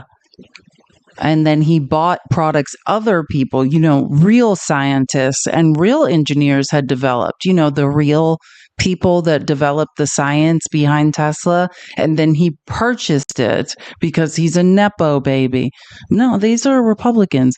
And also, that's why I included this. Like, $8 million a day is what this man gets of our tax dollars. And you're telling us he developed a product? He did that himself? He gets $8 million a day of our tax dollars. He is the number one welfare queen in this country. Period. And then I have to hear Ralph Norman say that he's just a great entrepreneur. Tell that to the rocket that's in pieces.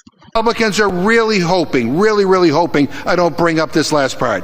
Guess what they tucked into this rule, hoping that nobody would notice? They did this after everyone went home. They slipped in a little clause letting them escape from ever having to debate or vote on Trump's tariffs. Isn't that clever? Trump's trade war will result in one of the largest, if not the largest, tax increase on American families ever. And this rule gives him the ability to do it without a vote in Congress. I get it. They're already hiding from their voters, running away from their own town halls, slipping out the back doors because they're afraid of being held accountable by their own actions. But guess what, Mr. Speaker? People don't send us here to hide.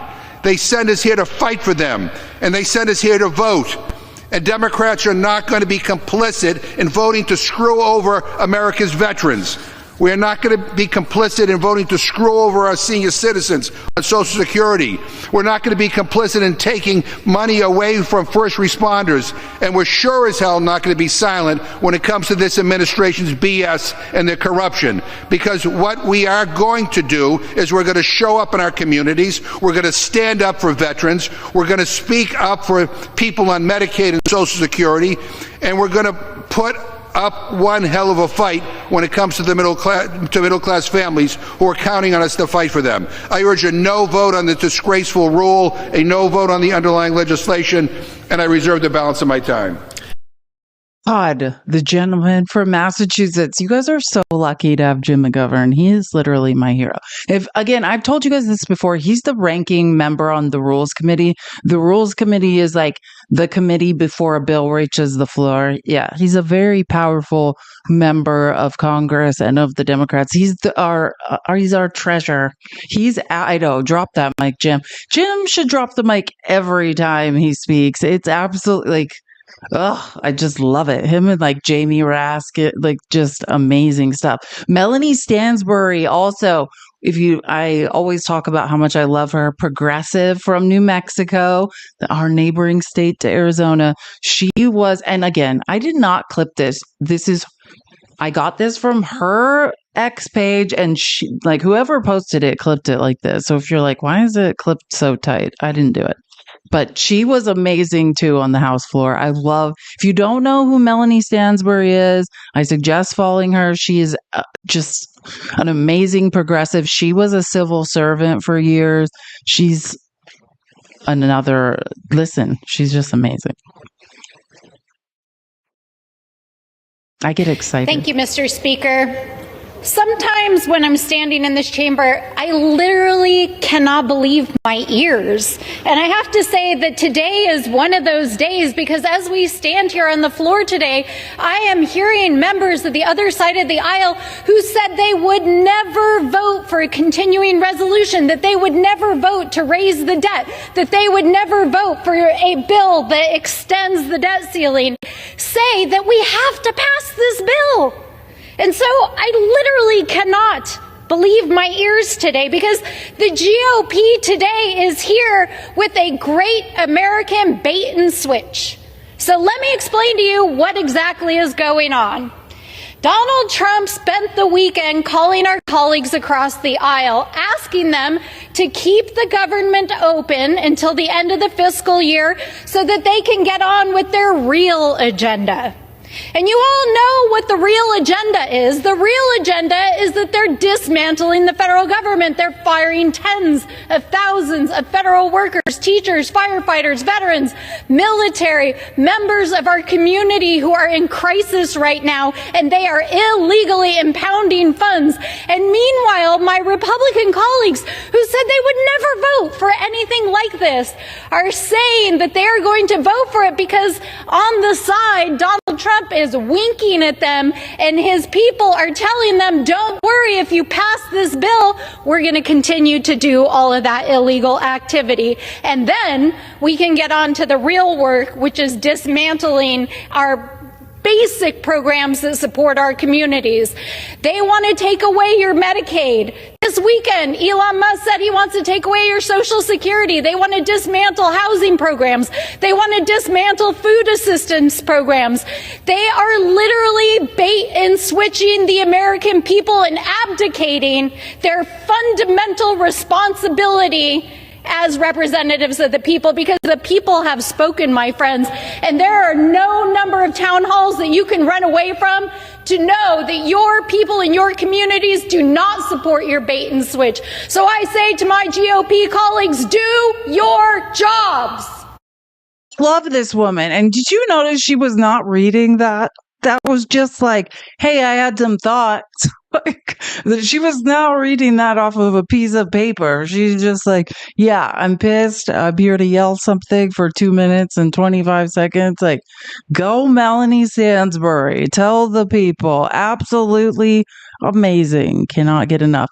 And I don't have all of Maxwell Frost. I think he posted more of it on his own page. I just have part of it.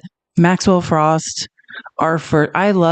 Listen, I can't say enough about Melanie Stansbury. Like, she's not just a person elected to Congress or represent a district. Like, she was a civil servant. She has an amazing understanding. I listen to her. All I do is listen to congressional hearings. I am a true nerd. And her understanding of how the government works, like, she is chef's kiss. Like, whoever's rep that is, I think Lori said that's her rep. Like, sleep well at night, because man, she is fighting the good fight, and not just fighting the good fight, but I mean, knows every, like, if I had to represent 100,000 people in America and it was my job to represent their interests, like, I would look at what I do now. I would be the most informed person in every room. And I feel like Melanie Stansbury is like that. Like, just people don't listen when women speak, but I am a woman. So I still have the gift of being able to listen when intelligent women speak. And she is absolutely amazing. Like, that woman knows, that woman's never wrong. You know what I mean? Like, and that's the truth of being a woman. You have to be 200% right? Well, meanwhile, mediocre men are failing up at every turn. But yeah, sleep well, knowing that's your rep, because she is truly, like, that woman is beyond informed. And I love me some Maxwell Frost. He was on fire. Recognized for 2 minutes. Thank you. I appreciate it. I think it's interesting because anytime my colleagues want to defend horrible moves by the Trump administration, whether trying to cut Medicare, cut Medicaid, they keep saying, the people have spoken, without realizing that the people are speaking. That's why they continue to cancel their town halls because they don't want to hear what the people are saying right now. Costs are at an all-time high. I came down here to tell people that if you're struggling to afford food, you can't pay your rent, the medical bills are stacking up, this bill will make your life worse. Why? To give tax cuts to billionaires and big corporations. This bill sets up major cuts to Medicaid, which 60,000 children in my district rely on for health care. Cuts to Medicare. Steals from veterans, ripping away benefits. Steals from working people and families. Gives even more unchecked power to President Elon Musk and Doge. And recently Musk said that Social Security is a Ponzi scheme. So every vote in favor of this bill endorses those words. You vote for this, go to your constituents and be loud and proud. Tell them that the program that they've paid into and worked on their entire life so they can retire with dignity is a Ponzi scheme. Oh wait, Republicans have been told by their leadership to stop doing town halls. Why? Because the people are pissed off. They're scared.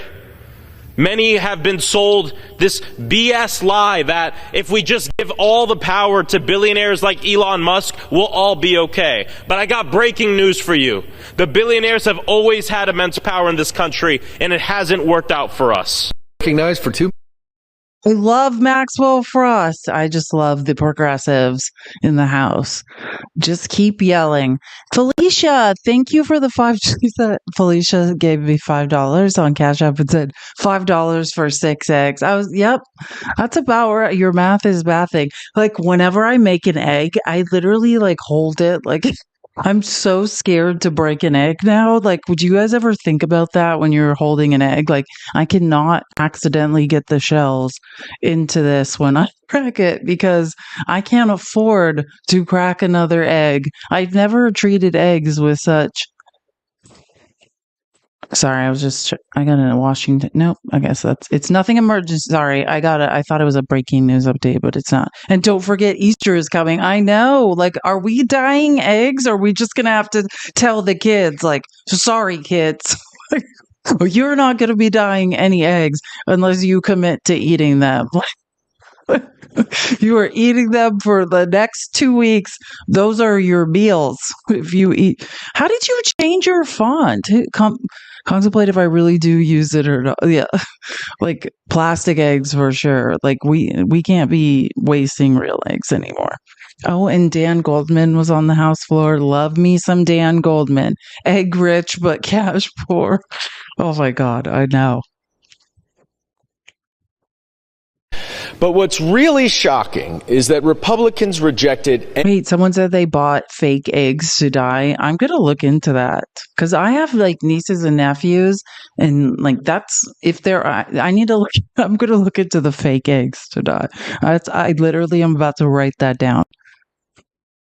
But what's really shocking is that Republicans rejected any and all input from Democrats, even though they need Democratic votes to pass this bill in the Senate. If you want to go it alone, then go it alone. But you can't blame anyone but yourselves when it fails. If the government shuts down with a Republican House, Republican Senate, and Republican President, it will be solely because the Republicans have moved forward with a terrible partisan take-it-or-leave-it bill. But what's really Amen, Dan. I love his anger. Keep yelling. But it gets even worse. The president has not only failed to keep his promise to help working Americans, but he has enlisted a corrupt, unelected billionaire to slash essential programs that hundreds of millions of Americans depend on. Elon Musk isn't cutting waste, fraud, and abuse. He doesn't even know what he's cutting. And unlike regular appropriations bills, this bill does not include the usual language to fund specific programs. And what that means is that Elon Musk has unfettered discretion to cut whatever he wants. You don't need to take my word for it. The House Freedom Caucus issued a press release supporting this bill because of that very reality. But it gets even worse. Someone said egg salad is now bougie. Yes, anything involving eggs is now bougie officially. Wait, was it Joanna? Hold on. Someone said, or Chrissy said, you can buy pre-filled plastic eggs on Amazon or TikTok for pretty cheap. Well, like to dye or we're talking about dyeing Easter eggs, like, or at least that's what I'm talking about. Like, I don't hide real eggs. Like, I'm saying I like to dye Easter eggs but someone was saying they found some at Walmart in Phoenix. So eggs are upper middle class. Like, I feel like I'm a queen when I'm having an egg now. I feel like I didn't even care about eggs that much, and now I'm like, this egg is so important. Filled eggs for eggs. Yeah, for egg hunts. No, yeah, I know. I'm talking about, like, when I talk about the cost of eggs, I mean, like, usually boil eggs and then you dye them. Well, at least I do with my nieces and nephews. That's what I used to do. Now it's like, that's going to be one expensive habit. I don't even know if they're old enough yet. Like, my older nieces and nephews are in Texas. My younger ones, they'll probably just throw them on the floor and I'll be like, no. Thank you, Terry, for the $5. Terry says you look very happy and healthy. Well, Trump is killing me. But actually, I started reading that Pleasure. Can I give everyone a book read? Like, Dr. Danny suggested at the end of the broadcast. We didn't do the broadcast yesterday because of me, but the week before, it's called Pleasure Activism. And it's like a New York Times bestselling book. And it's about how, like, just because our lives are all falling apart, we can't let Trump take our joy, and we still need to, like, experience pleasure and things of that nature. And it's really actually helped me a lot, like, put things into perspective and remember, just because I'm stressed out and because my job is to talk about the news doesn't mean that we all, it's important. Like, how we do not let them win is we still enjoy our lives. And it's like, I never saw it from that perspective, but it's absolutely true. We all need to make it a very concerted effort to still find pleasure in life, in the little things. And I mean, up to, like, sexual pleasure, all the pleasure. Do not let Trump and the conservative liars and the oligarchy take away our joy. And it's like, now I've been thinking about that ever since she said that 2 weeks ago or a week ago. And that's all I think about now is, like, I refuse to let these people take my joy. Yeah, and just screaming on the internet does help a lot. Thank you, Leanne, for the $15. You have the cutest space buns. Thanks. I appreciate it. That's because I need to wash my hair. I need to not wash my hair, actually. That's what my hairdresser said. It's best if I... Wait, did I... Oh, this is so good. Oh my God. This will make you smile. Here's how we take back some of our pleasure. So Moskowitz was on the House floor, and this is before they voted on the spending bill. Listen to what Moskowitz was saying on the House floor yesterday. He is always good, but this is one of his greatest moments. Recognized for 2 minutes. Thank you, Mr. Speaker. No, that's exactly right. It's CR Day on Capitol Hill, and what is going on with the Republicans? I mean, President Trump puts out a tweet and says, please, and all of a sudden, just flip-flops. But you know what? Let me do some mean tweets about how you feel about CRs when you're in the minority only. And the first one actually is from the gentleman from Texas. And it says, it's Groundhog Day in the House chamber, all the time, every day. Yet again, spending money we don't have. Apparently, only when he's in the minority. Another one from a colleague, comparing continuing resolutions to attending a P. Diddy party. In any given year, another colleague says, if Congress raises the debt ceiling, passes a CR, and rams through an omnibus bill, no member of Congress should receive a paycheck. That's awkward for you guys. How many of you are going to give back your paycheck? Another colleague, I've never voted for a CR. You sent me to Congress to cut wasteful spending, and I'm a woman of my word. You can guess who that is. And this is my favorite. What does a CR stand for? It stands for capitulating Republicans, caving Republicans, said by a Republican. And you know what? I'm going to miss the Never CR group. I mean, they were great, but they're breaking up. And it was great to see them live while they were together. They had lots of fans. I'm going to miss them. I mean, they were mostly a boy band, okay? Some of them are going solo. Appears it's only Thomas Massey. But you know what? Something tells me there'll be a reunion, but only when they're in the minority. And to quote Representative Massey, talking about Republicans, I guess deficits only matter when we're in the minority. So listen, go home to your families, turn in your voting cards, give Trump the gavel, because that is what has happened to your entire party. You don't need to be here. He tells you to do something, you jump. And so what's going on in the world? Another representative brought what's going on in the world in the last 30 days. Well, let's see. Egg prices are up. Goods are up. Stock market is down. Recognized for 2 minutes. Jared Moskowitz just wiped the floor with them. And if you don't understand, like, basically all of the Freedom Caucus were people that says, I will never vote for a clean CR. If there aren't cuts to spending, I won't vote for it. These are all the same people that voted for this shit, minus Thomas Massey, right? Like, he did not.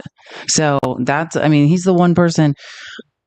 Kyle, thank you for the $2. You said sorry, unemployed. No, that's amazing. Kyle, you're amazing. Check Gen Chat Discord. Check General Chat Discord. Okay, got it. I'm not that. This is so special, and I don't want to go, but it's very important. Please just made. North Carolina Supreme Court race becomes. Oh, you put the stuff about the gerrymandering. Okay, cool. Awesome. I'm still learning how to use copy link. Okay, I'm gonna send this out. This is the stuff about the gerrymandering of the North Carolina Supreme Court. Okay, I'm gonna send it to everyone in the Discord. People were saying, I didn't know about what happened with the maps in North Carolina being gerrymandered and that we would have won the House if that didn't happen. And I assume this is that resource. I appreciate you. Thanks so much. That's Doughboy in the chat, if anyone doesn't know. So I sent it to everyone because it's super, super important. If you don't know the story, yeah, we should be in control of the House right now. But, you know, people doing things that are very... Oh, no, it's okay. Well, I'll read it. I'll read it like officially later. It's okay. It's important that people know about that. The House Republican, highly partisan, shutdown threatening bill is an attack on veterans. It's an attack on families. It's an attack on seniors. It cuts funding for veterans, including billions of dollars in funds that will be cut from veterans in desperate need of health care for people who serve this country, who are suffering from painful exposure to toxic substances, Agent Orange and burn pits. And this bill, before this House, cuts billions of dollars in that health care that is desperately needed. That's an attack on veterans. It's an attack on children and families in America because this bill cuts funding for nutritional assistance that would otherwise be available for everyday Americans to put food on the table. When people are already struggling because grocery prices aren't going down, they're going up under this administration. And yet, this Republican bill will cut funding for nutritional assistance. That's an attack on children and families here in America. It's an attack on seniors, an attack on everyday Americans, an attack on housing, an attack on health care, which cuts funds from things like Alzheimer's research to help older Americans battle these challenges. That's what this extreme Republican bill is all about. It will hurt families, hurt seniors, and hurt veterans. Amen. And do they care? Absolutely not. And I love this. Like, let's get into the numbers, Hakeem. Tell the people. But that's not what this effort is all about.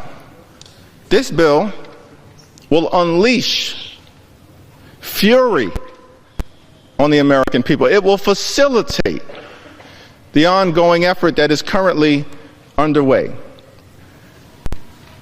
The average Social Security recipient in this country receives $65 a day. They have to survive on $65 a day. But you want to take a chainsaw to Social Security. When Elon Musk and his tens of billions of dollars of government contracts essentially makes at least $8 million a day from the taxpayers. If you want to uncover waste, fraud, or abuse, start there. Don't start with the $65 a day that Social Security recipients receive from their earned benefits, from their hard work throughout their entire lives. Start there. Elon Musk is $8 billion a day feeding at the trough of the American taxpayer. This has nothing to do, this bill right here, with waste, fraud, and abuse. It's all part of a broader scheme to pass massive tax cuts for billionaire donors, the wealthy, the well-off, and the well-connected, and then to stick working-class Americans with the bill. That's the wealthy, well-off, and well-connected. That is exactly who will benefit.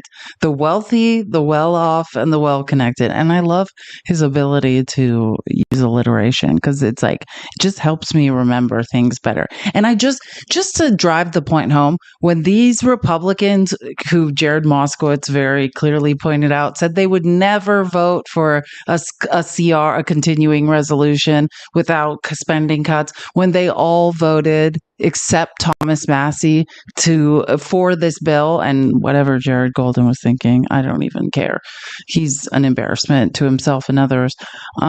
This is what, in real time, this is CNN doing a split screen. They're voting for this spending bill, and Trump is doing this like asinine car commercial. Elmo.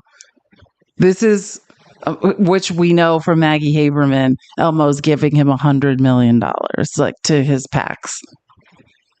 I don't know. This is not a democracy. Doing anything with respect to other countries at that 13. time. The bill is passed without objection. The motion to reconsider is laid upon the table. Pursuant to Clause 8. Doing anything with respect. It's disgusting. This is the country we live in. Is disgusting. And then shortly after, which I don't even think it's possible personally, because I understand Thomas Massie's district. I don't think Trump can primary Thomas Massie. Not that he cares anyways. The reason Thomas Massie does not care what Trump says is, and I'm saying his own words. I've played you guys clips of this in the past, like in December when he wouldn't vote to fund the government. And he said, like, my wife died. When she died, like, the best parts of me died. If you think you're going to threaten me or like strong arm me and I'm going to listen, like, you don't know who I am anymore. And immediately after Thomas Massie voted no, Trump puts this out to basically scare or threaten him, which again, like I'm saying, I don't think it's necessarily, I agree. And I'll show you a clip in a second. Like they asked Thomas Massie about it and he's like, I don't think that's for me. He's like, I think it's to scare anyone else from not joining me. That's what he's saying. Cause he's like, I don't, Thomas Massie holds a like very dug in district. And if anything, I think they would appreciate this. I think if Republicans want to hold their districts, they would vote no for these things. And this is like Manu Raju was like found Thomas Massie after the vote and is kind of asking like, can he primary you? Like, did you see this?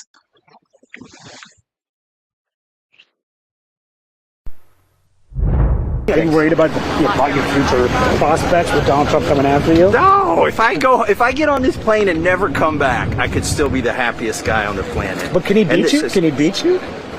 I don't know.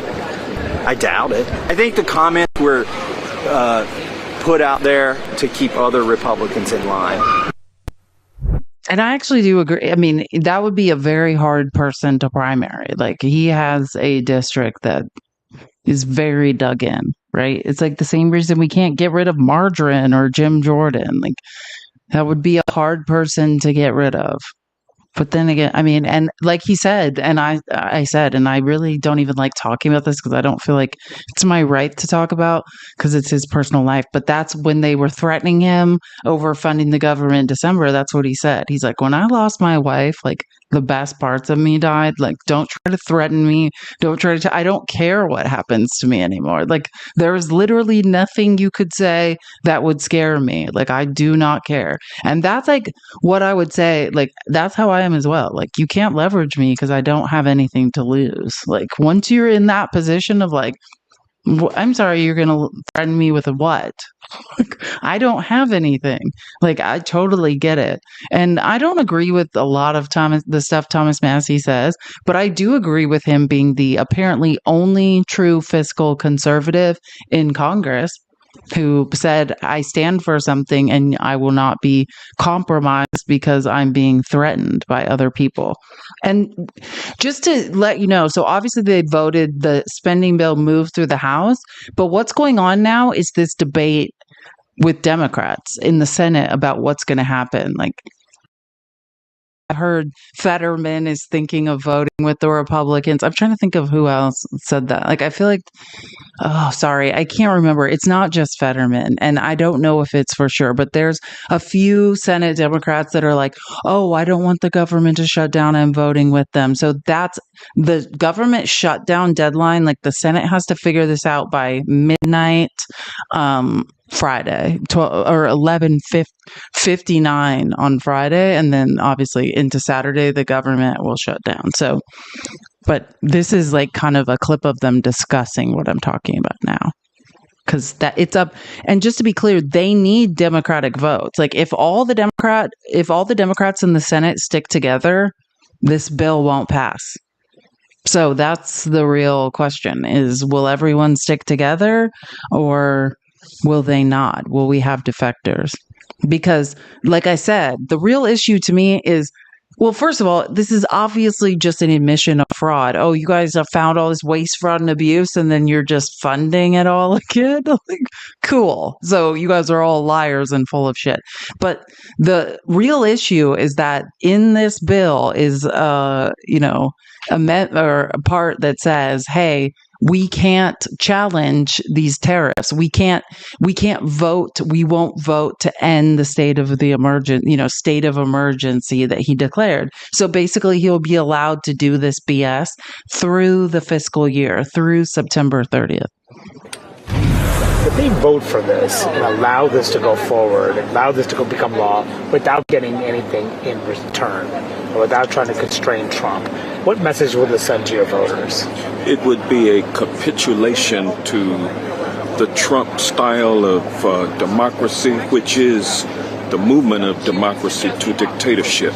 I love Hank Johnson. He's amazing. Recognize that this version of the continuing resolution was written completely by Republicans.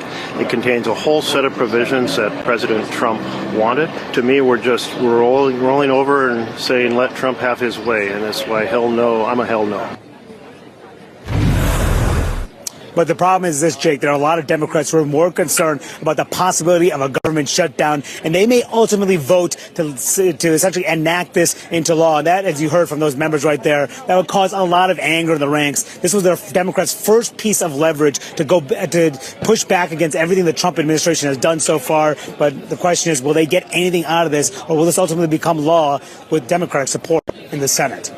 Jake. So, Manu, just to walk us through quickly. Yeah, I think every Republican that their spine dissolved in their back and refused to stand up for their own constituents, right? Like, should be worried about their job. I think any Democrat, this is the first leverage, right, that Democrats have. I think if we don't use it and make a statement to say, why would you give up the ability to push back on tariffs to end the state of emergency? That seems really crazy and stupid. Like, I think if we're not going to push back on that. And whoever it is, if it's Fetterman, whoever that breaks ranks, then yeah, this should not be forgotten. If your rep refuses to represent you in this fight, I don't think you should ever forget that. Get rid of them. Do they need Democratic votes in the Senate for this to pass, given the fact that the Republicans have 53 seats there?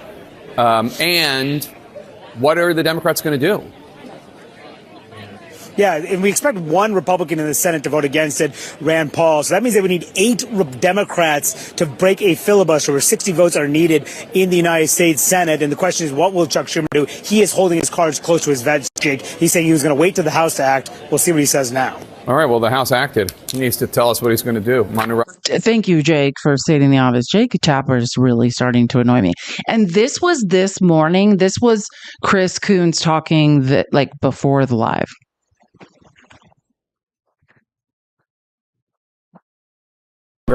I'm going to vote against what came over from the House Republicans to the Senate last night because I don't want to give my vote to support what Trump and Musk are doing.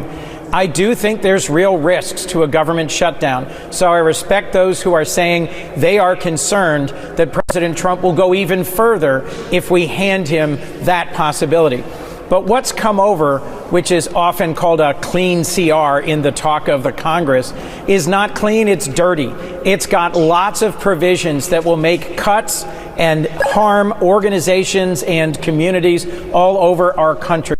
So, Sarah, I think this is a terrible idea. We should instead be working together to finish our 2025 bipartisan appropriations that we've got ready to go here in the Senate and find an agreement that keeps the government open for 30 days while we finish that work. He said it perfectly. They said it was going to be a clean CR, meaning, hey, all the levels we funded at the government before we're just funding them at this. It's a clean CR. We're not adding anything. And then it turns out all these things that will stop, literally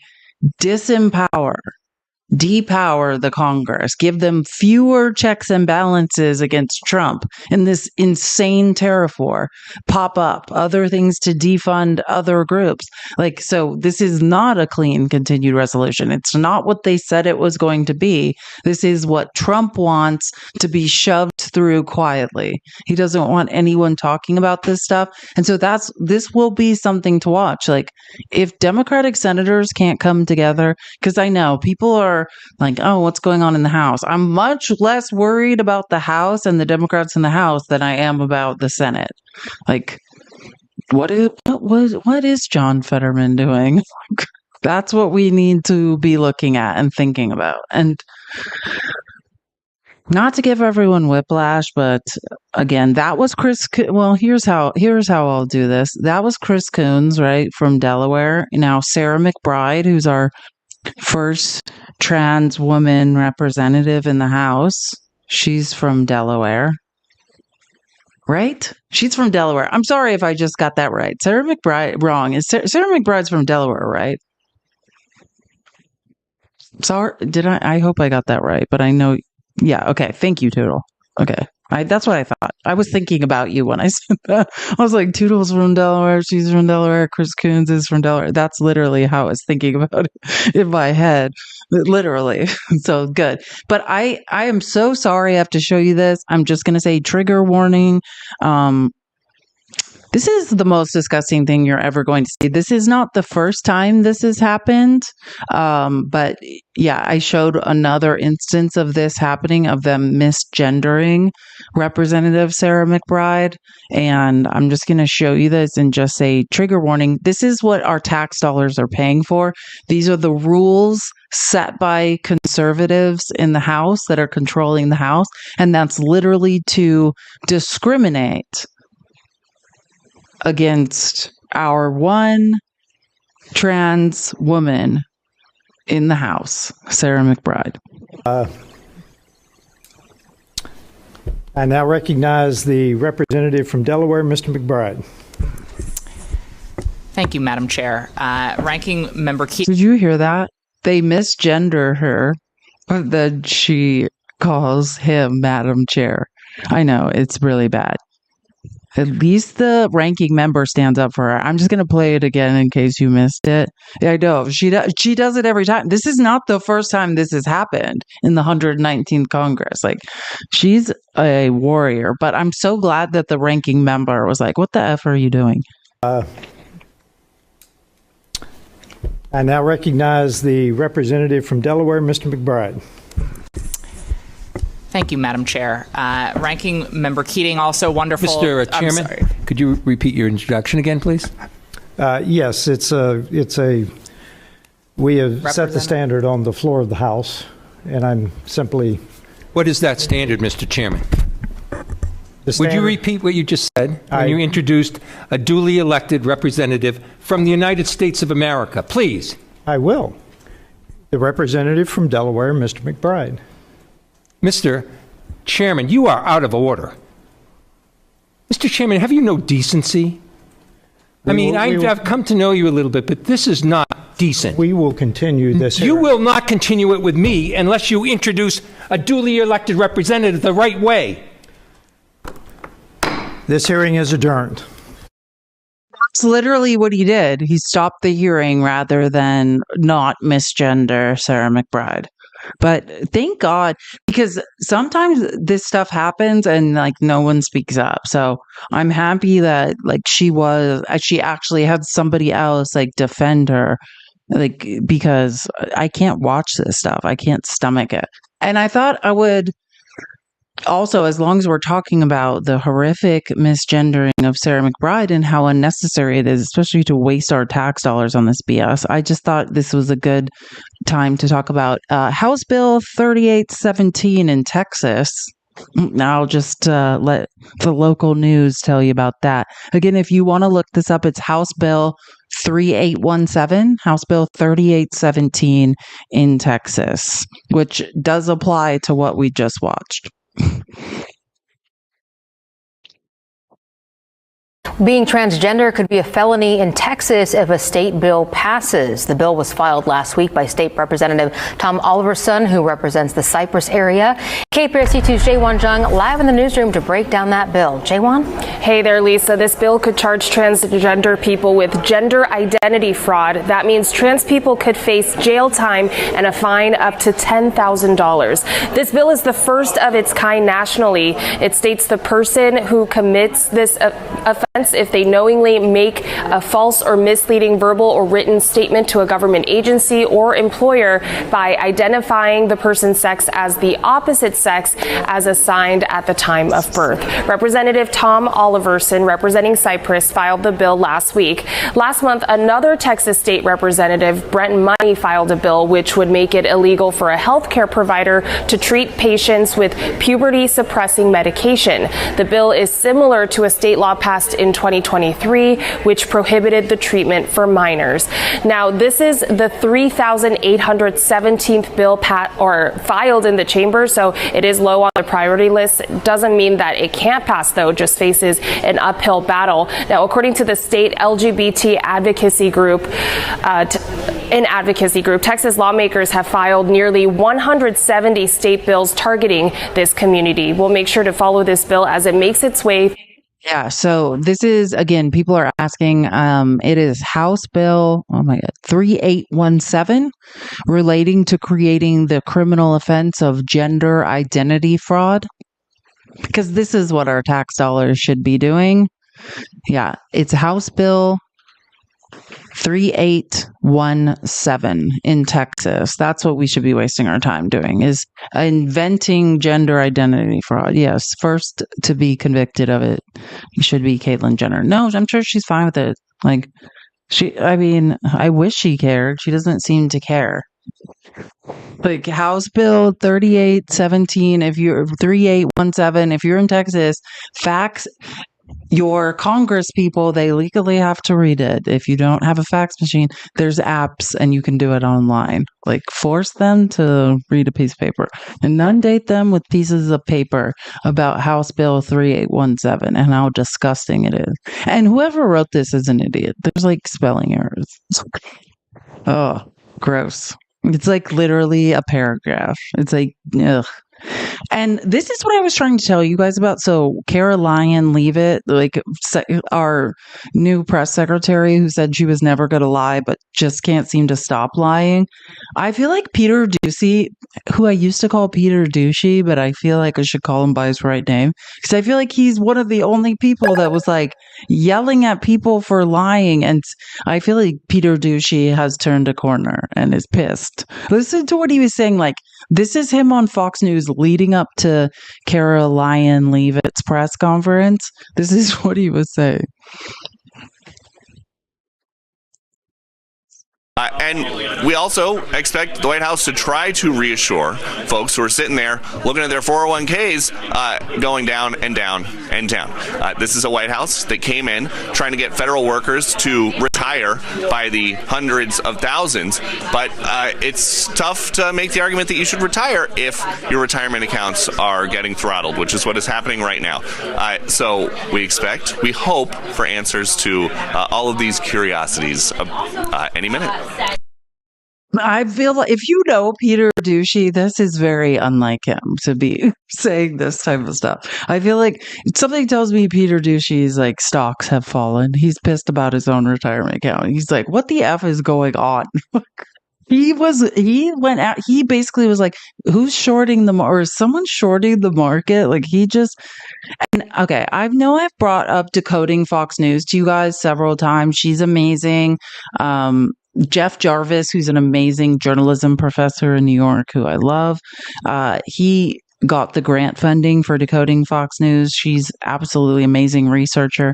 Anyways, and she was pointing out, which I think is super smart and correct, because I've noticed the same thing, that it's so interesting to watch Fox work, because while they'll lie about a lot, then it's like, it seems like they want their own constituents to know, probably because the billionaire that owns Fox News doesn't like this tariff shit. It's bad for business. It's bad for corporations. They don't want the uncertainty of these tariffs. And so she's pointing out Fox News featured a segment about tariffs, right? And in special report with Brett Baier, it seems some of the top brass at the network want their viewers to know foreign countries don't pay tariffs. Like Trump keeps lying, and like Caroline Leavitt was lying yesterday and saying U.S. importers and companies do, with the cost often being passed on to consumers. President Trump insists U.S. manufacturers will be protected because tariffs will be paid by these countries. But it's not quite that simple. The so-called importer of record, the companies responsible for importing a product, are the ones that physically pay tariffs to the federal government. They are usually U.S. companies. Here, the tariffs are collected by Customs and Border Protection at 328 ports of entry across the country. That money goes to the general fund of the U.S. government, managed by the Treasury Department. Now, what happens is when someone ships something into the U.S., say they use FedEx, for example, the shipper fills out a declaration of what it is, how much it costs, and if that product is on the list for a tariff, FedEx would collect the fee where it came in and then transfer that to the U.S. Customs on site. The whole process, much more complex and complicated than the pro-tariff crowd usually describes. Now, many companies are enrolled in an electronic payment program. They have tariff fees automatically deducted from their bank accounts, and they bring products through ports of entry. The port of Laredo, for example, in Texas, is the #1 port in the nation, with $339 billion in total trade passing through just last year. Now, much of that is with Mexico, because cars and trucks are the top U.S. import from Mexico. Now, 62% of Chevrolet's Silverado parts, the parts, are made in the U.S. and Canada. General Motors, for example, has assembly plants for the Silverado in Oshawa, Canada, Fort Wayne, Indiana, Flint, Michigan, Springfield, Ohio, and in Mexico. Each time something crosses the border, including thousands of individual parts and the final vehicle, a tariff is assessed and paid by the company. Now, companies obviously can choose to absorb these tariff costs. That would lead to eating into their profits, obviously. Bigger companies can try to force suppliers to lower their prices, something smaller companies really probably can't do, or they all pass the cost on to consumers in the form of higher prices. I love this. Like, this is very detailed for Fox News, who half the time, like Laura Ingraham and Hannity, are pretending that tariffs are paid by the country. So it is very interesting and apropos of her to notice and point out, like, actually, it seems like somebody at Fox News wants people to know, hey, Trump's lying to you. And not just lying to you, but then we have Caroline Leavitt continuing to lie. Like, her lies are so bad, I just can't even handle it. I know, it is fascinating, isn't it? Yeah, I think Rupert Murdoch hates Trump. And listen, you can't own a large corporation and have this type of uncertainty. You need consistency in the market. Like, this is not good for corporations. That nobody likes what Trump's doing. And despite the globalist mainstream media's attempts to worry consumers, President Trump will not repeat the trend of past American presidents who broke their promises to the American public and smiled while they stuck a knife in the back of American workers and shipped their jobs overseas. What? I can't even listen to this woman. Oh my God. I feel like she's doing like a one-woman show. It's like, I want her to like break character and be like, I know I'm a liar. This is all a bad joke. I'm sorry. Oh, it just gets worse. She had to win some sort of record for pathological lying yesterday. Like, and when people call her out, and I didn't even include all the lies. We could be here for another year to include all her lies. And like, when reporters would be like, hey, like, what are you talking about? She'd be like, I'm sorry I asked you a question. Like, she's so bitter and angry. She's a lot like Trump.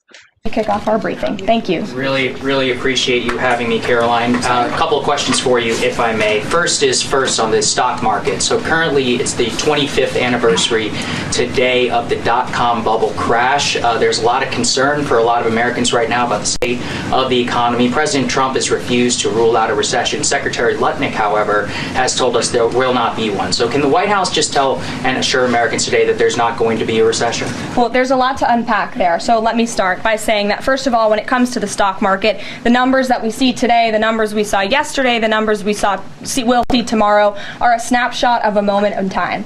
And as President Trump has said, and I'm here to echo the remarks of this president of this White House, we are in a period of economic transition. We are in a period of transition from the mess that was created under Joe Biden in the previous administration. Joe Biden left this country in an economic disaster.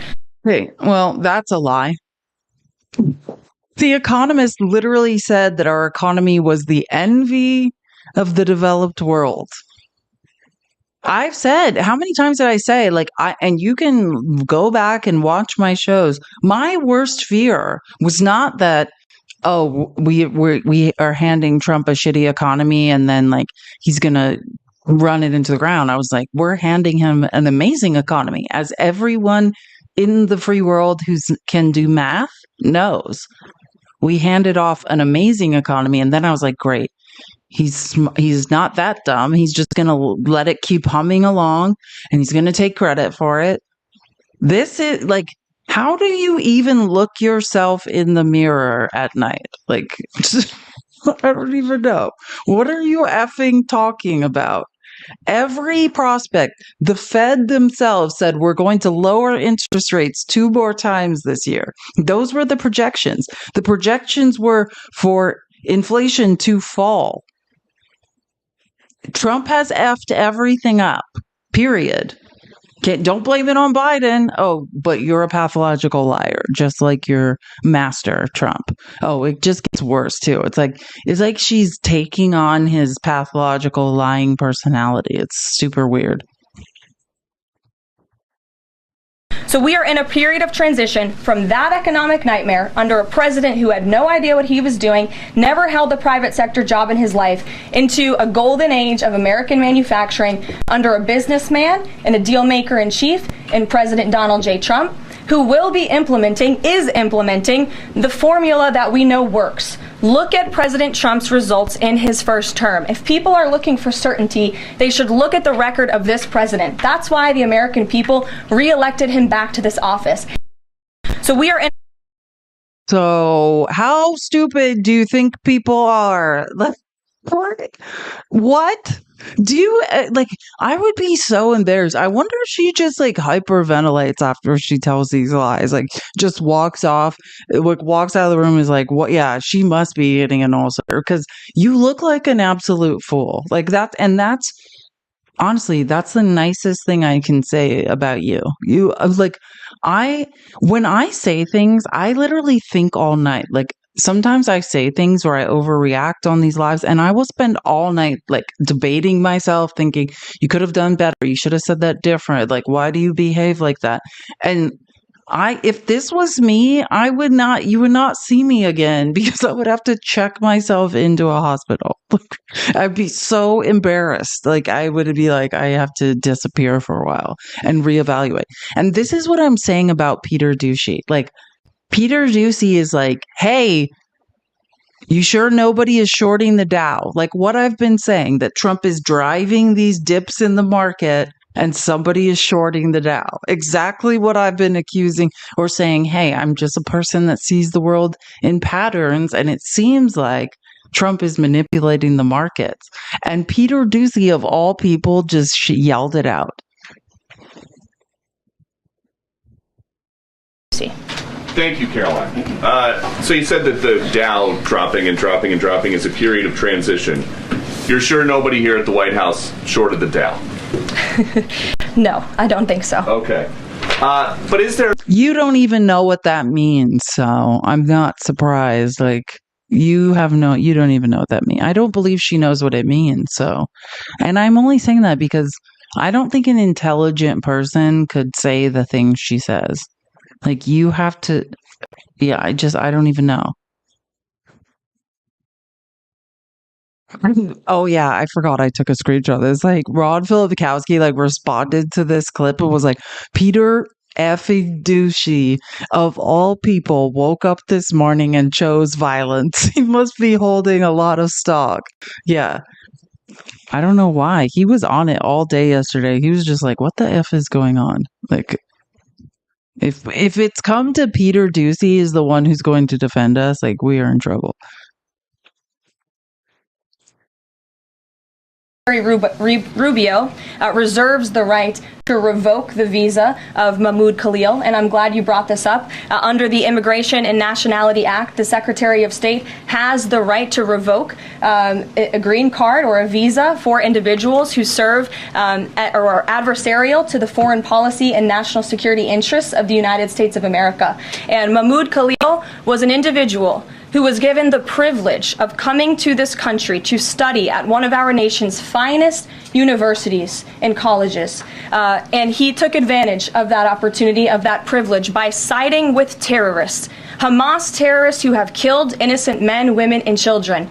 This is an individual who organized group protests that not only disrupted college campus classes and harassed Jewish American students and made them feel unsafe on their own college campus, but also distributed pro-Hamas propaganda, flyers.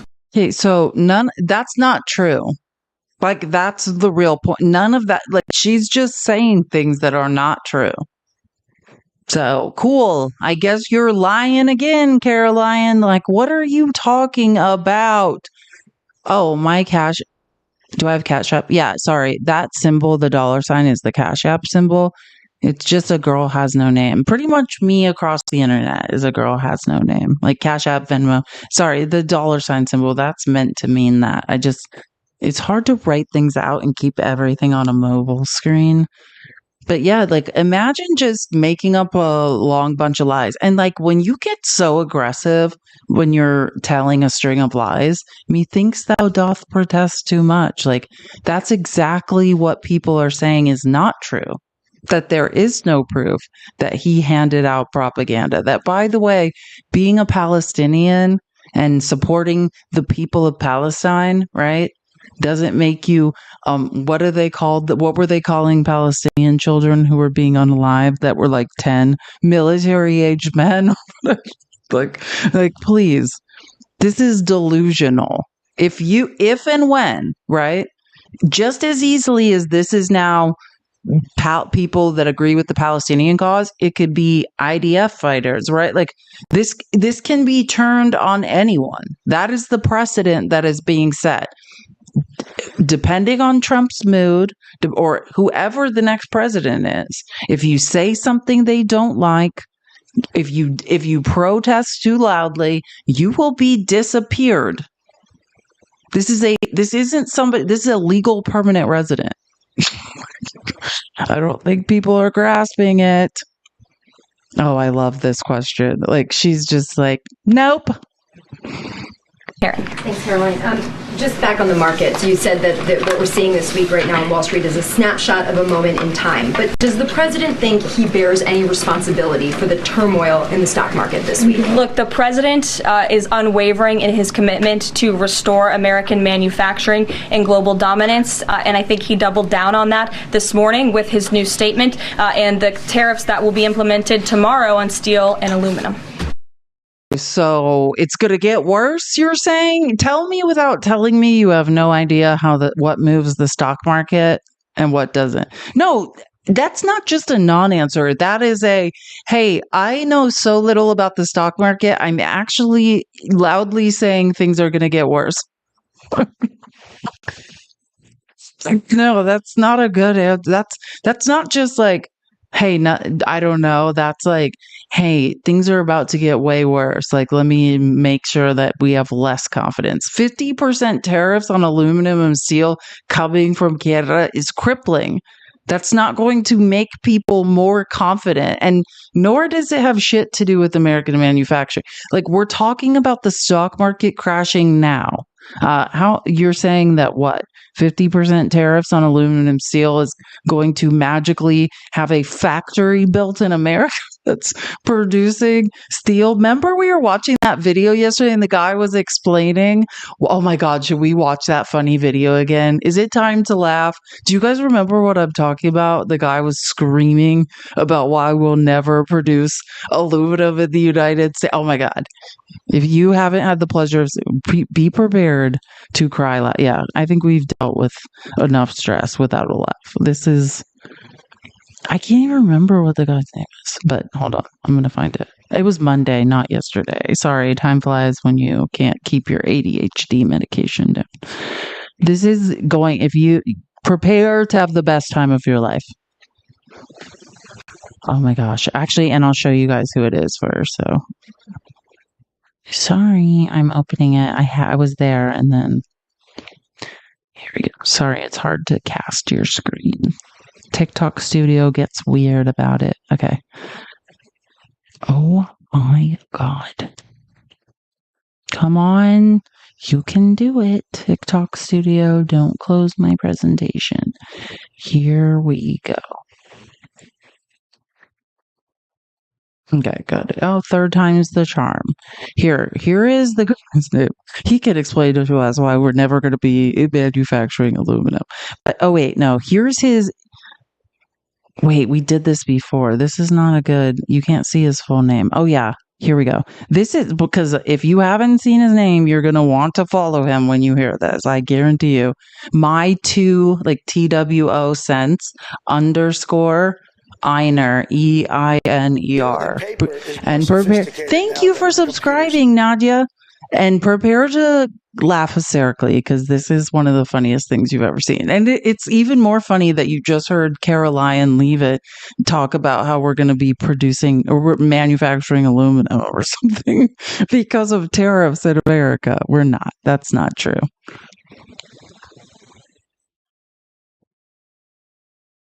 Oh, sorry. I forgot. I have to take it off mute. You know, tariffs don't cost you anything if you buy domestic. I see countless people saying this. Yeah. You remember during the first Trump administration when he placed tariffs on Canadian lumber and it was only the Canadian lumber that went up in price? All you had to do is go down to Lowe's or Home Depot or your local lumber yard and tell them you wanted that good old American lumber. And you didn't have to pay those high lumber prices. And if you were buying a home, you just needed to buy a home that was made of American lumber. And you'd get that American lumber price, and the home price didn't go up. Do you remember that? Do you remember how, as a result of the Trump lumber tariffs, the American lumber industry exploded, and in just a few years, America no longer needed any of that Canadian lumber? The American lumber industry had been made great again, and lumber was affordable, and housing prices went down. You remember all that? Well, nobody else remembers it either, because it didn't happen, you dumb fuck red hat morons. When you place a tariff on a Mexican tomato, the price of all tomatoes goes up. You go down to the burger joint and tell them you want an American burger with American-grown lettuce and tomato and onion and American beef. And you want to pay that American price, no tariff pricing. How well do you think that's going to work out for you? Or do you think they're going to stand there and stare at you like the brain-dead, inbred, dumb fuck that you are? I know when you're sitting around the dinner table with your uncle daddy and your cousin brothers, you sound real smart saying just buy American and you won't have to pay those tariffs. Big Daddy Trump told me so. And then you open yourself a can of cold Bud Light because the price of that American beer isn't going up, except now it's going to cost more. And why would that be? Because the aluminum the can is made out of is being tariffed, and more than half of the price of your beer is the cost of the can and not the beer. If you think America can just start making its own aluminum, you're wrong, but you should be used to that. America cannot make its own aluminum, and it never will be able to, not ever. That's because America has no significant deposits of bauxite, the ore which aluminum is made from. If you're going to escape tariffs, you're going to have to put down that Bud Light, tell your mama's grandpa daddy to fire up the still, and get to drinking moonshine. And don't be buying any grain. You're going to need to grow that yourself because the price of grain is going up. Too much of that is imported. So while you and your cousin brothers are digging around through the barn trying to find the parts to Grandpa Daddy's still, maybe you and the rest of you dumb fucks can figure out why Trump said he loves the poorly educated. Could it be because you and the rest of the red hat dumb fucks swallow all the bullshit he feeds you without even stopping to chew? The only purpose for tariffs is to create a new revenue stream, so that Trump can give his billionaire buddies tax cuts. That's it. To make dumb fucks like you pay more of the bill so his wealthy oligarch friends don't have to. The fact is, the Trump administration and the Congressional Budget Committee are banking on the continued import of those goods in order to gather the tariffs. Maybe if your brain wasn't so fucked up, you'd pay attention when Trump talks about the billions of dollars he plans on bringing in through tariffs. How could that happen if the plan was for America to no longer import all those goods? It couldn't. The plan is to make low IQ dumb fuck shit for brains that wear red hats foot more of the bill. And you low IQ red hat dumb fucks are gonna like it, just so long as you think you're owning the libs. The only one being owned is you that swallow his bullshit. He owns your ass like he was your Sunday school teacher. Oh my God. What a great teaching tool. I mean, you know what I'm saying as a teacher? I'm all for unconventional methods of learning. And that is absolutely true. You do the math, Caroline, leave it. If this is about forcing people to start producing aluminum at home, not only do we not have the things we need to mine it, but how are we going to make money off tariffs if the goal is just to manufacture shit at home? Use your brain and also learn about what the cost of manufacturing things in the American economy. There's a reason it was all offshore. None of that makes sense. Oh, here. This is his, and people put it in the chat. So also, if it's hard, if it's hard to see this, several people people are writing it right now. Lou just wrote it. Several other people wrote it again, but it's my 2 cents, like written out, like MYTW. See, you can't see it right here. I can see it, but you guys, oh, sometimes that happens. Hold on. I took a screenshot and you can see it here. Here. My 2 cents Einer. People are also writing it over and over in the chat, which you can see easier. But yeah, I didn't, like I said, I just find these through like, there are aggregate accounts on X that like find really good TikToks. So I actually had never followed him. I only discovered him through these aggregate accounts I follow on X. He's amazing though. Did I not say before I played it? Write his name down because you're going to want to follow him after you hear it. Because that's the truth. And so, like sometimes MAGA needs some tough love. Like I feel like I'll just do debates and not talk and just play this. Be like, someone has a message for you. For the next person that tries to tell me tariffs, like explain to me something about tariffs, I'll be like, I have someone that needs to talk to you. Scott, thank you for the $5. I love that Dutch name. I won't dox you, but another great last name. Thanks for the best part of my day. Thank you. This is the best part of my day. Edward, also a great last name. I don't know what. Thank you for the $5. I see you in the chat too. Lots of thoughts. I like it. Keep learning, keep thinking. I like what we're doing. Pink, thank you for the $6.66. Yes. Some have acquainted me. I am a card-carrying member of the Temple of Satan. And if you're new here, that's not what you think it is. That is a nonprofit that helps to fight for the rights of separation between church and state and women's health care. It's not what it looks like. Thank you so much, Pink. I love that. I love your name. And free Mahmoud Khalil. Absolutely. I could not agree more. And I will have an update on that tomorrow. There is a hearing. I don't know if it's already, I assume it's probably happening or already happened, that's going on today, because nobody had any information about that guy. We watched this video. Did we watch it 2 or 3 times yesterday? I'm going to start creating like a different, like, presentation of our favorite videos so that whenever we get stressed out, we can just like keep playing them, because that one is the gift that keeps on giving. Oh man, did I need to laugh. That makes my face hurts right now. I don't know if I'm ever going to be the same. But then imagine like Caroline Leavitt is just lying to people and being like, yeah, this is just going to bring manufacturing into America. Well, then that goes against the whole point of levying revenue through tariffs. The point is to have things imported and then you collect taxes off of it. If we're no longer going to receive imports, how the fuck are we going to make money off tariffs? Use your brain, Caroline.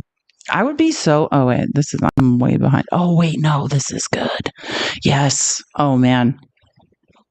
Yeah. And it continued to get worse for Caroline. I just have a couple more clips I need to show you. So this is when people are like, oh, you keep saying like the stock market's like a snapshot in time. Well, like it's lost all of its gains. Like the S&P is crashing. Listen to this.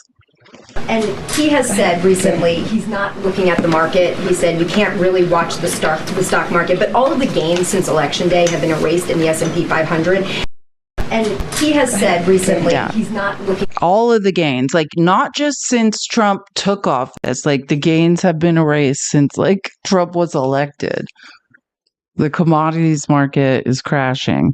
And I thought this was because, and again, this is just a recommendation, and I'm sure you can find them all across the internet. Fact Post News. This is the rapid response account of like the Democratic Party. So, you know, it used to be, I'm pretty sure it used to be like when, I can't remember what it was called when Kamala was running for president, but this is the rapid response of the Democratic Party. And they post really funny, really good, like follow this. If you don't follow them, you can follow them all across the internet. You won't regret it because they are just like, watch this thing they posted. This is literally during that press conference while Caroline Leavitt is like, oh, no big deal. Like nothing's going on with the stock market. It's just a snapshot in time. At the same time, this is what Fox News is talking about. Breaking news, what started as an ugly day on Wall Street has turned downright hideous. Broad-based selling across the board, and you could call it a sinkhole that's opened up under the NASDAQ. With 59 minutes left to trade, the tech-heavy index is down. This is a big percentage loss here, 4.6% or 845 points. But I want you to turn your attention to the S&P 500 that really got traders squirming. The broader index down 188 points. So basically what that indicates to you, and yes, we are at the lows of the session, it has now fallen below its psychologically important 200-day moving average. That's considered a sell signal. Now, the sell-off triggered in part by the signal President Trump sent this week during an interview with Fox News when he declined to rule out a recession. Investors turned tail at the opening bell, selling large cap stocks and just about everything else. But let me show you the Dow Jones Industrials. We have a four-digit loss in the Dow Jones Industrials at the moment. 1,439 points just chopped off that index. We now stand at 41,759. The Dow has now turned negative for the year. We do have to say, though, not all the blue chips have turned red, but this is a major percentage smackdown. Apple is taking. Look at NVIDIA. Okay, so we'll go to the laggards here. Apple down 5.7%. And then you can see NVIDIA. This was yesterday. This is when Caroline Leavitt is doing a press conference saying everything is okay. I just find it funny. And the market is like dumping. Like literally the market's running. And she's like, it's a snapshot in time. Everything is fine. It leveled off today. Well, I mean, it's just tepid, like nothing important. Like I would say it didn't make up these losses. If that like, do I think your retirement account has returned to its former glory before Trump was president? No. But yeah, it like made a little bit of gains, but then it leveled off, and it's just nothing. Like tech came back a little bit, but like we're seeing these, I mean, when your stock runs 5%, that's pretty huge. It gained in good inflation. Where did it close at, Toodle?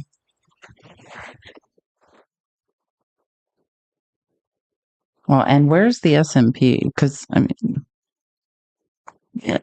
Sorry, I'm looking it up right now. S&P futures rise. Intel down. S&P 500 futures. Nasdaq futures trade flat as tariffs loom over cool inflation data. Yeah. I mean, it's nothing nothing has been repaired. Right? Like the run did not, if the stock market continued what it had done on Monday and Tuesday, people would be like, we're about to be, what's that movie where people are like in line at the bank to get all their money out? It's a Wonderful Life. We'd be like It's a Wonderful Life. Like, no. So it's everything. I'm not saying everything is okay. It just depends. Like all of this is based on whether or not, Trump stays sane. So 0 hour. Mary Poppins. No, like I'm talking about It's a Wonderful Life. Isn't that the movie where like they're like going and asking for their money out of the bank? I haven't watched 0 Day yet. I know it's in my watch list. Should I? Is it going to scare me? I can't watch things that stress me out. Real life is stressing me out enough. I have it in my watch list that George Bailey did. Yes, that's what I'm saying. Anyways, listen to this. So this is a reporter is now asking her like, hey, Elmo is saying that there's 500 billion to 700 billion in fraud. That's the K talking, because that's the whole budget for the whole thing. You're like, how could that be possible? And this is how you know she's a liar. Like, listen to her excuse for something that couldn't possibly be true. Cutting the waste, fraud, and abuse out of these programs will protect it for hardworking Americans. Okay, respectfully, he said around 500 to 700 billion dollars. There was no evidence to claim that, and also, if that is the case, that would represent more than a third of what Social Security paid out last year, maybe 20% of Social Security and Medicare. Again, if you read his full quote, he said, "We think So it's an estimate based on what he's seen. He's not saying definitively, he's saying that's what Doge suspects and thinks. And that's exactly why Doge was created, to ensure that we are investigating the fraudulent spending, the wasteful abuse across our federal government. And I would remind everybody in this room that 77% of the American people support this effort by Elon Musk and Doge to identify such waste, fraud, and abuse. How embarrassing. How truly embarrassing for you, Caroline. Like, are you fucking kidding? No. We have GAO accounting reports from 2024 that Elmo himself cites in interviews. So we know it's less than 1%. It is 1%, right? Which actually is a pretty good number, which is more like 79 billion. So really, Elmo tripped and fell in a K-hole and said something completely untrue. And instead of just being like, yeah, no, it's like not that high. You know, our latest GAO reports say it's 1%. Elmo has been quoted as saying such. It's just like, oh, I've got to gaslight and insult everyone's intelligence again. But here was the biggest lie, right? Oh, wait, I like this. I screenshotted this because Ron Filipkowski was saying, so Musk thinks, based on what he's seen, and this is just an estimate, that 500 to 700 billion in fraudulent Social Security payments went out. This is all smoke and mirrors. Show us hard evidence of fraud and quit playing these stupid games and peddling lies. Which, again, if you had found 500 to 700 billion, would you fund the government at the same rates? Would you just say, hey, we found all this, it's business as mother effing usual? Because that's what they did yesterday. I just want to be clear. So if you had found 500 to 700 billion in fraud, would you just be like, hey, let's fund the government, nothing to worry about? No, I don't think you would. But this is the biggest lie of all her lies, which, man, are people just... I don't know how this woman does this. Like, a reporter from AP, which, remember, the AP News was kicked out of the press pool for a while because they refused to call the Gulf of Mexico the Gulf of America. So they weren't even allowed to be in the press pool. Then I guess they got back in, and now a reporter lost patience and was like, I've paid tariffs. Have you paid tariffs? They're not paid by the country. Like, this was the best part. And then she just lies and then starts screaming at the person for saying something that's true. Oh, this is the community. One of the many. She got community noted, and they got longer and longer. If you don't know what a community note is, when you say something in a clip on X and it's a lie, then you are publicly shamed for it. She was publicly shamed over and over and over across the internet for lying about tariffs. You're welcome. If we could just step back for a second. When President Trump last addressed the BRT when he was on the campaign trail, his big push was on tax cuts.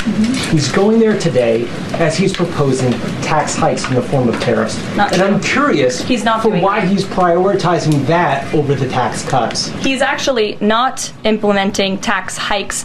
Tariffs are a tax hike on foreign countries that, again, have been ripping us off. Tariffs are a tax cut for the American people. And the president is a staunch advocate of tax cuts. As you know, he campaigned on no taxes on tips, no taxes on overtime, no taxes on Social Security benefits. He is committed to all three of those things, and he expects Congress to pass them later this year. I'm sorry, have you ever paid a tariff? Because I have. They don't get charged on foreign companies. They get charged on the importers. And ultimately, when we have fair and balanced trade, which the American people have not seen in decades, as I said at the beginning, revenues will stay here, wages will go up, and our country will be made wealthy again. And I think it's insulting that you're trying to test my knowledge of economics and the decisions that this president has made. I'm now regret giving a question to the Associated Press. Mary. I now regret giving a question to the Associated Press. You are an embarrassment to yourself and to women, and I support women, especially in important roles, and you are an idiot. Like, I don't know how else to say it. And I don't think she's an idiot. That's the worst part. It's like, why do you get more mad? Like, it's just your guilt. She's not. Here's the worst part. You're not a good liar. You know what I'm saying? It's like when you're lying, you start getting more and more angry and like threatening people. It's like, that's probably not great. Like, if you're going to lie, you need to stay calm, probably. It's not a lie if you believe it. That's how narcissists get away with it, right? They're not lying. They're confabulating. And she's like, how dare you question me on the stupid things I'm saying? Okay, well, this is a press pool. Their job is to question. Like, you're screaming at a person for doing their job. Like, how embarrassing for you. And then I don't even want to tell you this part because it's just going to piss you off. So I showed you this clip. You saw how embarrassing it was. And then Hannity edited the clip, because this is what Fox News does. Edited the clip to make it look like she's awesome. And then had her like on as a guest, which she's not worth it. But first of all, this is Pete Buttigieg's partner. Do you remember these when Sean Spicer was played by Melissa McCarthy and she had like the podium like around her neck? It was like screaming at everyone. That is Caroline Leavitt is starting to give Sean Spicer, Melissa McCarthy vibes for sure. She's like, which this is Pete Chasen Buttigieg, right? That's Pete's partner that posted this. So I thought it was so funny because I'm like, that is how she is. Like, while lying, it's like she's screaming at people, attacking them as if that will make it better. But I want to show you this. So Hannity airs video of segment of today's press briefing where a reporter challenged Caroline Leavitt's claim that tariffs are paid by foreign countries and are a tax cut. Except they edited that part out and labeled it Caroline Leavitt, Schools AP reporter. I just want to show you this works on Fox. Like, we all just saw that a reporter shamed her and was like, you're an idiot and you have no idea how the government works, or you're lying, or both. And then this is how they present it on Fox News. Watch this exchange between an AP reporter and White House Press Secretary Caroline Leavitt. Take a look. When President Trump last addressed the BRT when he was on the campaign trail, his big push was on tax cuts. He's going there today as he's proposing tax hikes in the form of tariffs. I'm curious, I'm sorry, have you ever paid a tariff? Because I have. They don't get charged on foreign companies. They get charged on the importers. And ultimately, when we have fair and balanced trade, which the American people have not seen in decades, as I said at the beginning, revenues will stay here, wages will go up, and our country will be made wealthy again. And I think it's insulting that you're trying to test my knowledge of economics and the decisions that this president has made. I'm now regret giving a question to the Associated Press. Check. Yeah. Listen. Mate. Anyway. Checkmate. Yeah, that's not what happened in reality. But this is what I'm saying. This is what we're up against. So don't, it's so easy to get frustrated and be like, Democrats aren't doing enough. Like, why don't people get it? We are up against pathological lying. You know what I mean? Like this, we're not up against reality.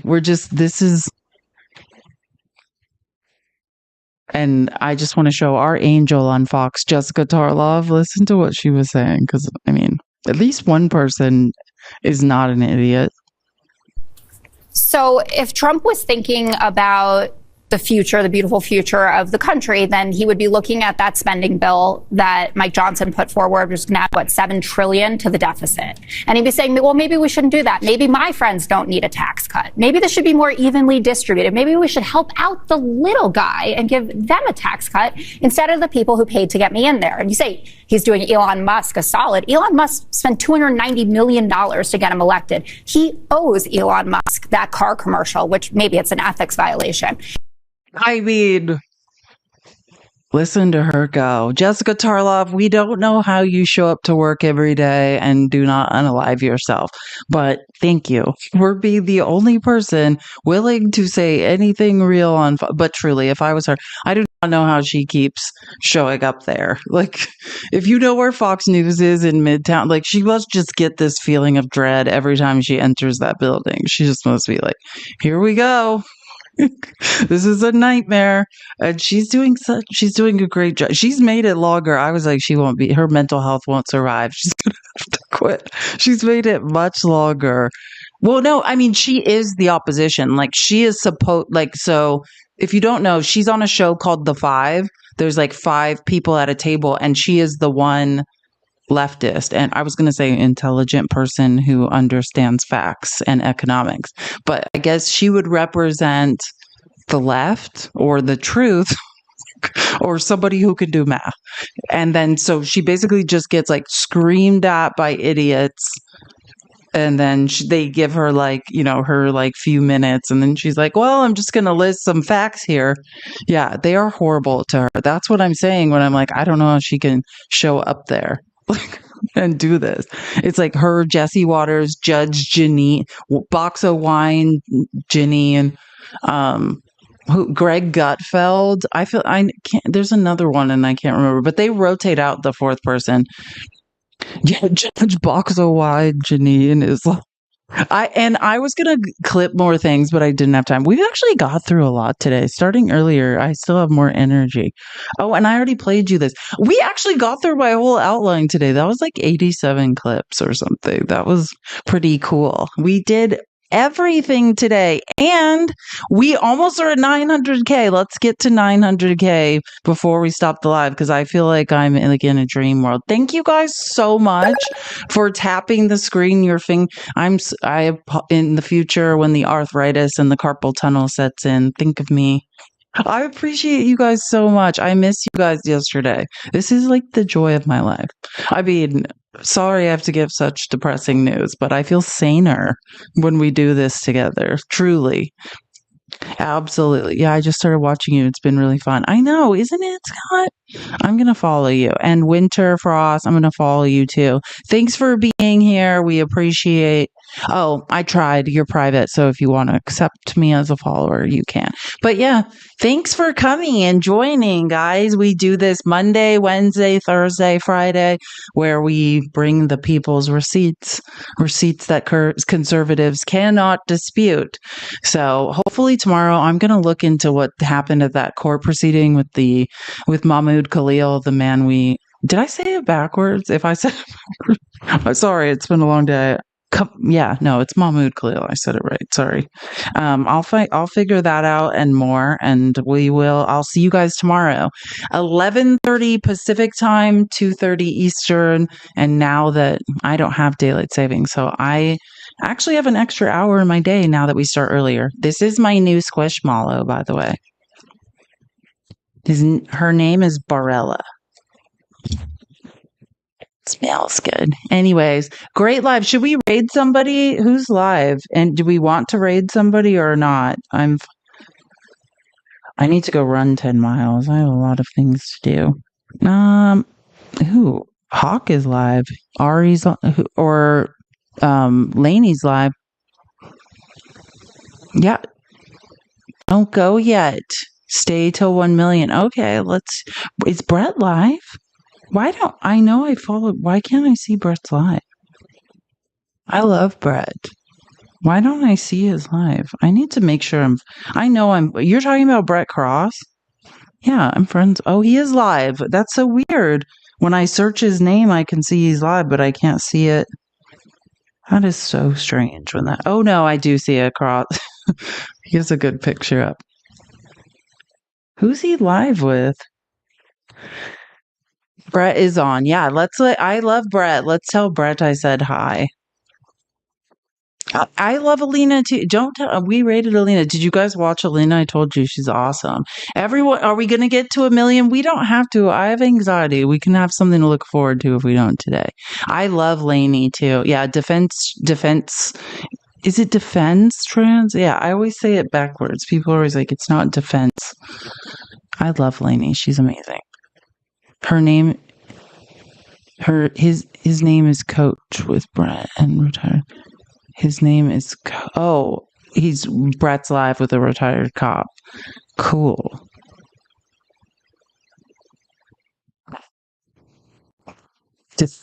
Defends trans. Okay, gotcha. I'm like always. I invert it every single time. We're almost to 1 million. I appreciate you guys so much. I feel like I need to be doing something more for you guys while we sit here to do this. I heard him last night with Brett. Yeah. You know who I also like, who is on the podcast with Brett? Ben Dowd Arrow. I love them. What a great group. Seabass, hi. They're all amazing. Jer, you're getting a hang of having mod powers. Brett is built different. I know. Listen, it is. I'm not going to say it because I'm not going to traumatize everyone. If you haven't heard Brett Cross speak, we're going to raid his live. And if you don't know who he is, his child was unalived in Uvalde. And I will never forget, I don't know. I won't describe what I heard him say, but I'm sure you guys all have too. And talking about the plastic packing and what happened at his child's funeral. I have no idea how that man can even show up and function as a human being and keep fighting, let alone to have people say such horrible things to him every single day. Brett Cross is a literal, I know. I've heard it. I can't. And yeah, literal Republicans will show up and be like, I don't believe your kid existed. And you would not believe the things that this man has to hear and somehow swallow. If I was a teacher, if one of my children in my class was unalived, I would never recover. I would never make it through. I can't imagine if it was my own child. Yeah, and I shouldn't be I feel guilty almost even telling his story, but yeah, and he had 2 kids, if I'm not mistaken, in the same class. He would have lost 2 children, but one was basically sick, or not in the same class, but one did not go to school that day. And that is the only reason that it wasn't 2 of his children. And recently, Steve did a fundraiser for him. They were at a court date for all this, and he was tackled by the local police. Just for being a parent who's raising awareness and bringing up obvious horrific holes in what happened and trying to ask for answers. He was literally tackled and arrested in the court for just trying to go attend a court hearing for when his child was unalive. This is, welcome to the rural Texas. This is what happens in rural Texas when you try to fight for what matters. I can't. Yeah, I could cry. Listen, I'll never forget the first time I heard Brett describe what he described. Ugh, I can't talk about it. I literally can't talk about it because the fact he can even get out of bed every day. Anyways, did someone post what is his actual, in case anyone's not following him, what is his handle? I need something to do so I don't burst out. Can I just make it through one live without crying embarrassingly? Operation Stop Crying in Public. It is at cross333 at well, I can't type it. I can't type it because my stupid messages don't show up in the chat. At cross333. Thank you guys so much for 1 million. I love you guys. This is the most amazing hump day of my life. I will never forget it. And we're going to raid Brett. Tell him I said hi and we support him and love him. Tell him Felice loves him. It's at cross number 333. So tell Brett I said hi. Thank you guys so much. And I will see you guys at 11:30 Pacific time, 2:30 Eastern tomorrow. You guys mean the world to me. I'm going to go have a brief cry. Thank you guys so much for 1 million likes.